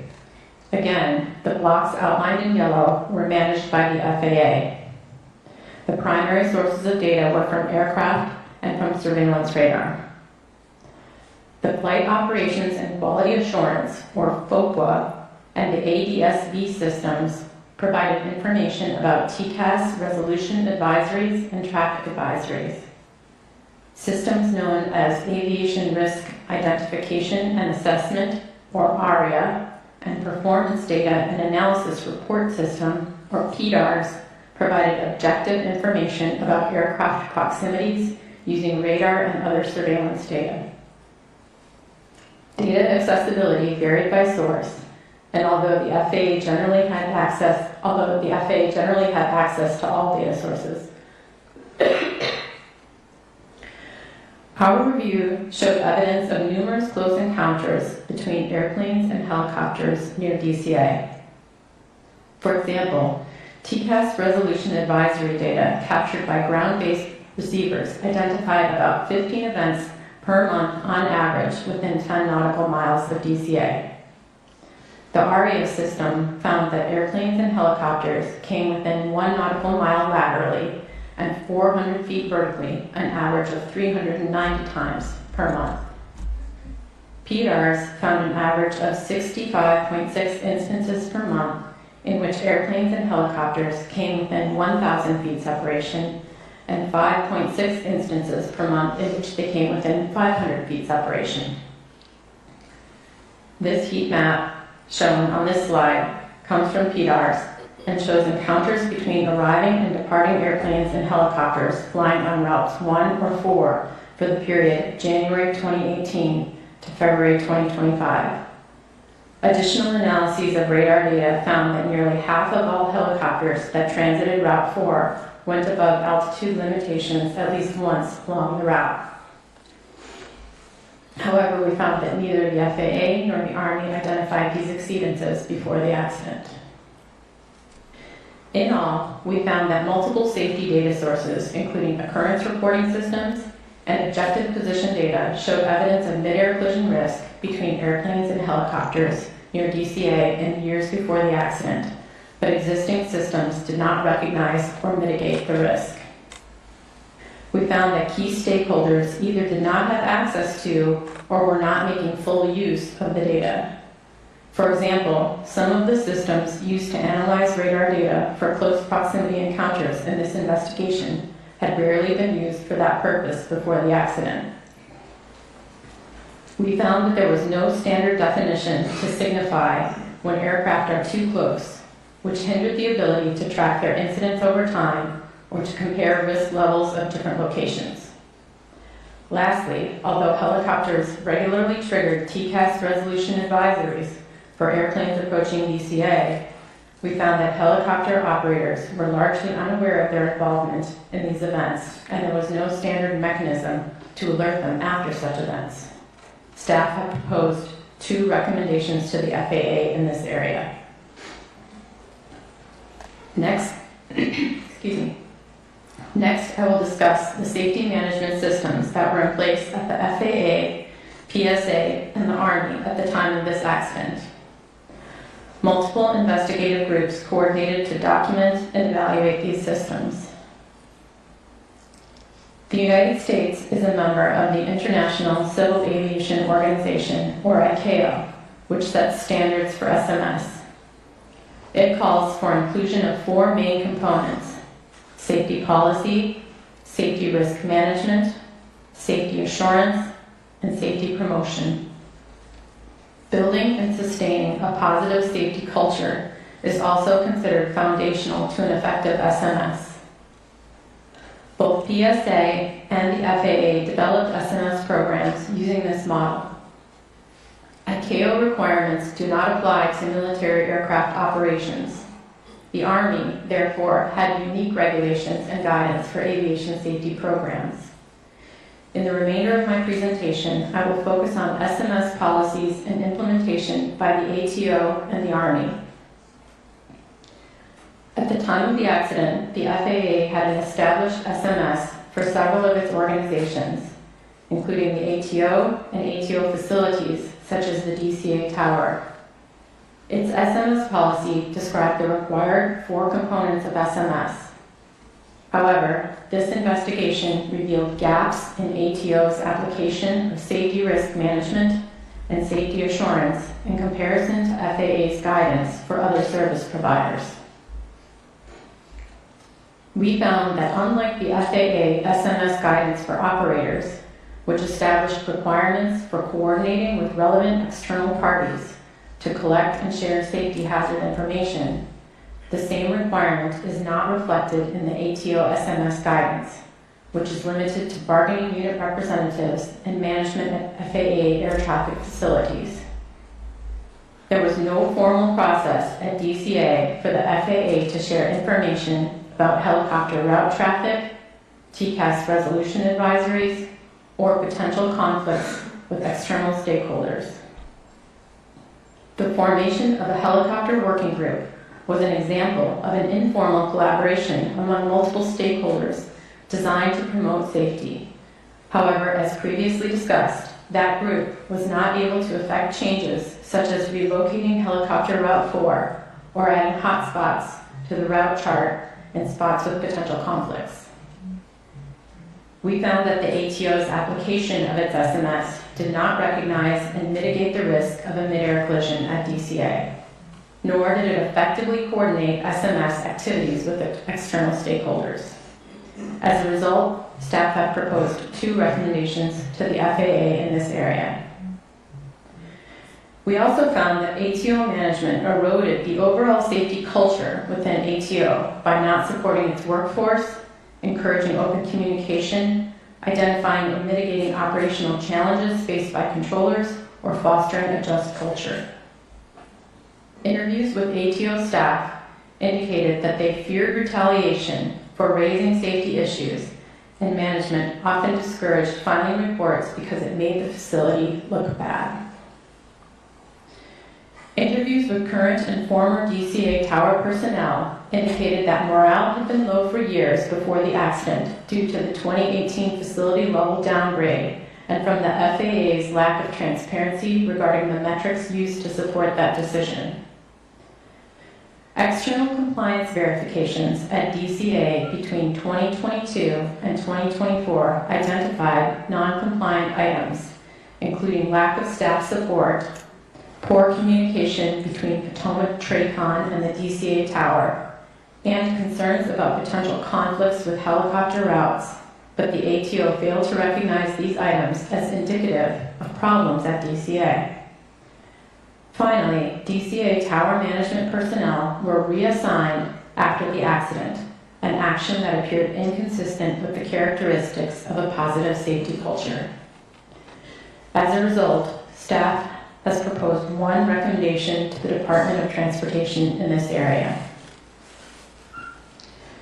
With respect to the U.S. Army safety assurance policies, Army safety programs were required to incorporate an occupational hazard reporting and investigation program managed by unit aviation safety officers.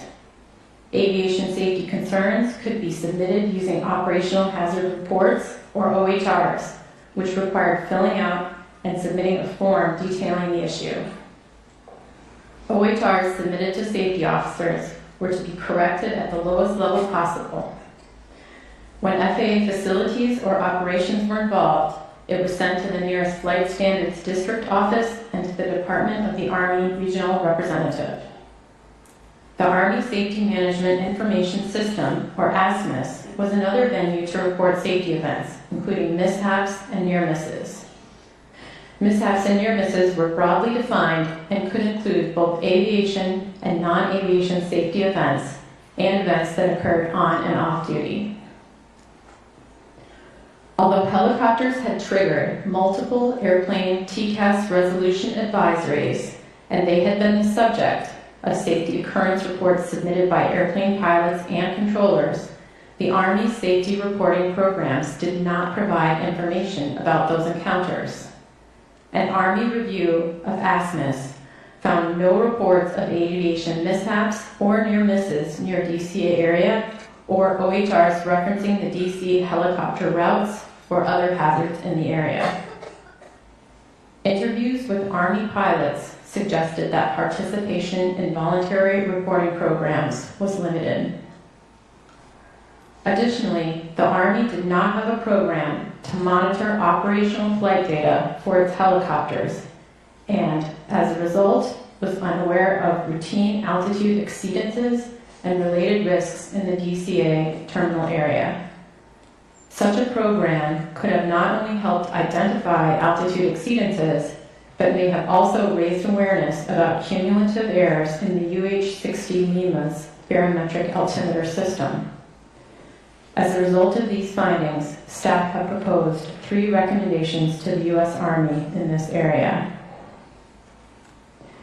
In 2024, the Secretary of the Army issued a directive for the adoption of an Army Safety and Occupational Health Management System, or ASOMS, the Army's first official SMS framework.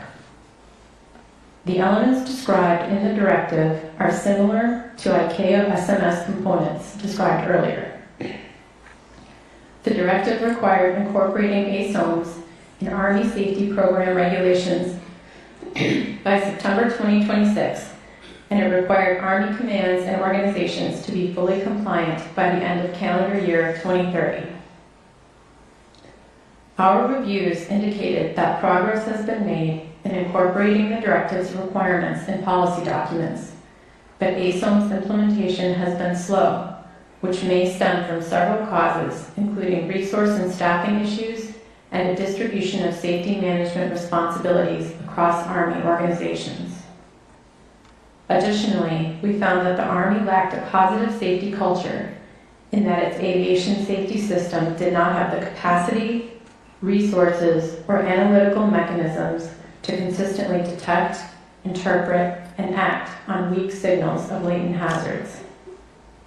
Overall, we found that the Army's process for allocating resources to aviation safety management did not ensure development of a robust SMS for helicopter operations in the Washington, D.C. area. As a result, staff have proposed 2 recommendations to the U.S. Army in this area. This concludes my presentation, and we are now ready to answer your questions. Thank you. Member Inman. Thank you. And I'll go back, and Dr. Price, that was really helpful. I think, I guess I also wanted, because you kind of broke it down a little bit differently, because I pulled some information out of our report. I think it gets to the same place, but we state that performance data analysis and reporting, or PDAR, indicates there were 4,067 encounters between 2018 and 25, in which separation between the helicopters and the fixed-wing aircraft was less than or equal to 1,000 feet. In 348 of those, the separation is less than 500 feet. To what extent did the FAA utilize that data prior to this mid-air collision? Thank you for that question.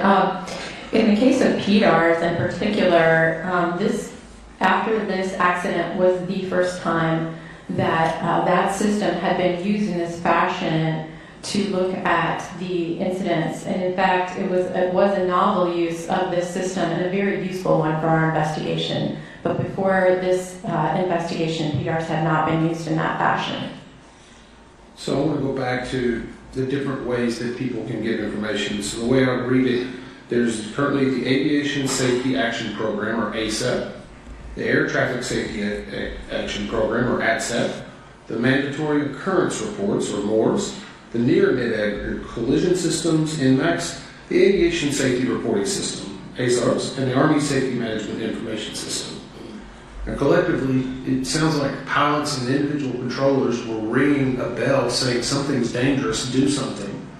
And I'm just curious, is the FAA, were they taking this information? Do they have the capacity? And will they take action on it? That's 3 questions in one. I'm sorry, Dr. Price.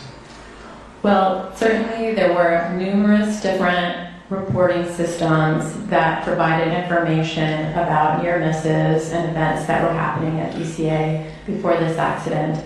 And the FAA did have access to all of those systems. Our investigation revealed that in general, the reviews of these systems were largely happening kind of on a case-by-case basis and weren't necessarily being looked at in an aggregate fashion. And when we do a look back, of course, we can see that there was a definitive pattern in these data, both with the safety reporting data and with the position data that I mentioned. But as the FAA even noted in our public hearing, that was something that although they had opportunities to see, they did not detect and mitigate before this accident. Since that time, have they indicated that they are using this data correctly? Thank you for reminding me about that question. Since the accident, we do have evidence that the FAA has put some of these data to use. They did a helicopter route analysis in 10 different cities with 16 airports where they used these data to look at and assess risk in airports that had helicopter traffic, and they have made some recommendations as a result of those. One of the things that we remarked on, though, is that they are still not using a standardized approach for looking at that issue, and it's something that we think is necessary to have more of a standard definition of what constitutes a close proximity event, so that there can be a way of comparing one airport to another or looking at trends over time, rather than what is kind of a hodgepodge, if you will, right now, of different ways of measuring this. So I guess, even though you didn't present, Captain, just want to get your attention first. Are you under the impression whenever people file these reports, somebody's actually listening? I would say generally you file a report and you don't hear anything back. So what's the purpose of filing a report? Dr. Price can probably answer this better, but I think it goes into a database. You're asking what is the purpose of a voluntary report? I guess I think a lot of people in aviation and a lot of us believe if you're saying something, somebody's looking at it or they're going to take action. Is that a misperception? Well, no. I think that these safety reporting systems are vital and they serve an important purpose, and we would hope and we would like to believe that when a pilot or a controller files a voluntary safety report, that it will be looked at and will be considered very seriously. And like I said, there is some evidence that there was some case-by-case analyses of reporting, but I think the pattern was missed, and that's where we've proposed recommendations that we think can get at that. Thank you. So we looked at, for different separations, less than 1 nautical mile lateral, less than 400 feet vertical, and this is something we worked out with FAA and looking at the data, and that gave us the 15,214. Then we looked at less than 600 feet lateral, less than 400 vertical, it gave us 210. and then less than 1,500 feet lateral and less than 200 feet vertical, which gave us 85, right? And so, so the FAA has 10 different sources of data that they're taking in. It's a lot of data that they request. They say they're data-driven. ATO did a top 5 every year, and it says they're data-driven. I would say they are not. I was stunned, absolutely stunned, when Senators Jerry Moran and Duckworth held a closed-door briefing and invited me, invited the Army, invited FAA, and was asking us for an update and asking us questions, and data came up. And I talked about our 15,214 events that we've identified, the 210, the 85, and FAA said, actually, it's 5. Five. And this isn't the first time.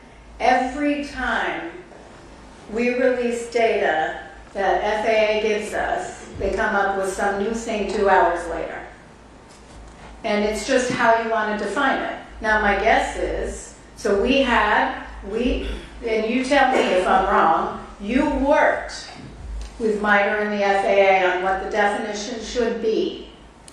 That was you and them working together to figure that out for our urgent safety recommendation. Then, right after we release it, they say, ooh, that makes us look bad, I guess. So they redefine it themselves and decide they should go with 600 feet lateral, 200 feet vertical to come up with 5. So is that correct? Well, Chairwoman Hamidi, I will be honest and say staff was never able to determine the exact source of where that 5 near misses quote came from, in spite of requesting that explicitly.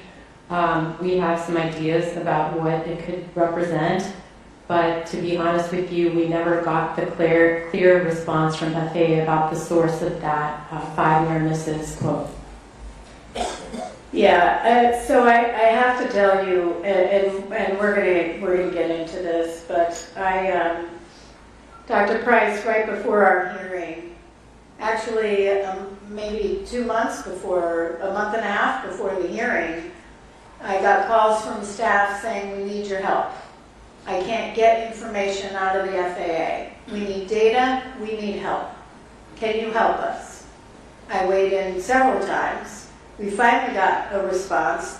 Then you, Dr. Price, my staff, and Mr. Lauren Roth, you all participated in the phone call with FAA. FAA, you said, this is the information we need. FAA said, okay, put it in writing and we'll get it to you. This is the agreement on what we'll provide. So you put it in writing, and the response was? In some cases, we were told that our requests were out of scope. Well, in this specific request, they basically told you no. In this specific request, we were given some information about near-midair collisions, but it didn't match the number 5, so that was the source of the confusion there. But there was a response from Matt Kaybeck that I have in writing that says, after they agreed to provide you information, that they responded and said no. I think I know what you're referring to, and that was an instance where we had gotten some data from the ASIS program, and we had additional follow-up questions about that. And then, as a result of that, we were told that we needed to request that data directly from the air traffic organization, and we followed up and did that. And we were told that the air traffic organization would not duplicate work that had already been done by ASIS. Even though part of the request was an additional parameter that you gave them? Yes, ma'am. That was not a duplicate? Correct. Yeah, thank you. Member Graham. Thank you, Chair. Well, I think many people would understand that the military has unique missions and demands that necessitate deviations from what might be standard or accepted in the commercial world. A proper comprehensive safety management system should not be one of those things. As well documented by our team in their presentation, neither the Army's Safety Management Information System nor their Safety and Occupational Health Management System, individually or combined, comprise an acceptable SMS. I have relentlessly beat the drum of SMS across multiple modes of transportation and organizations since I arrived here at the NTSB. And I truly believe that the military should be no different on this one. The core pillars of SMS are intentionally broad concepts that can be adapted to any operation. In particular, any operator regularly conducting flights in Class B or other congested airspace should have an SMS to properly manage their risk. Our airspace is only as safe as its weakest aircraft, or least safe aircraft, or organization. Dr. Price, I got a question or two for you, and maybe somebody else might want to jump in on this too, I don't know. As you mentioned, the Army Safety and Occupational Health Management Systems included some elements of what's similar to an ICAO SMS components. While that is true, is it also true that this program was not a standalone for the Army Aviation Battalions? Member Graham, I'd like to ask if Dr. Bramble would address that question.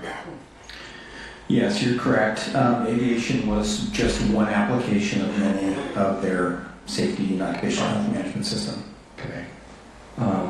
What other categories of potential hazards or other than aviation safety were included in this program? There was a wide variety, including tactical, off-duty, automotive, many things unrelated to aviation. There were 14 different areas, I believe. No, I'm not going to say that those aren't important. They are important for each unit, but I think what became abundantly clear during the course of this investigation is that the Army Aviation Safety cannot simply be lumped in with all of those other elements.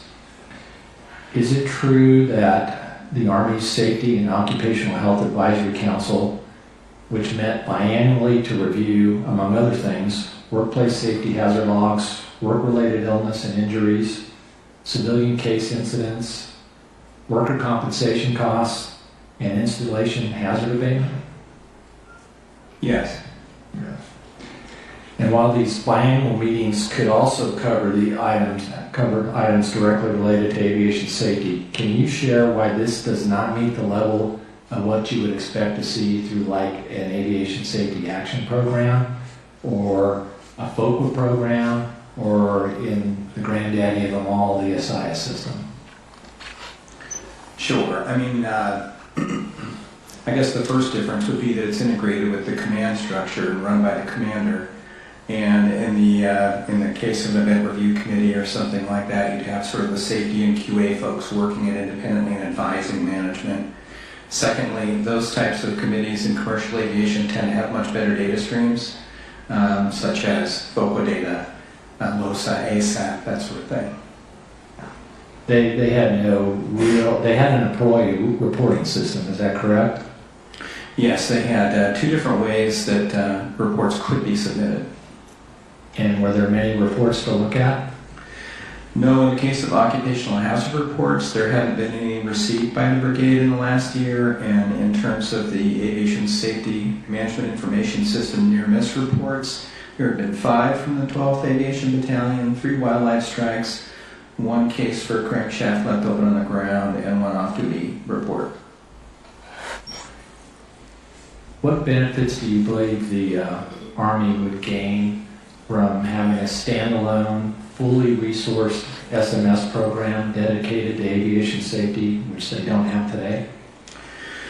Well, they would likely have better resources, better focused, aviation-focused analytic capabilities, better data streams, and a better focus on identifying weak signals of latent risks in the system that represent low probability, high consequence accidents, the kinds of complex system failures we're talking about today. Great, thank you, Dr. Bramble. Member Inman. So I want to go to the, actually the Safety Data Group Chair's Analysis Report. We indicated that the Aviation Risk Identification and Assessment, or the ARIA system, was designed specifically to identify air traffic operations that represent potential safety risks, even if operations are technically deemed compliant. We received testimony, I think, from the FAA Eastern or Safety Group for the Eastern Service Area that ARIA looks at the interaction of aircraft, so how they are moving towards each other, and generates a report. I think we looked at, I believe, 874 of those, just between 2022 and 24. To what extent did the ATO use this risk and this data to understand prior to the mid-air collision what was going on? Thank you. The ATO was using ARIA, as you specified. They were reviewing on a case-by-case these 874 events that they referred to as preliminary ARIA reports. The system itself would generate something for them to review when aircraft came within a certain proximity. An algorithm would feed a report to them for review. They had quality assurance teams that would conduct those reviews and assess. And what we found was that their assessments were largely through the lens of compliance. So they were looking to see if there was any kind of lack of compliance, and if there was, they would categorize it, and if not, they would categorize it into another category. Interestingly, within that set of 874, none of them had been identified as being near mid-air collisions, even though we knew from other sources during that time period that pilots had made those reports.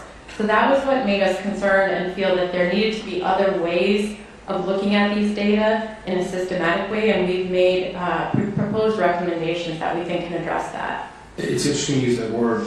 Is in your opinion, or just what you view, is the FAA more interested in enforcement or safety?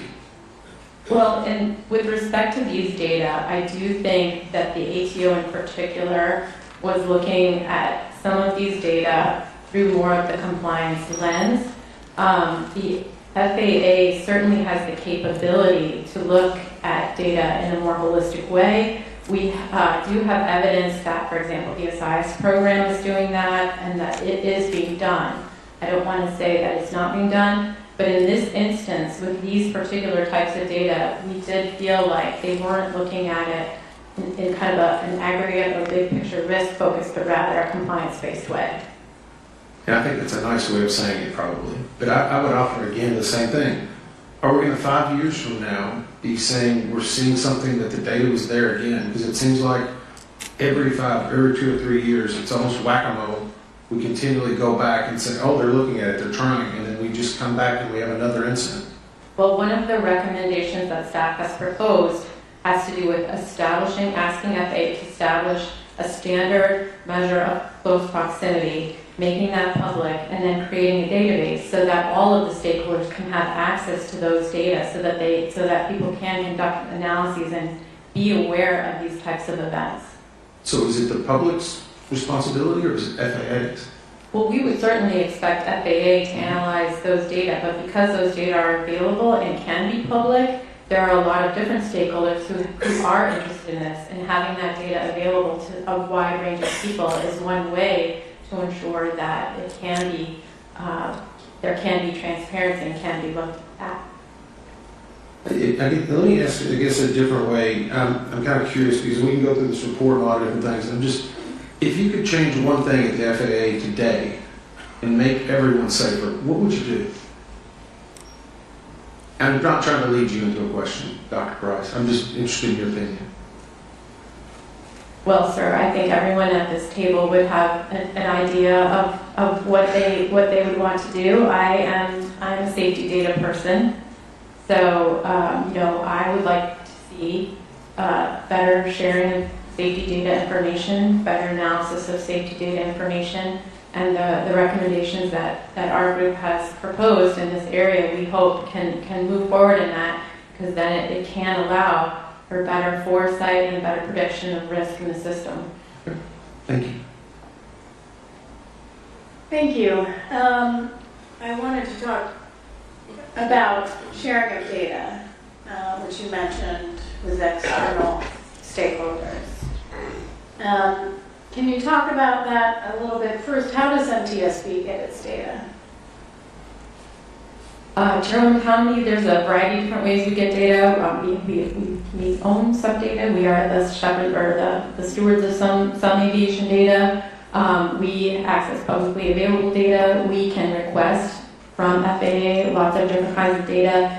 And there are some sources of data that are proprietary. For example, as I mentioned, the ASAP and ASAP voluntary reporting systems and the FOPA systems that are part of the ASICE program that are proprietary, and we have a special agreement memorandum of understanding with FAA, and there are certain situations where we may request those data. Some data systems that FAA have, we still pay for. That is correct. That is correct. Instead of the sharing of data. So how about industry? How does industry get, say the commercial airlines, how would PSA get information from FAA? Well, PSA, as many airlines, are members of the ASICE program, which is a collaboration between industry it's a collaboration among many stakeholder groups that's managed by a third party that brings information together and allows them access to it. So that's one way that PSA and many operators get safety data. Some of the criticism of that, though, is that it's outdated and old by the time they get it.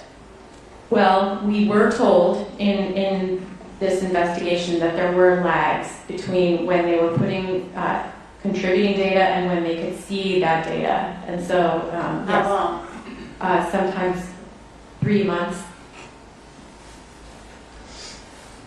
How about the Army? Do they get the data?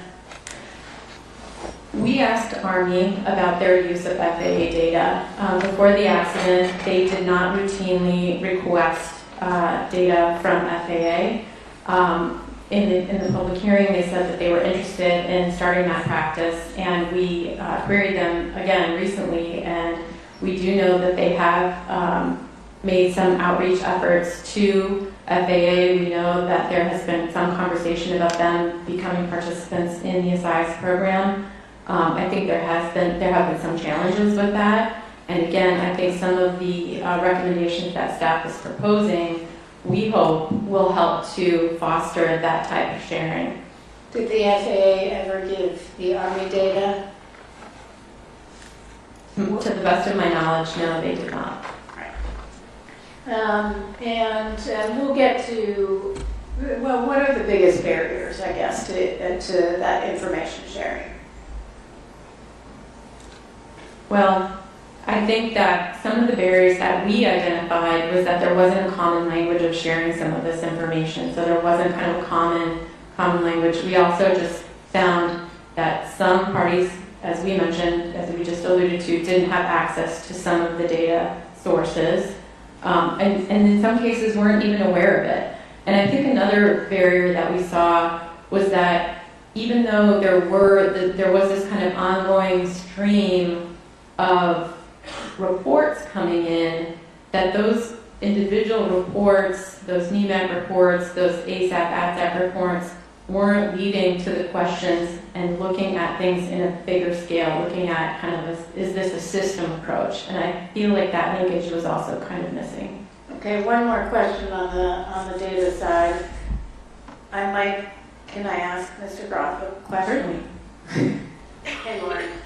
You and I have talked about this, that there are some concerns with an over-reliance on AI by FAA, that there are some challenges there, that if that they've got to be careful on the use of AI to pick up trends to make sure it doesn't discount some reports. Can you just talk about some potential benefits you could get from the use of AI to help them identify trends, but then also some potential downsides? Sure, thank you for that. There was some discussion even in the investigative hearing on use of AI. The term is widely used to include a lot of kind of algorithmic computer process. And so what is it that you're actually talking about when someone says AI is a question?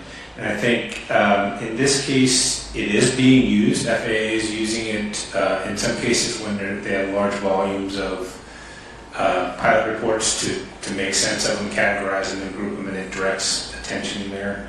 I think one of the things, even the ARIA system could be considered to be AI. I think what we saw here was in some cases, was not really understanding what was represented. So there really does need to be a human understanding of what all of these things mean together. So if you're looking to a computer system to give you the answer and kick out the answer, that I think that would be problematic if it would be that type of an application. It really does need a human understanding and review to trust what they're getting out of it. And so maybe that if there's any loss of true understanding of what those events mean, that could be problematic. So pluses and minuses. Yeah, thank you. Member Graham. Thank you, Chair. I'm just amazed about the amount of data the FAA Air Traffic Control Organization had, and it sure doesn't seem like they were doing anything with it. Was the FAA aware, or had they been made aware of the risk of a mid-air collision near DCA along Route 4 and the approach path to runway 33 prior to the accident? Member Graham, I think the answer to that is yes. There were safety reports, and there was also the work of the helicopter working group that had raised these issues as a concern. Yeah, I agree. It was there. I think it was there. People were telling me it was there. One of the things that struck me as I read through the multitude of data the FAA had available to them was now nearly every subjective data reporting mechanism was inconsistent with the objective data source events surrounding DCA. For example, I want to draw attention to the discrepancy between the ATSAP program for air traffic controllers and the ASAP program for pilots. Over a nearly 4-year period from February 2020 through October 2024, more than 16,000 ASAP reports were filled or were filed related to DCA. That's from the pilots, including 85 specifically concerning close calls between airplanes and helicopters. Yet, somehow over nearly a 12-year period, 3 times as long, from January 2011 through August 2023, only 520 ADSAP reports were filed related to DCA. Of those, just 26 contain information on close calls between airplanes and helicopters. Put those numbers in perspective, pilots at DCA were filing nearly 18 ASAP reports annually regarding close calls between airplanes and helicopters, and controllers at the DCA were only filing 2 per year. I'm going to ask Mr. Soper this. With regard to the discrepancy between ASAP and ADSAP programs uncovered during this investigation, what do you believe is the reason for air traffic controllers identifying significantly fewer close calls than the pilots? Thank you for the question. So in air traffic control, there is a little bit of a difference, so that metric could be a little deceiving, and that's because in air traffic, we also have, you've heard mentioned a couple of times, mandatory occurrence reports, which are requirements for air traffic control to submit. Losses of separation would be one of those things. Near mid-air collisions would be one of those things. Runway incursions would be one of those things. The list goes on. So we looked at, I believe it was 10 years, and Jana, please correct me if I'm wrong, like 10 years worth of data approximately, and they had 170,000 plus mandatory occurrence reports at DCA that were reported by air traffic control. So for air traffic controllers, they may not file an ASAP based on a report, especially if they've already reported it via a mandatory occurrence report, because they feel they've met a reporting requirement and they didn't go they don't take the time to go to actually do an ASAP on top of it. Is it difficult to do an ASAP report? No, I would say it's not difficult to do one. Is there a reluctance? No, well, from our investigation here at DCA, none of them displayed a reluctance or said that they had a reluctance. They felt free to file, and they did. They did file the reports. Was there any fear of retaliation for reporting in any way close calls? Not according to our interviews. They didn't feel a fear of retaliation for reporting in an ASAP. Okay. Thank you for that. I think that's all. I'll wait for the next round. Member Raymond? I think I've done with my questions, and so can I pass until we get to the last round? Okay, because I do have a couple of last minute things. Dr. Bramble? Dr. James Reason talks about 5 components of a positive safety culture. Reporting culture, just culture, flexible culture, learning culture, informed culture. Do you believe the FAA had a reporting culture? And let me, just for everybody watching, reporting culture is a culture where staff feels, this is per Dr. James Reason, feels safe and confident reporting safety concerns, near misses, and errors without fear of blame. I should probably defer this question to Dr. Wilson. So in some regards, we believe that at the facility level, there was a reporting culture. Controllers did indicate that they felt comfortable submitting ATSAP reports, and management also said that they had an open door policy, and controllers said that they felt comfortable going to their managers if they had a safety concern. At a more global level, at the ATO, we do not believe that there was a reporting culture. As was mentioned in Dr. Price's presentation, some staff did feel that there would be retaliation for reporting safety concerns. We had multiple people who wanted to share information with us but didn't feel comfortable until they were closer to retirement because they were afraid of retaliation. We obviously had the issue at the public hearing, our investigative hearing, where we felt like management might have been influencing the testimony of some of our witnesses. So in some aspects, yes, and some aspects, no. In fact, we couldn't get some people absolutely refused to testify or even be interviewed on the record. One person in particular went to a friend of mine at the FAA to call me to ask if he could meet with me because he wasn't comfortable talking to anybody else. It's inappropriate for me because I'm not an investigator, but I was able to connect through that intermediary.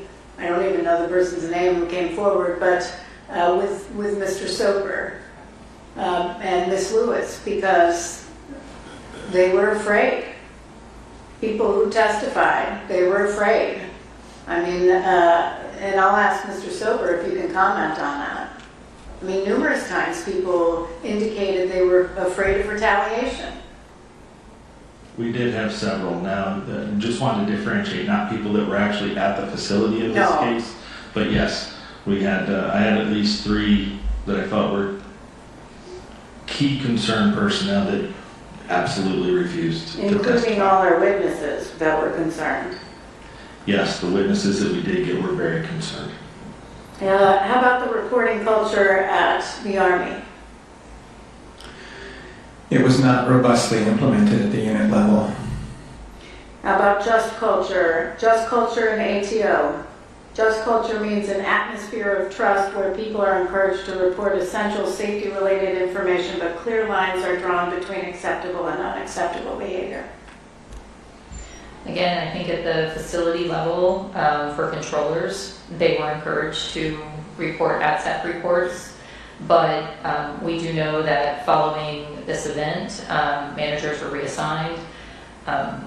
as Dr. Price mentioned in her presentation, following some mandatory report occurrences that occurred.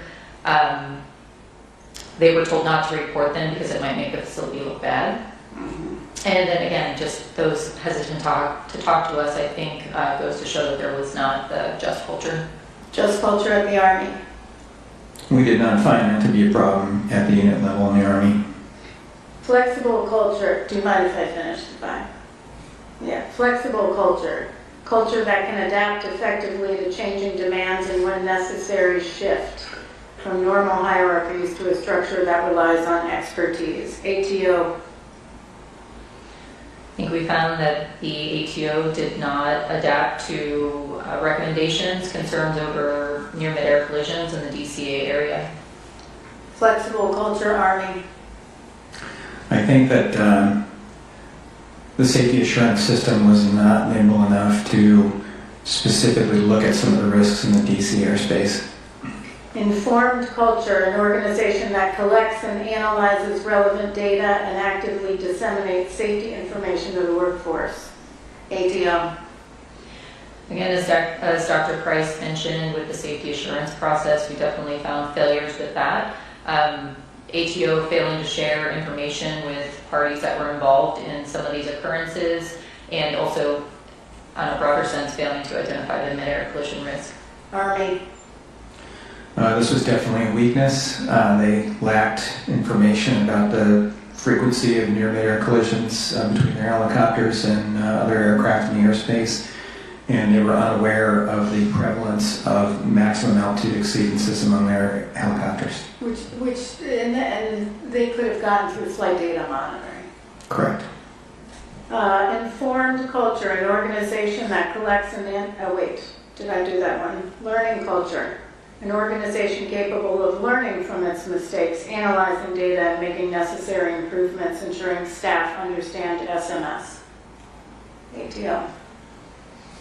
Again, numerous times, the helicopter working group brought recommendations to the ATO, which were not acted upon, and those were ignored. We also had external compliance verification findings over multiple years that the ATO did not learn from. Army. I think they might have if they had been aware, but I think because they were not aware of these risks, they did not learn about them. Thank you. Member Graham.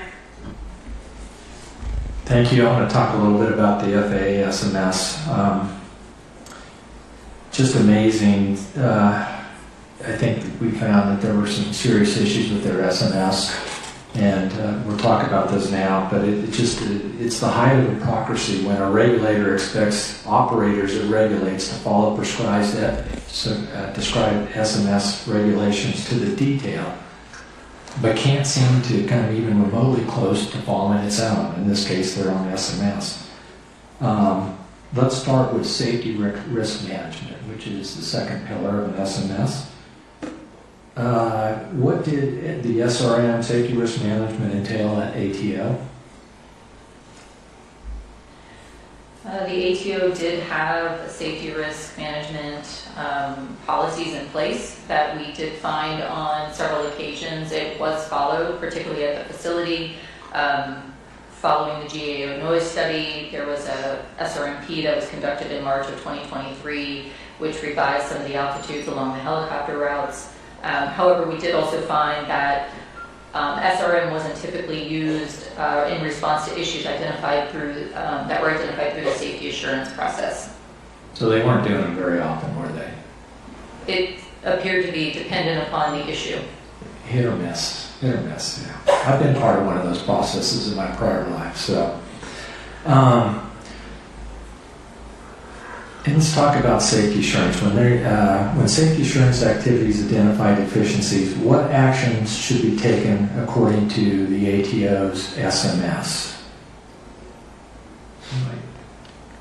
I can take that. Thank you.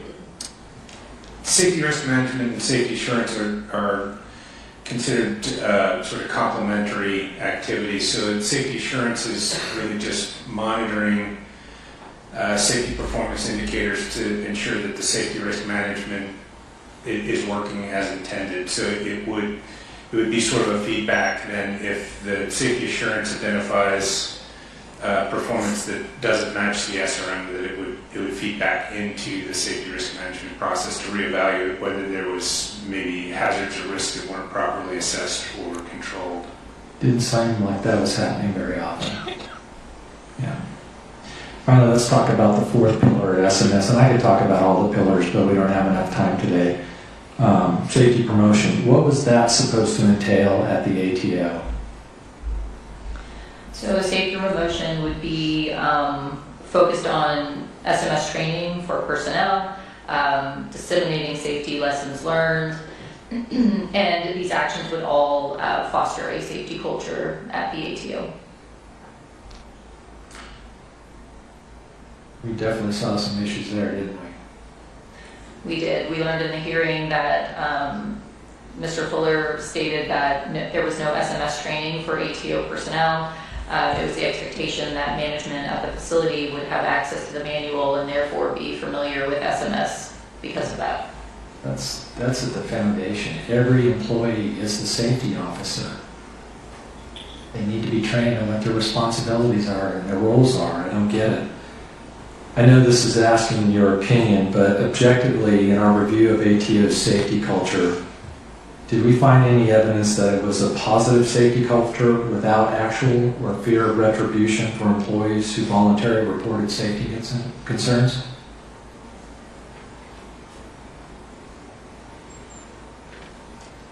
We don't have evidence that anybody who reported a safety concern via ATSAP faced any retaliation. But again, we did have several people who talked to us who said that they faced retaliation for raising safety concerns at the ATO. So would it be fair to say that their SMS was nice on paper, but maybe not so nice in reality? They did have an SMS manual, so they did have it documented. However, we did identify a number of deficiencies. And that is why we have a recommendation for their SMS to be evaluated. And in your judgment, had the ATO followed their prescribed SMS with regard to what they knew about the risk around DCA before this accident, would that process have led them to enact mitigations that could have prevented this accident? We'd like to believe that a properly implemented SMS would have identified this. I agree with that. Thank you. Good questions. Member Raymond.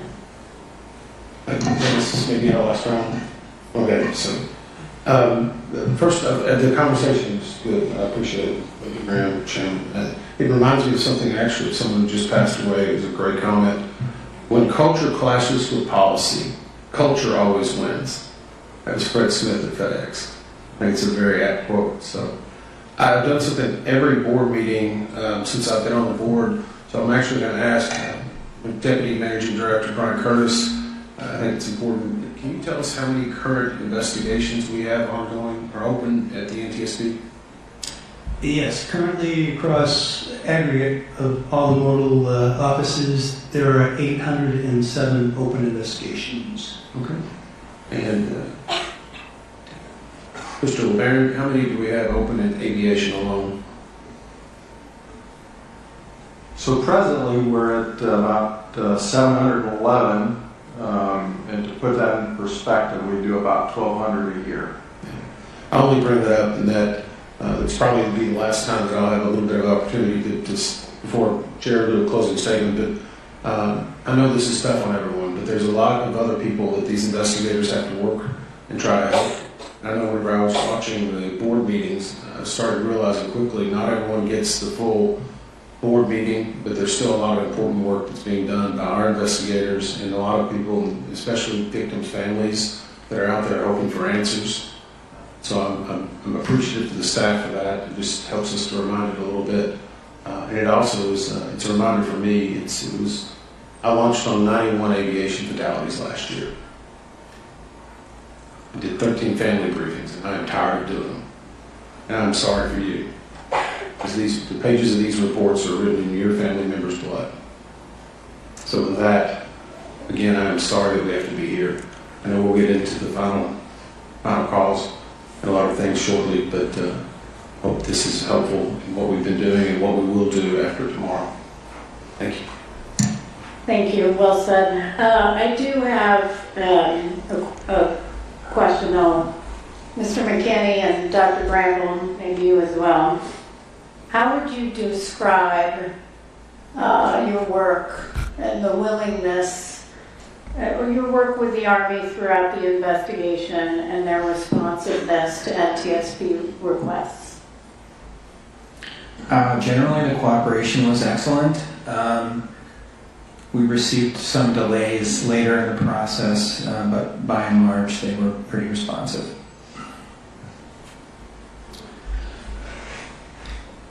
The Army was excellent and responsive to work with, especially through the brigade. We had no problems getting the information we requested, and they rapidly provided us assets such as aircraft to do flight tests. So it was a good experience, good working relationship with the Army at the TAB level. Mr. Banning, would you agree? Yes, absolutely. Yeah, I see Colonel Easter and Colonel Yeager, I believe, in the audience, and then we also worked with Colonel Parker. I thought it was an excellent working relationship. They provided us what we needed.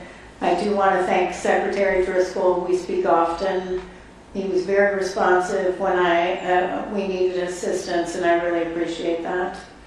Mr. Soper, maybe others who might want to, well, let's start with Bryce. Mr. Banning, how would you describe your work with the FAA throughout the investigation and their responsiveness to NTSB requests made of the ATO? I think we are grateful for the FAA's role. We're grateful they did provide us a tremendous amount of data. We're grateful for their cooperation. However, there were some struggles that have already been stated.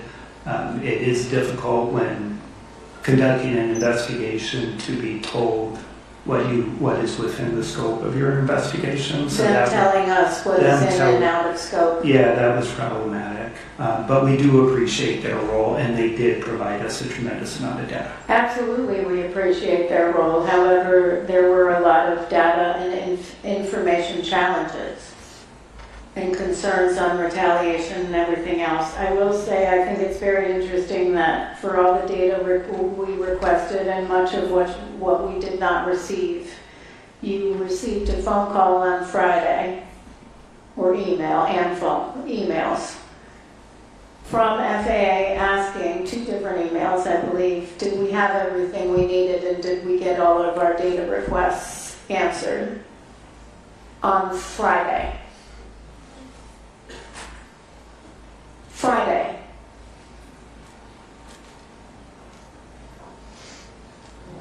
That's ridiculous. 1 year later, 6 months of asking, actually I think you all asked me to start weighing in back in May. Some of those questions never answered. And yet Friday, they asked. You're too late. We already figured it out ourselves. Okay. Well, any other questions? No? All right. Well, we're going to take a 15-minute break. We'll be back, is it 15 minutes? Yeah, 4 o'clock.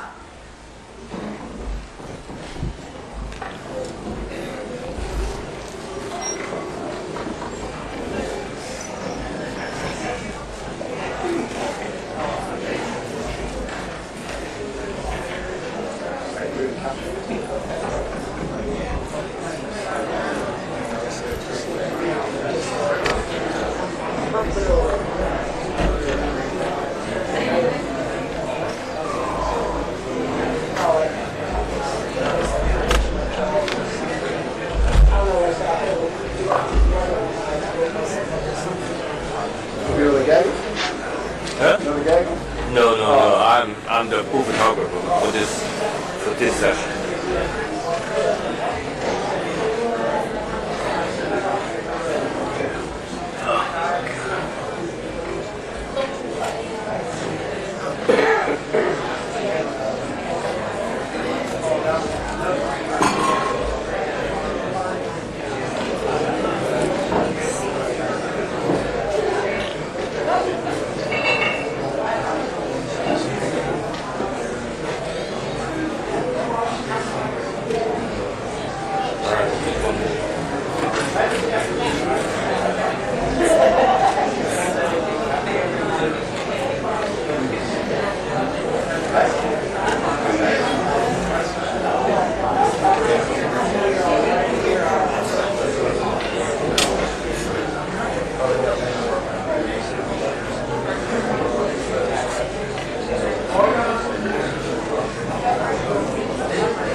Yeah, that's also wonderful.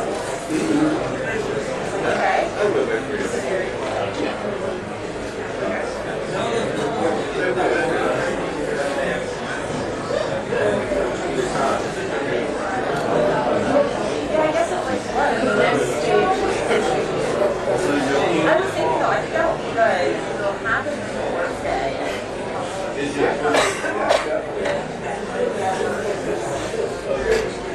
I'm gonna be there.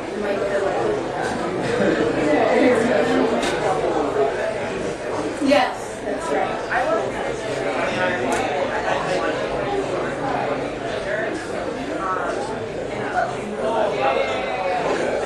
I don't know. I do a lot of my shows. It's like children's watch.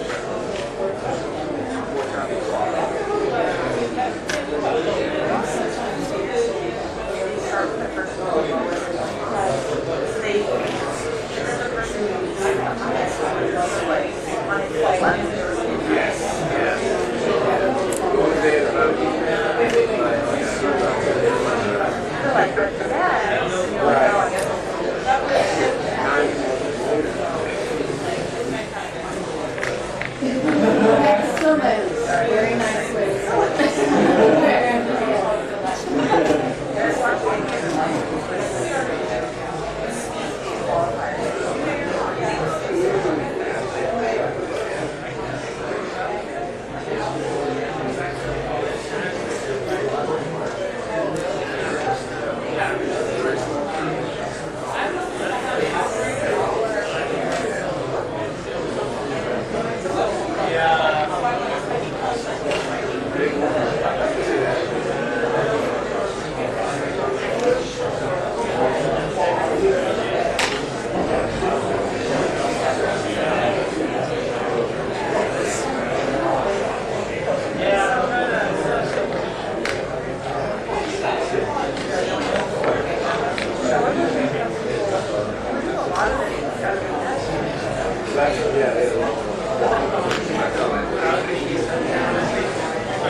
that introduction,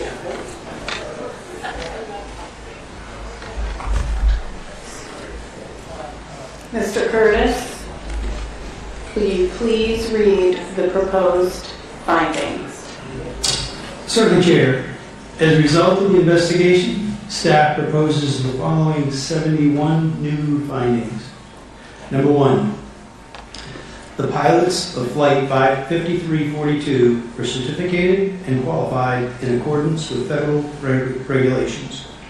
Number 2, the pilots of Flight 5342 were medically qualified for duty, and available evidence does not indicate that they were impaired by effects of medical conditions or substances at the time of the accident. Number 3, review of the Flight 5342 pilot's time since waking and sleep opportunities in the days before the accident indicated that the pilots were unlikely to have been experiencing fatigue. Number 4, the pilot, instructor pilot, and crew chief on board PAT 25 were qualified and current in their positions as designated by the unit commander in accordance with Army regulations. Number 5, the pilot, instructor pilot, and crew chief of PAT 25 were medically qualified for duty, and available evidence does not indicate that they were impaired by effects of medical conditions or substances at the time of the accident. Number 6, review of the 3 PAT 25 crew members' time since waking and sleep opportunities in the days before the accident indicated that the crew were unlikely to have been experiencing fatigue. Number 7, the airplane was properly certificated, equipped, and maintained in accordance with 14 CFR Part 121. The airplane operated within its weight and balance limitations throughout the flight. Examination of the Sorry, airplane. can you pause for a second? I'm sorry. Yeah, okay, we're back to 7 and had to flip to 8. Go ahead. You're fine. Start on 7 and just the video. The screen was off. Okay, sorry. Number 7, the airplane was properly certificated, equipped, and maintained in accordance with 14 CFR Part 121. The airplane was operated within its weight and balance limitations throughout the flight. Examination of the airplane revealed damage consistent with an in-flight collision and subsequent impact with water, and there was no evidence of any structural, system, or power plant failures or anomalies. Review of surveillance videos indicated that the airplane's wing navigation, landing taxi, and anti-collision strobe lights were operating at the time of the collision. Number 8, the helicopter was properly certificated, equipped, and maintained in accordance with U.S. Army regulations. Review of helicopter maintenance records did not reveal any open discrepancies or anomalous trends that contributed to the accident. The helicopter was operated within its weight and balance limitations throughout the flight. Examination of the helicopter revealed damage consistent with an in-flight collision and subsequent water impact. There was no indication of any structural, main or tail rotor system, flight control system, or power plant failures or anomalies. Review of surveillance videos indicated that the helicopter's right and tail position lights, the landing light, as well as both upper and lower anti-collision lights were operating at the time of the collision. Number 9, the operations supervisor and 4 controllers who were working in the Ronald Reagan Washington National Airport Air Traffic Control Tower cab at the time of the accident were properly certified, qualified in accordance with federal regulations and facility directives, and current. Number 10, although the Ronald Reagan Washington National Airport Air Traffic Control Tower facility was not staffed to its target level at the time of the accident, the number of staff in the tower at the time of the accident was adequate and in accordance with Federal Aviation Administration directives. Number 11, the decision to combine the helicopter control and local control positions was not the result of insufficient staffing, and personnel were available to staff the helicopter control and local control positions separately had the operations supervisor chosen to do so. Number 12, the local control controller, assistant local controller, and operations supervisor were medically qualified for duty, and available evidence does not indicate that they were impaired by effects of medical conditions at the time of the accident. Number 13, review of the local control and assistant local control controllers and operations supervisors' time since waking and sleep opportunities in the days before the accident indicated that the controllers, including the OS, were unlikely to have been experiencing fatigue. Number 14, visual meteorological conditions prevailed in the area at the time of the accident.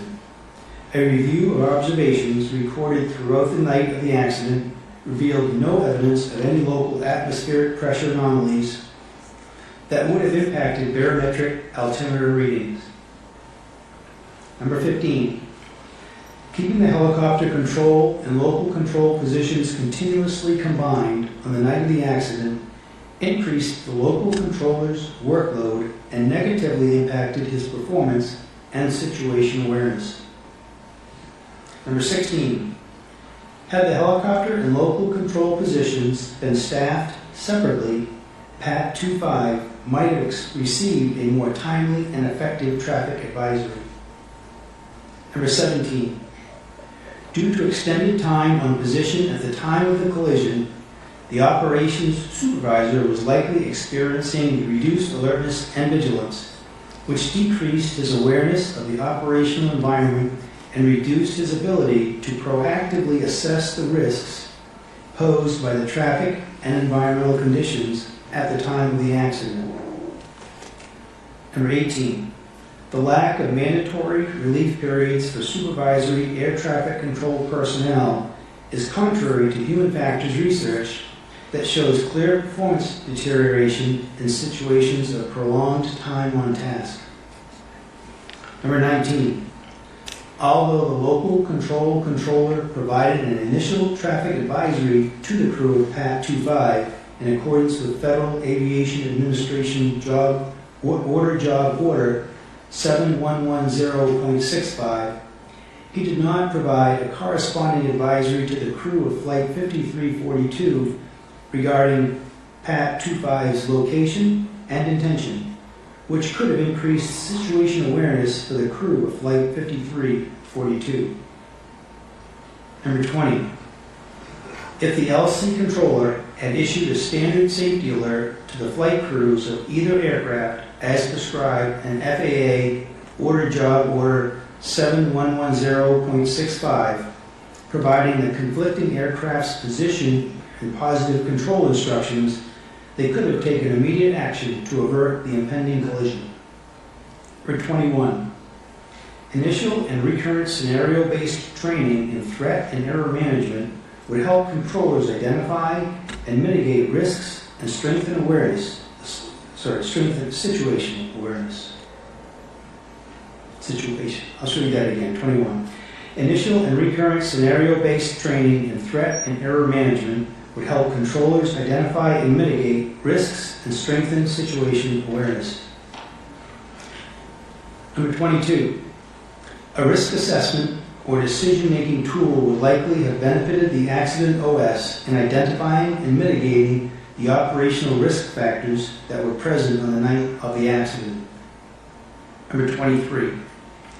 Due to degraded radio reception, the crew of PAT 25 did not receive salient information regarding Flight 5342's circling approach to runway 33. Number 24. The PAT 25 IP did not positively identify Flight 5342 at the time of the initial traffic advisory, despite his statement that he had the traffic in sight and his request for visual separation. Number 25. With several other targets located directly in front of the helicopter represented by points of light with no other features by which to identify aircraft type and without additional position information from the controller, the IP likely identified the wrong target. Number 26.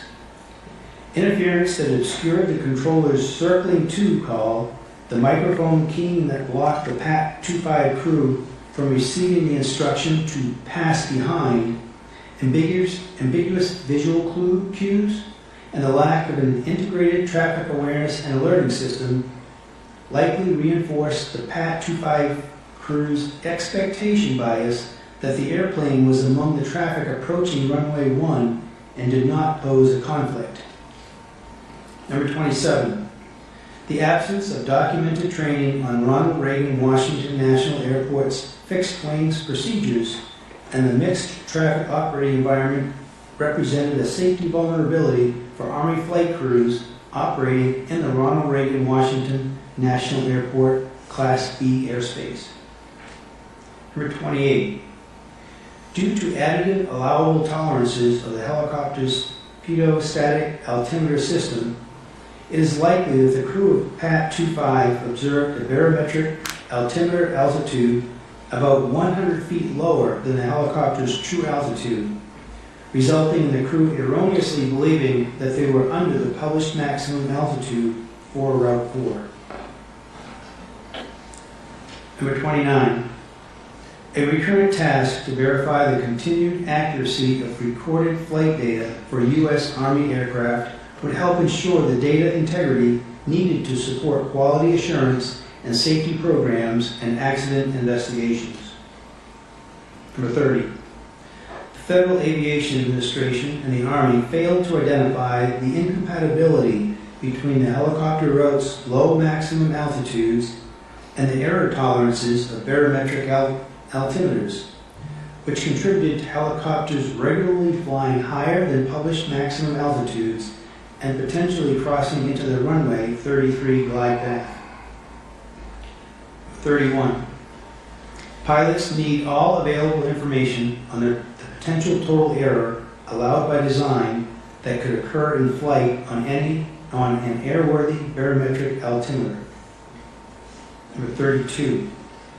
The Army's post-installation functional check of the transponder on the accident helicopter was insufficient to detect that it was not broadcasting automatic dependent surveillance broadcast out. Number 33. The Army's lack of a recurrent transponder inspection procedure resulted in the incorrect aircraft address being transmitted by the accident helicopter's transponder, and the incorrect automatic dependent surveillance broadcast settings on several other helicopters being undetected. For 34. Because the APX-123A transponder is designed for use on multiple aircraft platforms, it is possible that incorrect settings may be present on other aircraft used throughout the Department of War Armed Services. Number 35. The crew of Flight 5342 did not see the helicopter until it was too late to avoid a collision because of the high workload imposed during the final phase of their approach, and due to the helicopter's low conspicuity and lack of apparent motion. Number 36. Times of compacted demand as a result of air carrier scheduling practices increased operational complexity and required mitigation by controllers to maintain spacing and surface movement. Number 37. Ronald Reagan Washington National Airport Air Traffic Control Tower routinely received less than the requested miles in trail spacing from Potomac Consolidated Terminal Radar Approach Control, which increased controller workload by requiring them to generate additional spacing to prevent delays or gridlock. Number 38. The practice of offloading arrival traffic on approach to runway 1 by asking pilots if they could accept a circling approach to runway 33 was a routine mitigation strategy for Ronald Reagan Washington National Airport controllers to generate spacing that was not provided by Potomac Consolidated Terminal Radar Approach Control. 39. Time-based flow management, or metering, would provide Potomac Consolidated Terminal Radar Approach Control and Ronald Reagan Washington National Airport Air Traffic Control Tower with a consistent flow of traffic with more accurate spacing and greater predictability, thereby reducing controller workload. Number 40.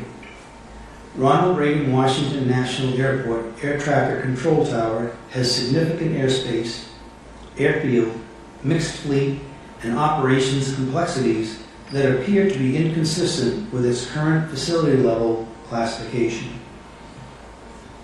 Number 41.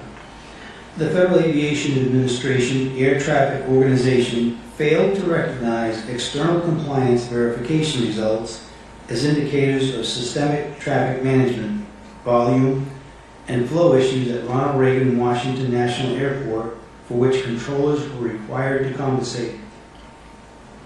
Number 42. The long-standing practice of relying on pilot-applied visual separation, see and avoid, as the principal means of separating helicopter and fixed-wing traffic in the Washington, D.C. area by both Ronald Reagan Washington National Airport Air Traffic Control Tower and the Army led to a drift in operating practices among controllers and helicopter crews that increased the likelihood of a mid-air collision. Number 43.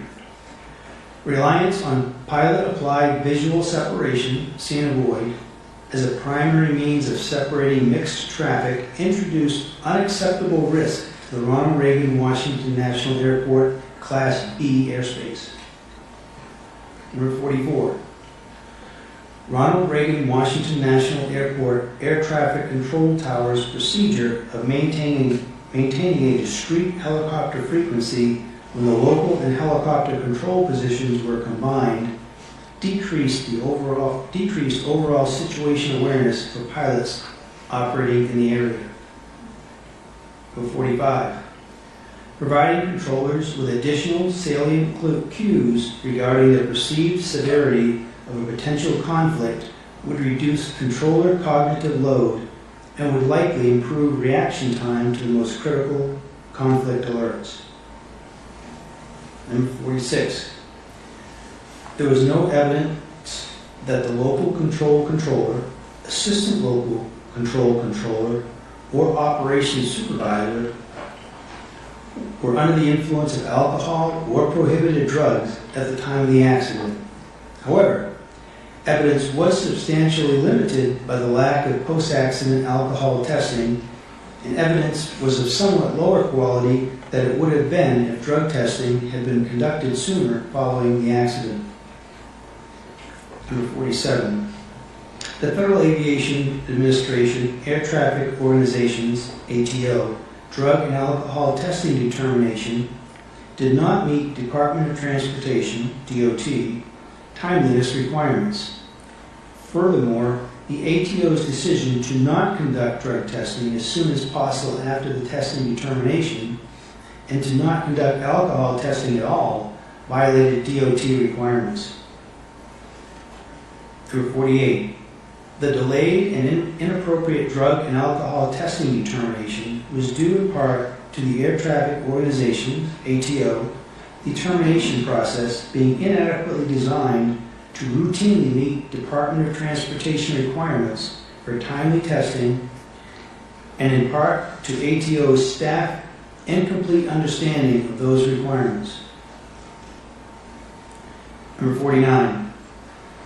Additional reviews of helicopter route charts as required by Federal Aviation Administration Order 7210-3DD would have provided an opportunity to identify the risk posed by the proximity of Route 4 to the runway 33 approach path, but there is no evidence to support that these reviews were being performed at Ronald Reagan Washington National Airport. Number 50. The information published by the Federal Aviation Administration regarding Washington, D.C. area helicopter routes was insufficient to provide helicopter and fixed-wing operators with a complete understanding of the helicopter route structure and its lack of procedural separation from fixed-wing traffic. Number 51. Current aeronautical charting does not provide information on visual flight rules, helicopter routes that may conflict or come in close proximity to and approach departure corridors, which reduces pilot situation awareness. Number 52. The lack of automatic dependent surveillance broadcast, ADSB, out from the accident helicopter did not contribute to this accident, as the helicopter was still being tracked by radar, and ADSB out would not have provided improved traffic alerting from the Ronald Reagan Washington National Airport controller or the crew of Flight 5342 because the airplane was not equipped with ADSB in. Number 53. The Army's standard operating procedures that prevent flight crews from enabling automatic dependent surveillance broadcast, ADSB, out while in flight when not performing sensitive missions that require ADSB to be disabled, limit the visibility of military aircraft on collision avoidance technologies that leverage ADSB information. Number 54. All of the airplane's traffic alert and collision avoidance system operated as designed. It was ineffective in preventing the collision because of current activation criteria and resolution advisory inhibit altitudes. Number 55. Traffic advisory oral alerts that include additional information about the location of traffic could reduce the time pilots need to visually acquire target aircraft. 56.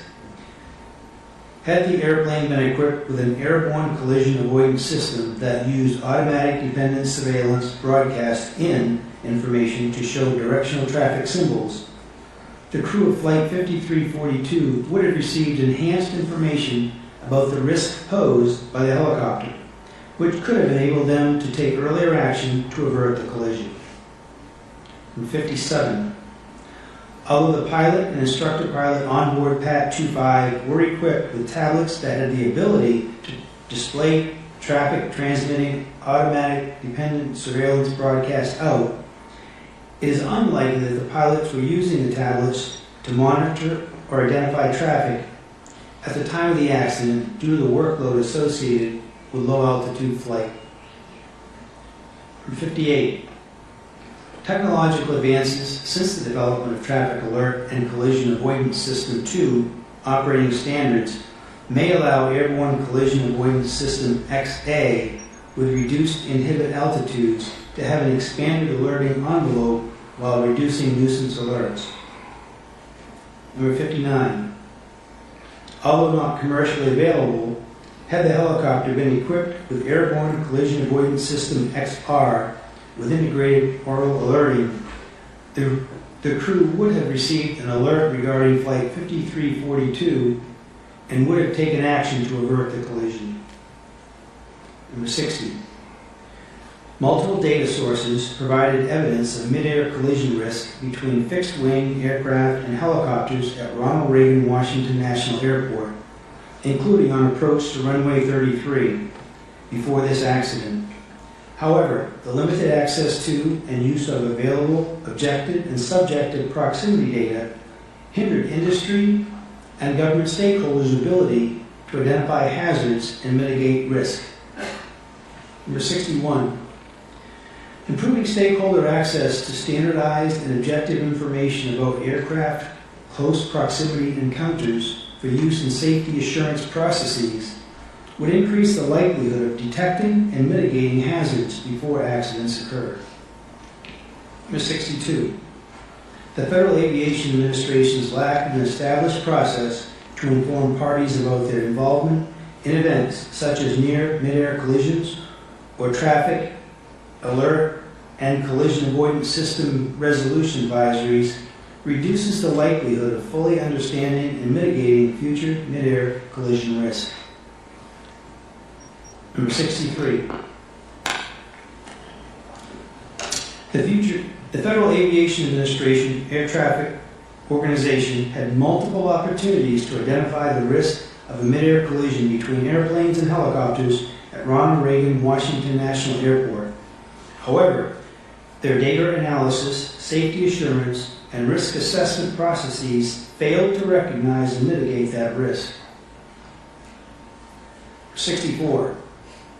The Federal Aviation Administration Air Traffic Organization's application of its safety management system did not effectively coordinate safety assurance and safety risk management activities with external stakeholders in the Ronald Reagan Washington National Airport Class B airspace.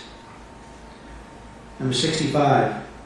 Changes to Ronald Reagan Washington National Airport Air Traffic Control Tower's standard operating procedures to the accident, removing the requirement for the operations supervisor, OS, to document the time and reason for combining or decombining the helicopter control position in the facility log made it less likely that the OS would consider and evaluate the risks associated with combining or decombining the position. Number 66.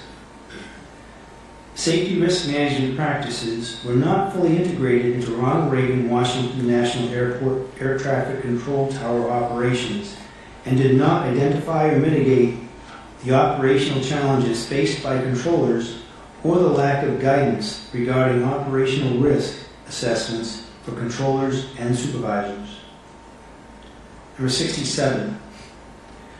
Federal Aviation Administration Air Traffic Organization, ATO, management did not follow the tenets of safety management systems to support its workforce, encourage open communication, identify and mitigate risks, or foster a just culture, which eroded the overall safety culture within ATO.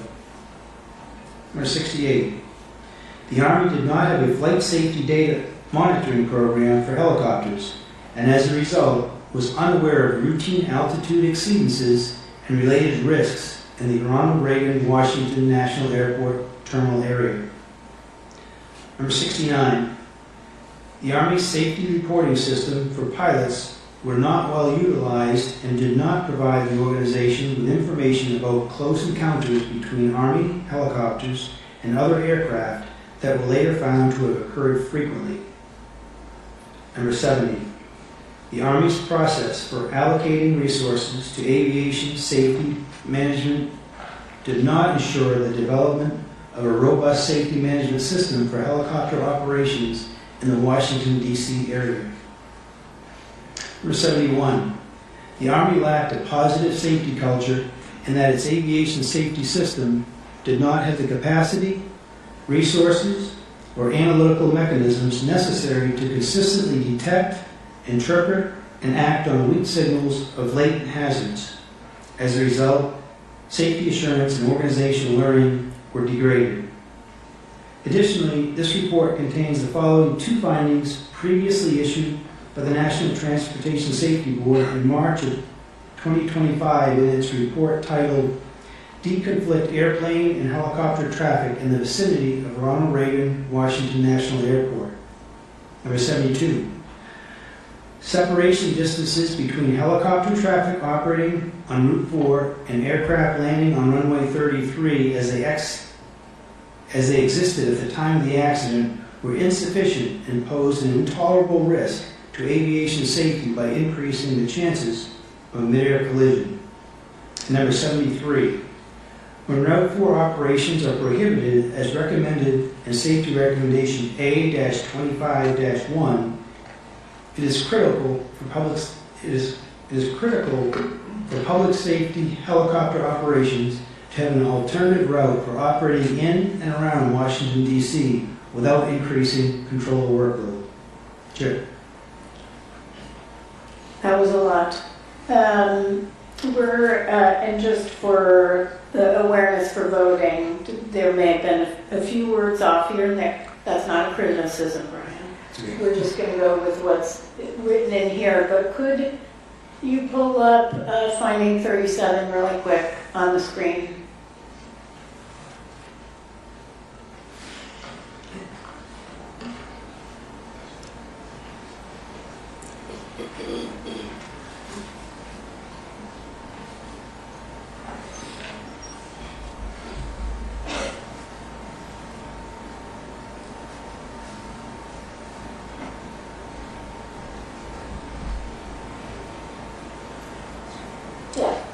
good, we just need to check something. Thank you. Okay. I know we have a number of amendments to the findings as proposed. And typically, before we get to new findings and consideration of any new findings, we go through any amendments to the existing findings as proposed. So the first one I have from Member Graham is finding 17. I'm just going in order of number. Yes, that's correct. And I can ask the team to pull up Amendment 3. That way everybody in the audience can see this or online.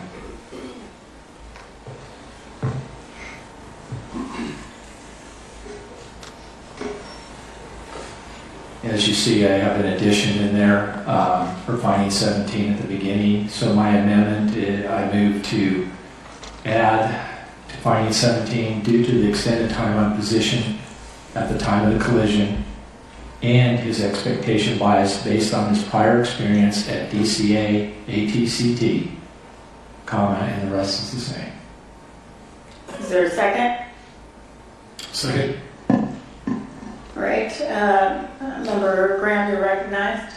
Yeah, staff presented a compelling, well-thought-through case as to why the operations supervisor was likely to experience reduced alertness and diligence and vigilance, due to his extended time on position. I agree with that. However, this investigation at every turn uncovered long-standing issues at DCA or traffic control tower. We've heard countless times now about the make it work mentality that penetrated seemingly every facet of the workforce, and how the workforce in the tower had begun to accept unsafe conditions or near misses as routine and part of the job. Given this culture in the tower and at the time of the accident, I believe the operations supervisor also had expectation bias given his prior experience at DCA as a controller that things would work themselves out.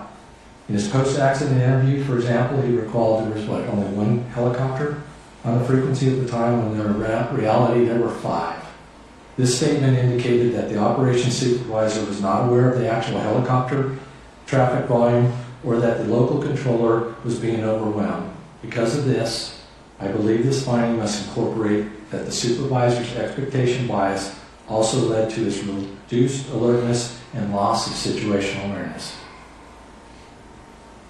Thank you. Member Inman, anything? I don't have any questions. Okay. I actually agree with everything you just said. My concern is the term expectation bias. We did find in this investigation expectation bias on the part of the instructor pilot with respect to aircraft on runway, lined up for runway 1, that the expectation bias was the instructor pilot had an expectation that that's where 5342 was and was staying. The definition of expectation bias is expectation bias occurs when a pilot hears or sees something that he or she expects to hear or see rather than what actually may be occurring. That expectation often is driven by experience or repetition. For example, if a pilot is regularly cleared to cross a particular runway during operations at a familiar aerodrome, he or she may come to expect the clearance. This could cause a potentially dangerous situation if on a particular day the pilot actually is instructed not to cross the runway in question due to another aircraft landing or taking off, and that's from the FAA. So I'm not sure that expectation bias is the right term, but let me ask where staff is on this. So staff does not concur, and I defer to Dr. Wilson to explain the reason. To be honest, Chairwoman Hamidi, you gave a great definition of expectation bias, and we would also agree that expectation of bias does not apply in this instance. Can I ask you how there was something more than just being tired or fatigued? If there was, like I pointed out, that there was a loss of situational awareness, and they could just make it work was definitely running rampant over there. We definitely did see that. I think staff could support more complacency instead of expectation bias, that he was lulled into thinking that everything would work out as it always has in the past. So would complacency be a better word to replace in there? Staff would support complacency instead of expectation bias. All right, so can you pull it up on the monitor? Because I agree, sorry. I agree with those Friendly amendment. statements. Yeah, I'll offer a friendly amendment, but I also don't want to cut off member Inman because it looked like you wanted to add something to the discussion. Yeah, I think my only question would be, we gave staff this yesterday before 5 p.m. And if they're going to raise issues, it would have been nice to, before we walked in, have this discussion, to at least have those issues, because we were courteous enough to try to provide them. So that's my only frustration. Well, I mean, if we're going to go there, and we can go there, staff has been working night and day on this report. And Member Graham, we'll get back to your amendment in a second. But at any time, you could have provided the amendments. What you did is give it to them at 5 p.m. I said we are a safety agency. We are a safety agency, and I prohibit communications between board member and staff from 7 p.m. to 7 a.m. Why? So that they can get sleep. What you did, combined, was slap 35 amendments or so on them at 5 p.m. Guess what? They were working till 10 or 11 p.m. So actually, I would like your commitment that in the future, much like the House and Senate does, that we agree that all amendments will be provided to staff 3 business days before the board meeting. Would you commit to that? I would commit to that. Excuse me, you okay with me talking? I provided them at 3:30. Here's the problem. I know. Staff continuously made amendments throughout the week. We didn't get the report, our recommendation, our staff responses, until late Tuesday, less than a week. So You submitted the amendments that you already gave to staff a week ago that they already responded to objecting to. So you resubmitted them at whatever, 3:30. You all had, I don't know, what, 2 hours to go through any of that? It's not right. 3 days in advance. Do I have that when we have commitment? amendments right here? This is part of it too, if we have an amendment. That's fine, and we can talk about it openly, but it's not 30 of them last minute. Now, I would go back to, I think if we need to revise the board order, we can certainly do that internally. But So I would do say, you commit hang on to a second, giving- I would please like to answer. Your request to us was to submit them by 5. That was your request to us. We didn't Yes. set that deadline or that time, and that's the reason why we tried to. And we just saw an amendment from you about an hour ago. That amendment was because we just found out that FAA changed the individual office about hours ago. But what I will tell you is that I said no later than 5. You knew what you were going to submit, and you put staff in a very bad position. They got no sleep last night. We are a safety agency. We can do better. So do you commit to submitting amendments in the future 3 days beforehand? I will commit to having a discussion with the board about our You won't procedures. commit it. Okay, good to know. So let's go back to finding 17.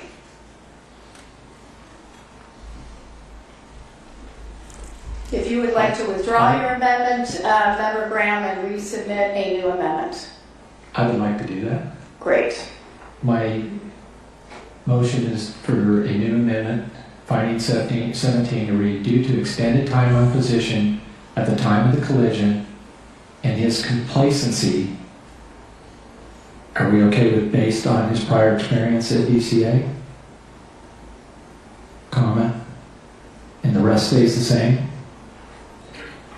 Or just his complacency?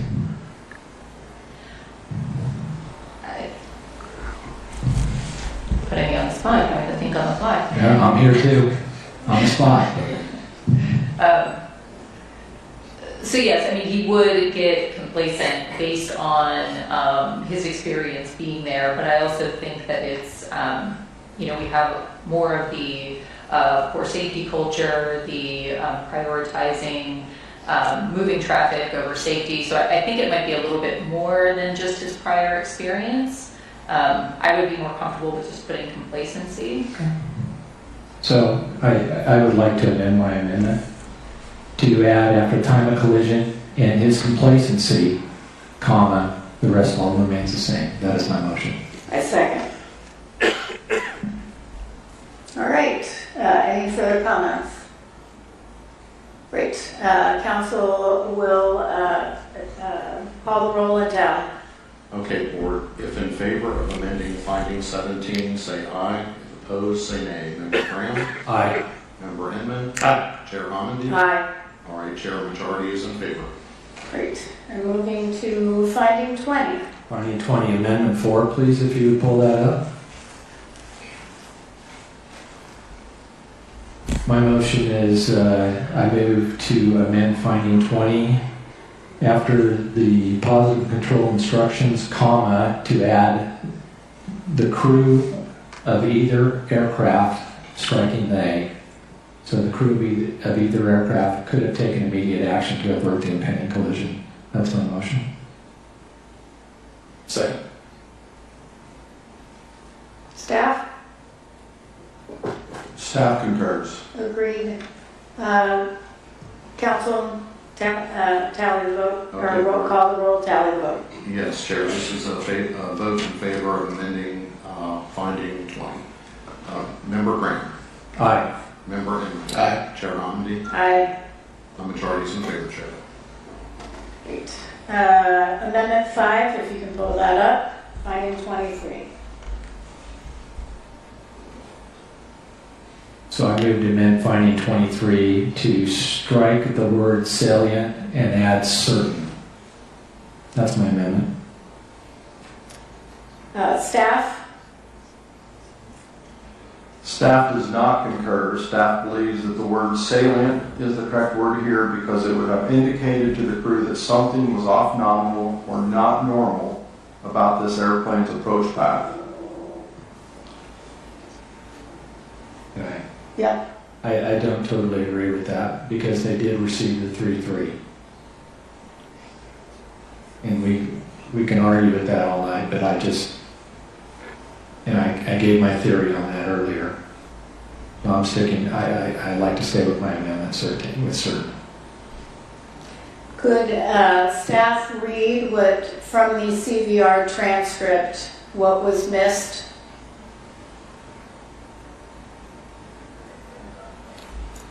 I'm sorry, I don't have this transcript in front of me, but it was, I believe it was CRJ in the vicinity of Wilson Bridge at 1,200 feet, circling to runway 33. And it was, what was missed was circling.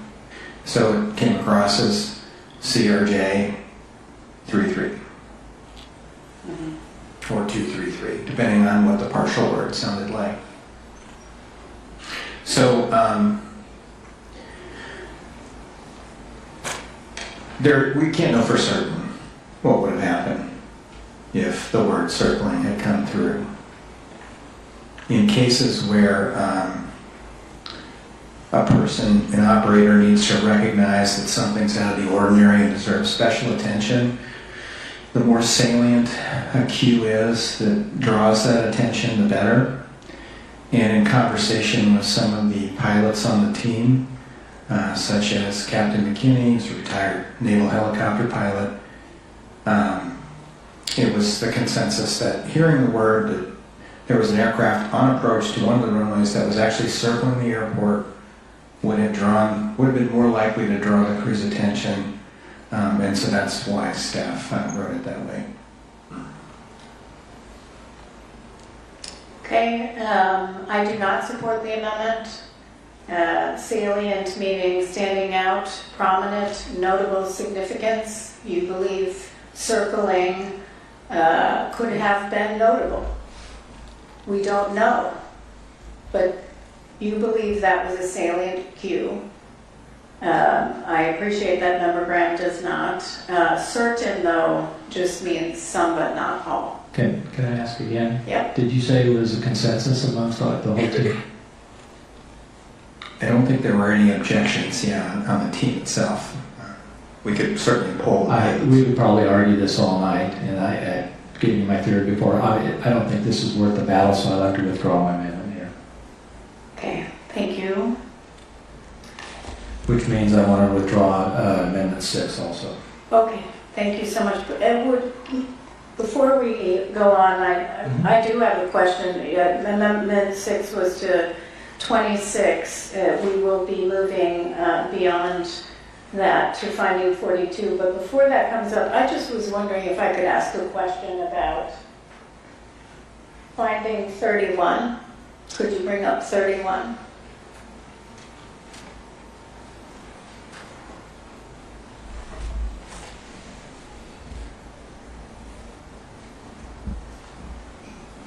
And this is just a question maybe for Mr. Shahoon, and just in reading it, the term allowed by design, instrument error, so the tolerance stack there was, the allowable tolerance was instrument error, position error, and an adjustment for temperature. Is that all allowed by design? That's correct. Okay, great. Moving forward. Just wanted to confirm that. Moving to Amendment 7, finding 42. Member Graham, you're recognized. So I move to amend 42 to read, after Washington, D.C.,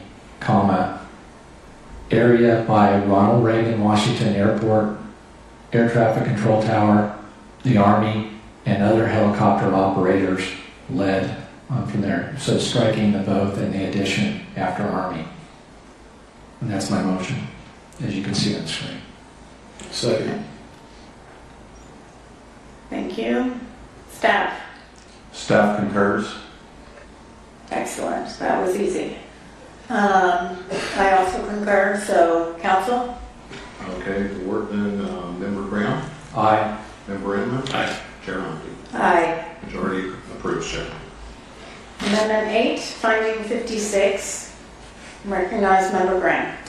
Yes, my motion is to amend finding 56, as you can see on the screen with the red lettering, to add the word likely after have and before received.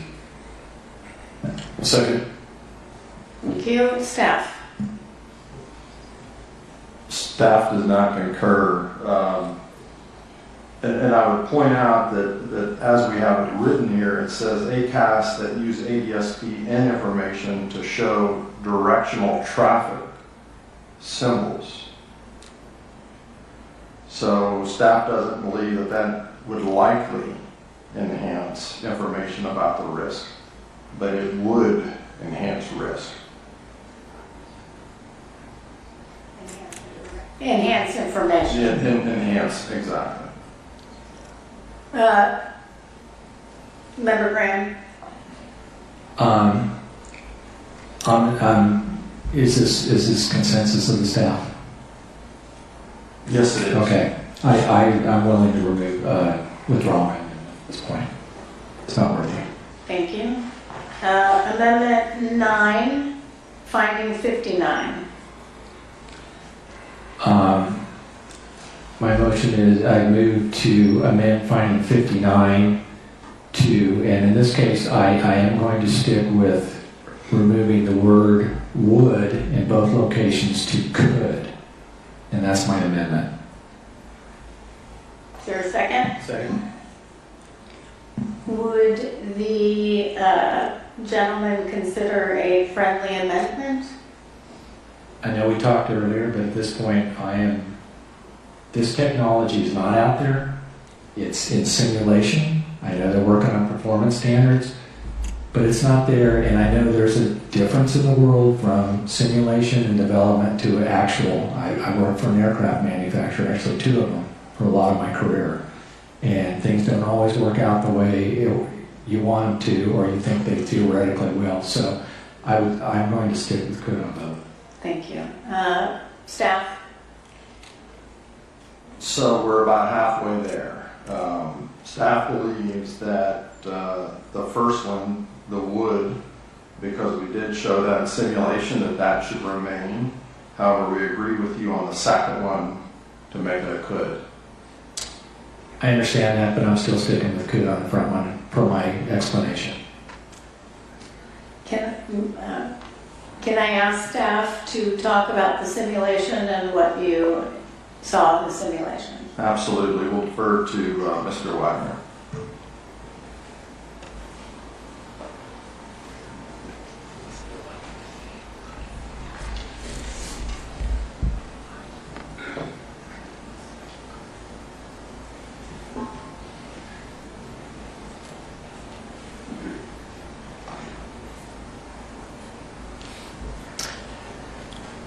As we demonstrated in our presentations, simulation using the accident flight data with the developmental version of ACAS XR did show improved alerting for the helicopter.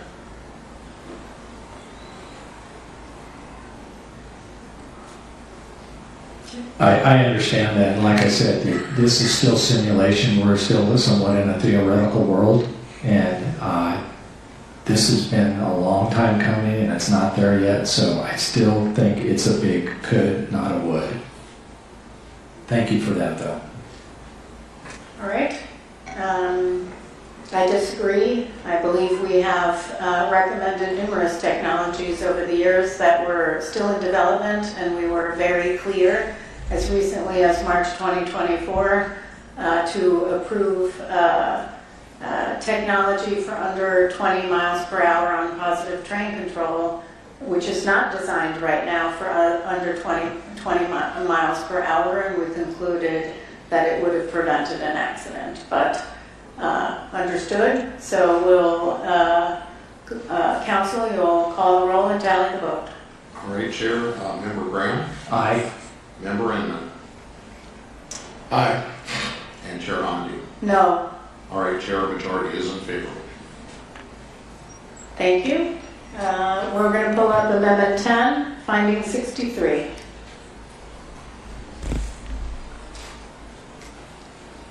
So my motion is to amend finding 63 to read: the FAA ATO was made aware of and had multiple opportunities, and the rest will remain the same. So the add was made aware of, comma, and. There a second? Second. Staff? Staff concurs. Well, I mean, do you want to talk about it? Yeah. I also support the amendment. Tom? All right, Member Graham? Aye. Member Inman? Aye. Chair Hamdi? Aye. Majority is in favor, Chair. Amendment 11, finding 71. Yeah, just my motion is to amend finding 71 to read: the Army's aviation safety system failed to consistently detect, interpret, and act on signals of latent hazards, resulting in degraded safety assurance, organizational learning, and safety culture. That's my motion. Second? Discussion. Second. We changed it again. Second. Oh, I already seconded. We're good. It's time for discussion. Member Graham? It's just cleaning it up a little bit. It's pretty much, I thought it was very wordy to begin with. Okay. I would prefer staff, if you want to go further, I can talk more about it. We have no technical objection. I also support the amendment, so we can just go to vote, I think. All right, Member Graham? Aye. Member Inman? Aye. Chair Hamdi? Aye. All right, majority in favor. Excellent. Moving on to amendments of new findings. I have two. Yes. I'm sorry for Member everybody. Graham is... Yeah. talking just as much as Mr. Curtis. Yeah. Go ahead. It's not over yet. Amendment 1, please, if you pull that up on the screen. So this is a new amendment that I move to add. It reads, in the 2 minutes before the accident, when traffic volume was increasing, the assistant local controller should have prioritized surveillance of aircraft in the air in order to assist the local controller, rather than diverting her attention to the lower priority task of documenting helicopter information, which could have been completed when traffic volume and complexity had subsided. That's my motion. Second. Time for discussion. Member Graham. Yeah, as I referenced in my opening statement, there were individual shortcomings that contributed to this accident that need to be pointed out. As stated in the report and earlier in our discussion, the primary duty of the assistant local controller is to maintain surveillance of the local traffic pattern and landing area and alert the local controller of any unusual situations of traffic conflict. These duties and responsibilities are clearly stated in the DCAA Air Traffic Control Standard Operating Procedures. The fact is the ALC was completing other tasks in the lead up to and at the time of the accident that should have been a far lower priority. None of the current findings as drafted acknowledge this situation, and I believe this report would be incomplete without a reference to the assistant local controller. We already have multiple findings related to the local controller and the operations supervisor, and this proposed finding as drafted was included in staff's initial report, just not as a finding. I also want to note that finding 16 is currently drafted does acknowledge that had the HC and LC positions been staffed separately, it would have allowed PAT 25 to receive a more timely and effective traffic advisory, because both the local and the assistant local controllers could have had increased ability to recognize the pending collision. However, while I believe that is true, that finding does not in any way reflect that the assistant local controller was not appropriately prioritizing her duties on the night of the accident. Member Inman. Anything?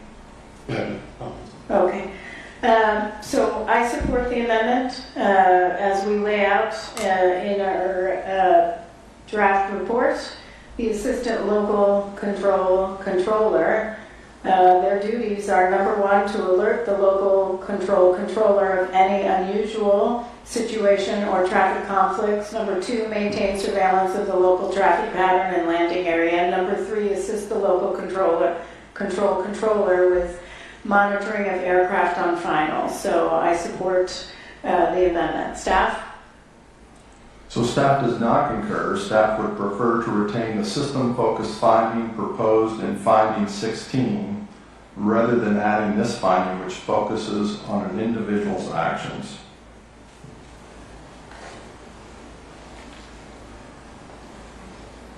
And I'm just going to read 16 really quick for public transparency. That is the one I believe you just read, which was had the helicopter and local control positions been staffed separately, PAT 25 might have received a more timely and effective traffic advisory. But it wasn't. So it's a finding. Yep. All right. Any other questions? Tom, you're up again. All right, this is adding a finding by Member Brown. Member Green. Aye. Member Inman. Aye. Chair Hockney. Aye.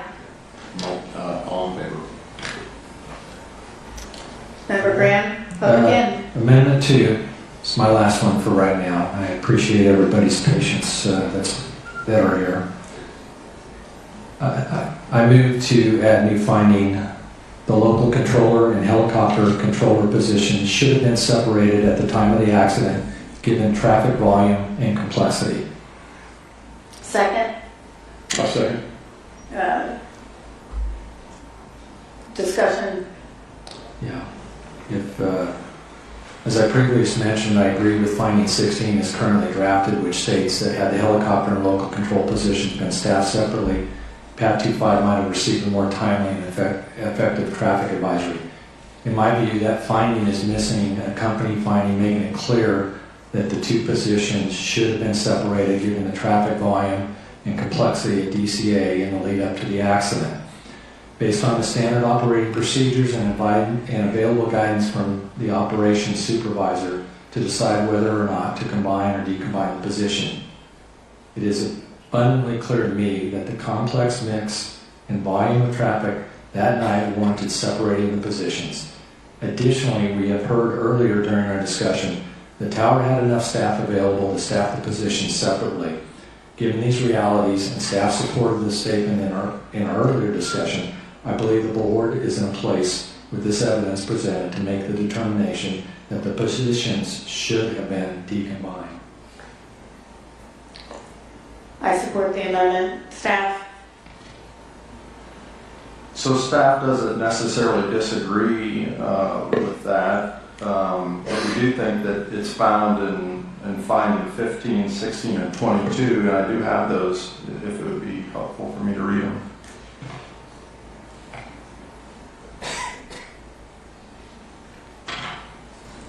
I honestly think we tend to talk around it a lot, but we don't specifically state it.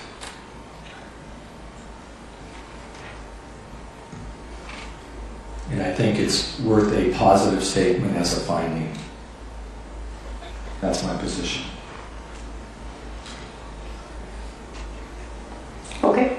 I agree. I think 15 really focuses on controller workload as a result of the combining of the helicopter control and local control positions. 16 talks about, if it had been staffed separately, Pat 2.5 might have received a more timely alert. And I know you mentioned another one, but I do think we have to be very clear that they just should have been separated. I tend to agree. The evidence is very evident. Even the controller said he felt overwhelmed at one point, and then it got better, but then 90 seconds before, it was higher than when he thought he was being overwhelmed. Yeah. There's no doubt there's evidence that points to it. All right, Tom. All right, board, on adding a new finding. Member Graham. Aye. Member Inman. Aye. Chair Hyman. Aye. All right, all in favor. All right, Member Graham, you are done with that. All right, moving to Member Inman. Thank you. Your proposed finding, it's just a new finding, not amending finding one. Right. Okay. Can you pull up, do we have that? Yeah, okay. So my proposal is to actually new finding. The Metropolitan Washington Airport Authority Crash Fire Rescue, along with all other responding units from various jurisdictions within proximity to the airport, demonstrated exceptional readiness and coordination, arriving on the water within approximately 4 minutes of the accident. This response time reflects a model operational capability and contributed positively to incident management efforts. Second.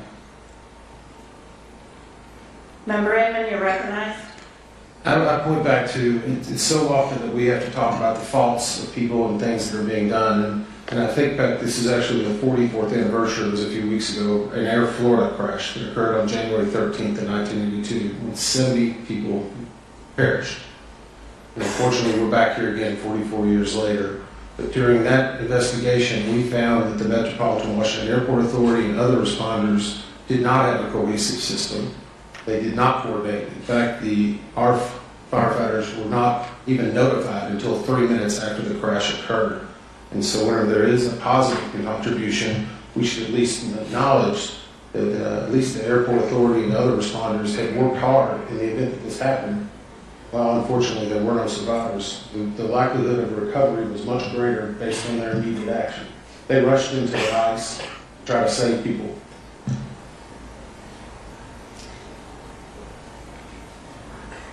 Was there a second? Okay, Member Graham, do you have a comment? I totally agree with the member Inman, and I'm supportive of this. I am supportive of the intent, but I am not supportive of the amendment. There were a number of response agencies. When the NTSB, and I will refer to WMATA in the L'Enfant Plaza smoke accident, East Palestine, DuPont, we we are aware very early that there are major issues, which is why we form an emergency response group to look at the emergency response and take lessons learned. That's our mandate, lessons learned, and turn those into lives saved. So we did delve deeply on emergency response in many accident investigations, including those I referenced. Highways, a recent one we investigated, looked at emergency response because they had some questions early on, but it turned out that it was timely inadequate. And so what we put in reports over and over again is emergency response was timely and adequate. I will say for this one, not only did we have Metropolitan Washington Airports Authority, which did a wonderful job, but it was the DC Fire Chief who was the incident commander because they have jurisdiction over the river to the Virginia shoreline, and certainly they brought in, and the DC Fire Chief brought in the National Capital Region Incident Magnet Team to manage and coordinate unified command. And while there was a 4 minutes from the crash phone that rang from the tower to a boat on the water, which is admirable, I have concerns about issuing a finding when we did not. We have zero evidence of looking at that in our docket. We are an evidence-based organization.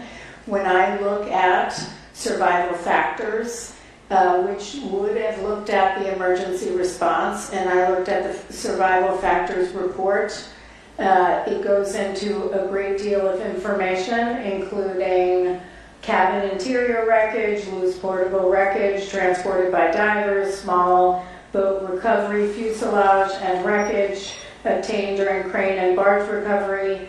We looked at seats, restraints, other survival equipment. We looked at emergency equipment and placards on board the aircraft. We looked at helicopter configuration and seating. We looked at the helmets to see is there any lessons that we could have learned there. We did not, however, we did document an overview of the report, and we gave an emergency response summary and noted applicable regulations to how to conduct emergency response, but we did not evaluate the emergency response. And so the only analysis that was actually conducted by that group was really focused on survivability and whether it was survivable, which it was not. There is no analysis. And so when we adopt a finding, we need to have evidence to support that finding. There wasn't an analysis. There wasn't a fact-finding portion of the investigation with respect particular to incident command, unified command, or emergency response. In this case, it's not drafted in a way that meets the high standards of our organization, crash/fire/rescue, and then we go into demonstrated exceptional readiness and coordination. We don't know that. We did not evaluate that, and while their work is heroic, truly heroic, again, we are evidence and fact-based, and we do not have that evidence in our docket. And so when we say things like this response time reflects a model operational capability, we have not evaluated whether it's a model. We have no factual evidence to look at any other model across the United States and compare it to. So I do not support the amendment. Staff?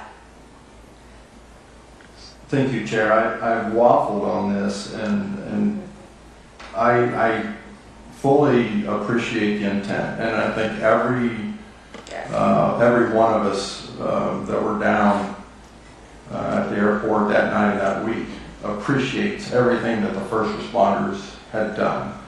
And so I'd ask staff, go back, look to see what we can support. And in all reality, we had put something together to try to come back and say, hey, here's something we can support. But when I looked at the chair's opening presentation, and I was here counting, there's 29 different organizations that were present. And we can't support that. You know, we didn't look at the response for all of them. So, so I don't concur, or staff doesn't concur. And again, it's not that we don't think they did a fantastic job. We've got to go back to what we did indeed investigate for our findings. And in this case, we didn't look at the first responders as a whole.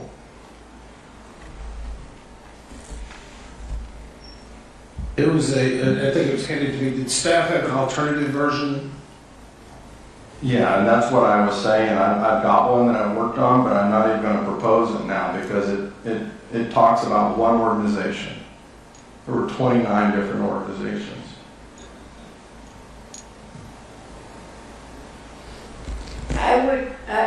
I respectfully, I do agree with you. Perhaps we could, if Member Inman is willing to withdraw that and consider the staff finding, withdraw his amendment and consider the staff finding, perhaps we could just say, and other response organizations in there. That's the reason I asked if the staff had an alternative. So, I think we got a slide, if that would be helpful. how about a slide? Yep. And again, oh, sorry.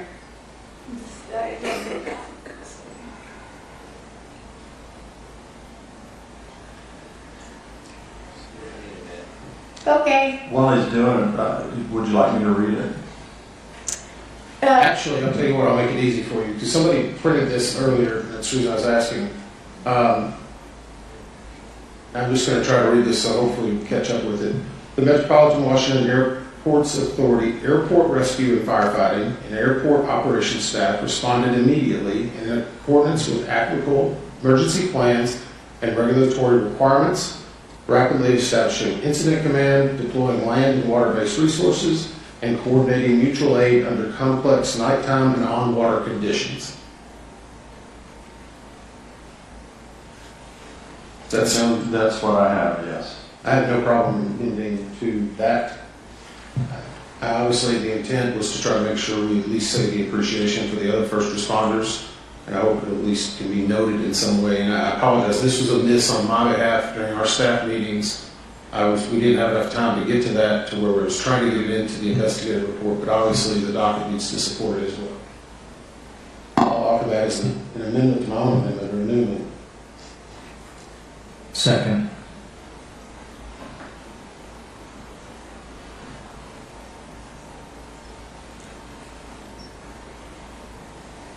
Can you give me 2 seconds?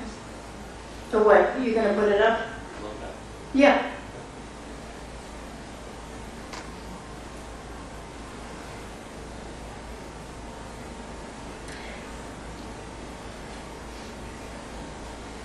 I think the only part I have a concern with is the words rapidly establishing incident command, because it was the DC Fire and Rescue who did that.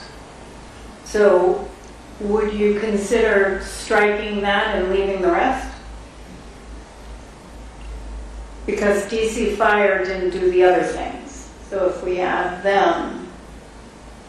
I would tend to disagree. And the reason I say I tend to disagree is that NWA had an incident command trailer on runway 33 that night. And they established their own incident command. That may not be the unified incident command. It's not unified command. I checked with our Yeah. I checked with our director of special operations this morning on who established incident command immediately afterwards. They had an incident command trailer. They did not establish incident command. DC Fire and Rescue was also immediately there and established incident command, and it was transferred to unified command the next morning. Okay. Okay.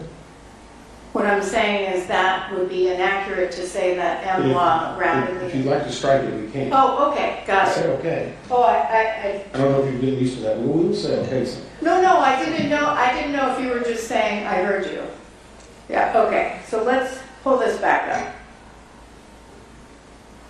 I'll re-propose it for the third time. Metropolitan Washington Airports Authority, airport rescue and firefighting and airports operations staff responded immediately in accordance with applicable emergency plans and regulatory requirements, deploying land and water-based resources and coordinating mutual aid under complex nighttime and on-water conditions. Second.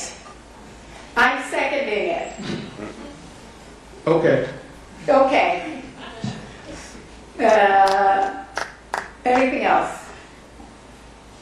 Okay, Tom. All right. Vote in favor of the new finding. Member Brown. Aye. Member Inman. Aye. Chair Hunt. Aye. All in favor. Excellent.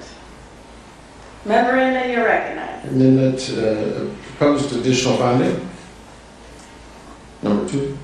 The accident could have been prevented if the instructor pilot had ended the NVG proficiency flight at numerous points due to pilot performance and meteorological conditions while on NVGs. Second. Okay, staff? Thank you. Staff does not concur. We could have said this about a number of things. I mean, we could have said if the helicopter would have never taken off, the accident would not have happened. In addition, the instructor pilot did not consider the pilot's performances poor enough to discontinue the flight. And in reality, a check ride is a training opportunity, and even if it's unsuccessful, that's not a reason to discontinue the flight.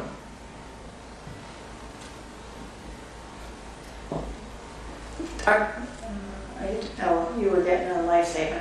I thought you were trying to reach for your microphone. Okay, so I agree with staff's assessment. I do not support the finding. The finding says the accident could have been prevented if the instructor pilot had ended the NVG proficiency flight at numerous points due to pilot performance. That's making a judgment and assumption on pilot performance that is nowhere discussed in the report.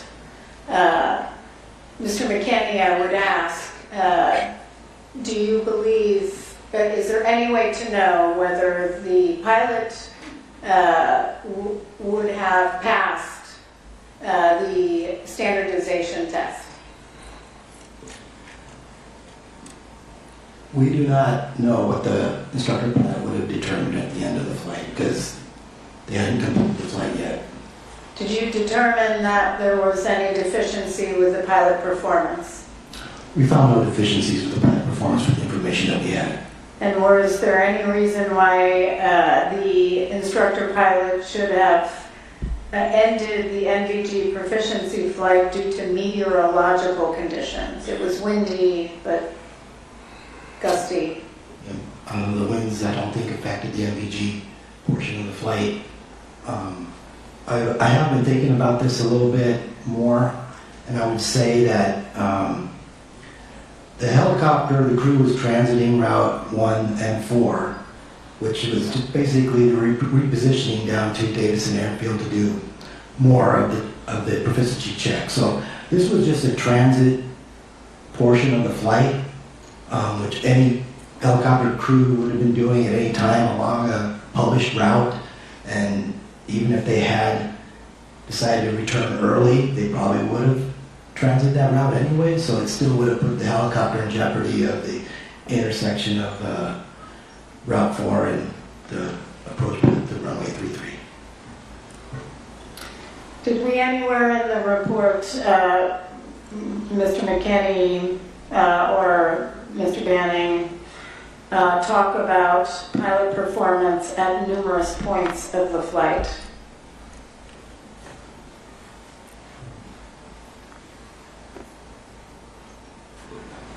I don't recall that we had anything on that. We did not. So this would be a finding with no backup information in the report. And frankly, would put staff in the position of making it up, I guess, because that was not your assessment. Would Member Inman consider withdrawing this? I actually will, but on a different argument, I guess, because the CDR itself reveals, and we talked about this earlier, a missed turn, failed landing, 27 different instances of wind buffeting and things like that. But actually hearing your latest reasoning, had they even called it off, they still would have had to transition back to Fort Belvoir. That to me sounds more rational. And I can understand that a little bit more. Even if you said no, you still got to get home. You got to land the aircraft, and you can't take a different route than what was already there. So with that, I'm willing to withdraw on that premise. Okay, are there any other amendments to the findings? All right, moving on to the probable cause. Mr. Chair. What? Oh, wait, we actually have to approve the findings as amended. I will move for that. I will second. Any further discussion? All right, this is on findings as amended. Mr. McMurray. That's it, Chair. Member Graham? Aye. Member Inman? Aye. Chair Honesty? Aye. All in favor? Mr. Curtis. Mr. Curtis. Chair, staff proposes the following. I am reminded that staff would like a brief break. So sorry. So we will do 15 minutes, 5:40, okay, or you want 5:45? 5:45, 20 minutes.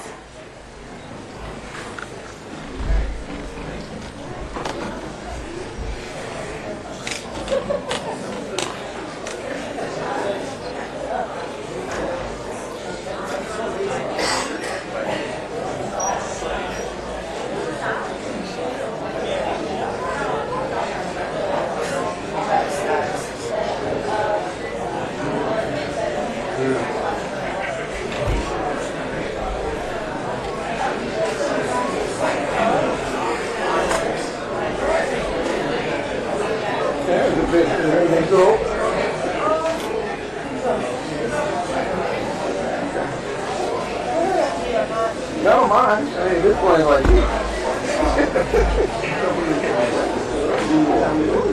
We'll be done. It should be done in the next 45 minutes. Yeah. We're gonna come back till 6 o'clock. Yeah. Well, it could be 6:30. Yeah. Oh, the gallery. What? Last time I did one of these guys, they had me, I don't know, That's huge.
stuff down there. Snap? Snacks. Did you say the magic word? Snap? They're unhealthy, so how are you gonna like it? I'm American. You're not.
Dr. Janet Price is fine, or NTSB investigator. Janet Price. She's an investigator. Well, but are they all investigators? not all investigators. Yeah.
We just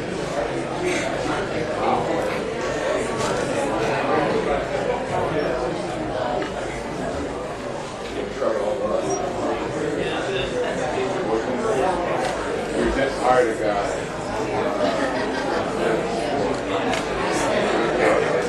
We just hired him last year. This month, late, month.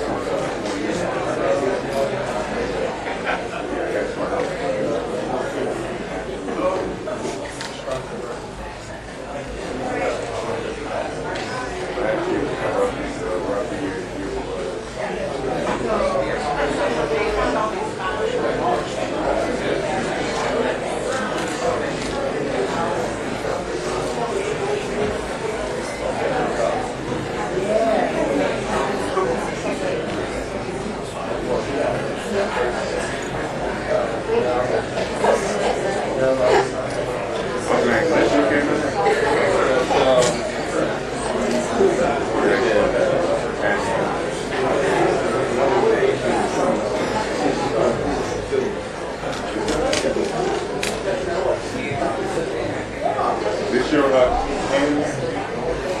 Yep. How does the pass go?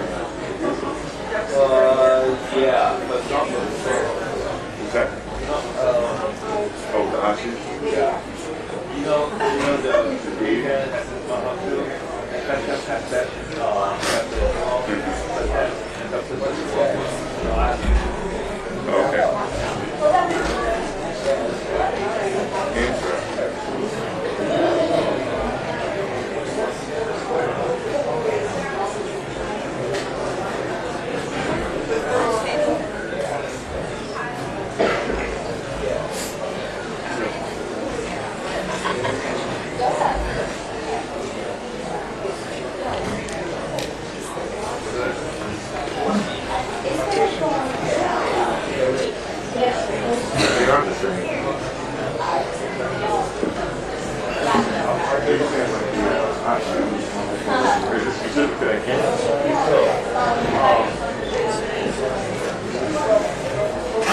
That's an adapter.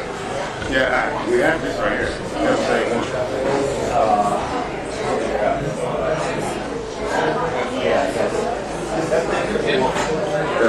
So I have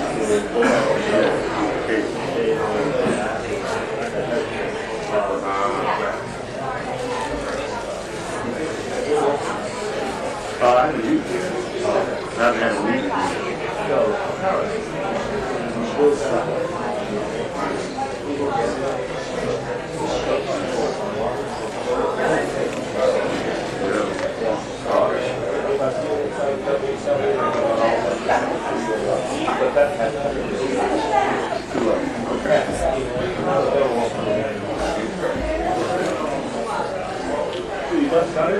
No, I've had it for about a year now. We don't really do, when we do B-roll, we don't usually do audio. And this is a production where we use these cameras, so I need to use it. But I have it just in case.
Okay, we are back. Mr. Curtis, can you read the proposed probable cause? Certainly, Chair. Staff proposes the following probable cause. The NTSB determines that the probable cause of this accident was the placement of a helicopter route in close proximity to a runway approach path with no procedural mitigations to separate helicopter and fixed-wing traffic. The FAA's inadequate evaluation and review of data that indicated the risk of a mid-air collision in that area, and their failure to act on recommendations to mitigate that risk. Also causal was the air traffic system's over-reliance on visual separation in order to promote efficient traffic flow without consideration for the limitations of the see and avoid concept. And the Army's lack of a fully implemented safety management system which should have identified and addressed hazards associated with altitude exceedances on the Washington, D.C. helicopter routes. These systemic failures allowed for a mid-air collision after the helicopter crew was unable to apply visual separation due to the misidentification of the location of the airplane. Contributing factors include the limitations of the traffic awareness and collision alerting systems on both aircraft, which precluded effective alerting of the impending collision to the flight crews, the high workload of the controllers due to the combination of the local and helicopter control positions, and the absence of effective data sharing and analysis among the FAA, aircraft operators, and other relevant organizations. Chair. Thank you. Well, we all had some changes. So I'm going to recognize Member Graham. Thank you, Chair, and I appreciate staff and the individual members who are working individually with me on this. I move to amend the probable cause to read, and I'm not even going to read, no, I guess you got a red line in there. That's pretty good. I'm just going to read the whole thing, because I can't read through those red lines right now. The NTSB, my motion is to amend the probable cause to read. The NTSB determines that the probable cause of this accident was the FAA's placement of a helicopter route in close proximity to a runway approach path, their failure to regularly review and evaluate helicopter routes and available data, and their failure to act on recommendations to mitigate the risk of a mid-air collision near Ronald Reagan Washington National Airport, as well as the air traffic system's over-reliance on visual separation in order to promote efficient traffic flow without consideration for the limitations of the see and avoid concept. Also causal was the lack of effective pilot-applied visual separation by the helicopter crew, which resulted in a mid-air collision. Additional causal factors were the tower team's loss of situational awareness and degraded performance due to a high workload of the combined helicopter and local control positions and the absence of a risk assessment process to identify and mitigate real-time operational risk factors, which resulted in misprioritization of duties, inadequate traffic advisories, and the lack of safety alerts to both flight crews. Also causal was the Army's failure to ensure pilots were aware of the effects of air tolerances on barometric altimeters in their helicopters, which resulted in the crew flying above the maximum published helicopter route altitude. Contributing factors include the limitations of the traffic awareness and collision alerting systems on both aircraft, which precluded effective alerting of the impending collision to the flight crews, an unsustainable airport arrival rate, increasing traffic volume with a changing fleet mix, and airline scheduling practices at DCA, which regularly strained the DCA ATCT workforce and degraded safety over time. The Army's lack of a fully implemented safety management system, which should have identified and addressed hazards associated with altitude exceedances on the Washington, D.C. helicopter routes. The FAA's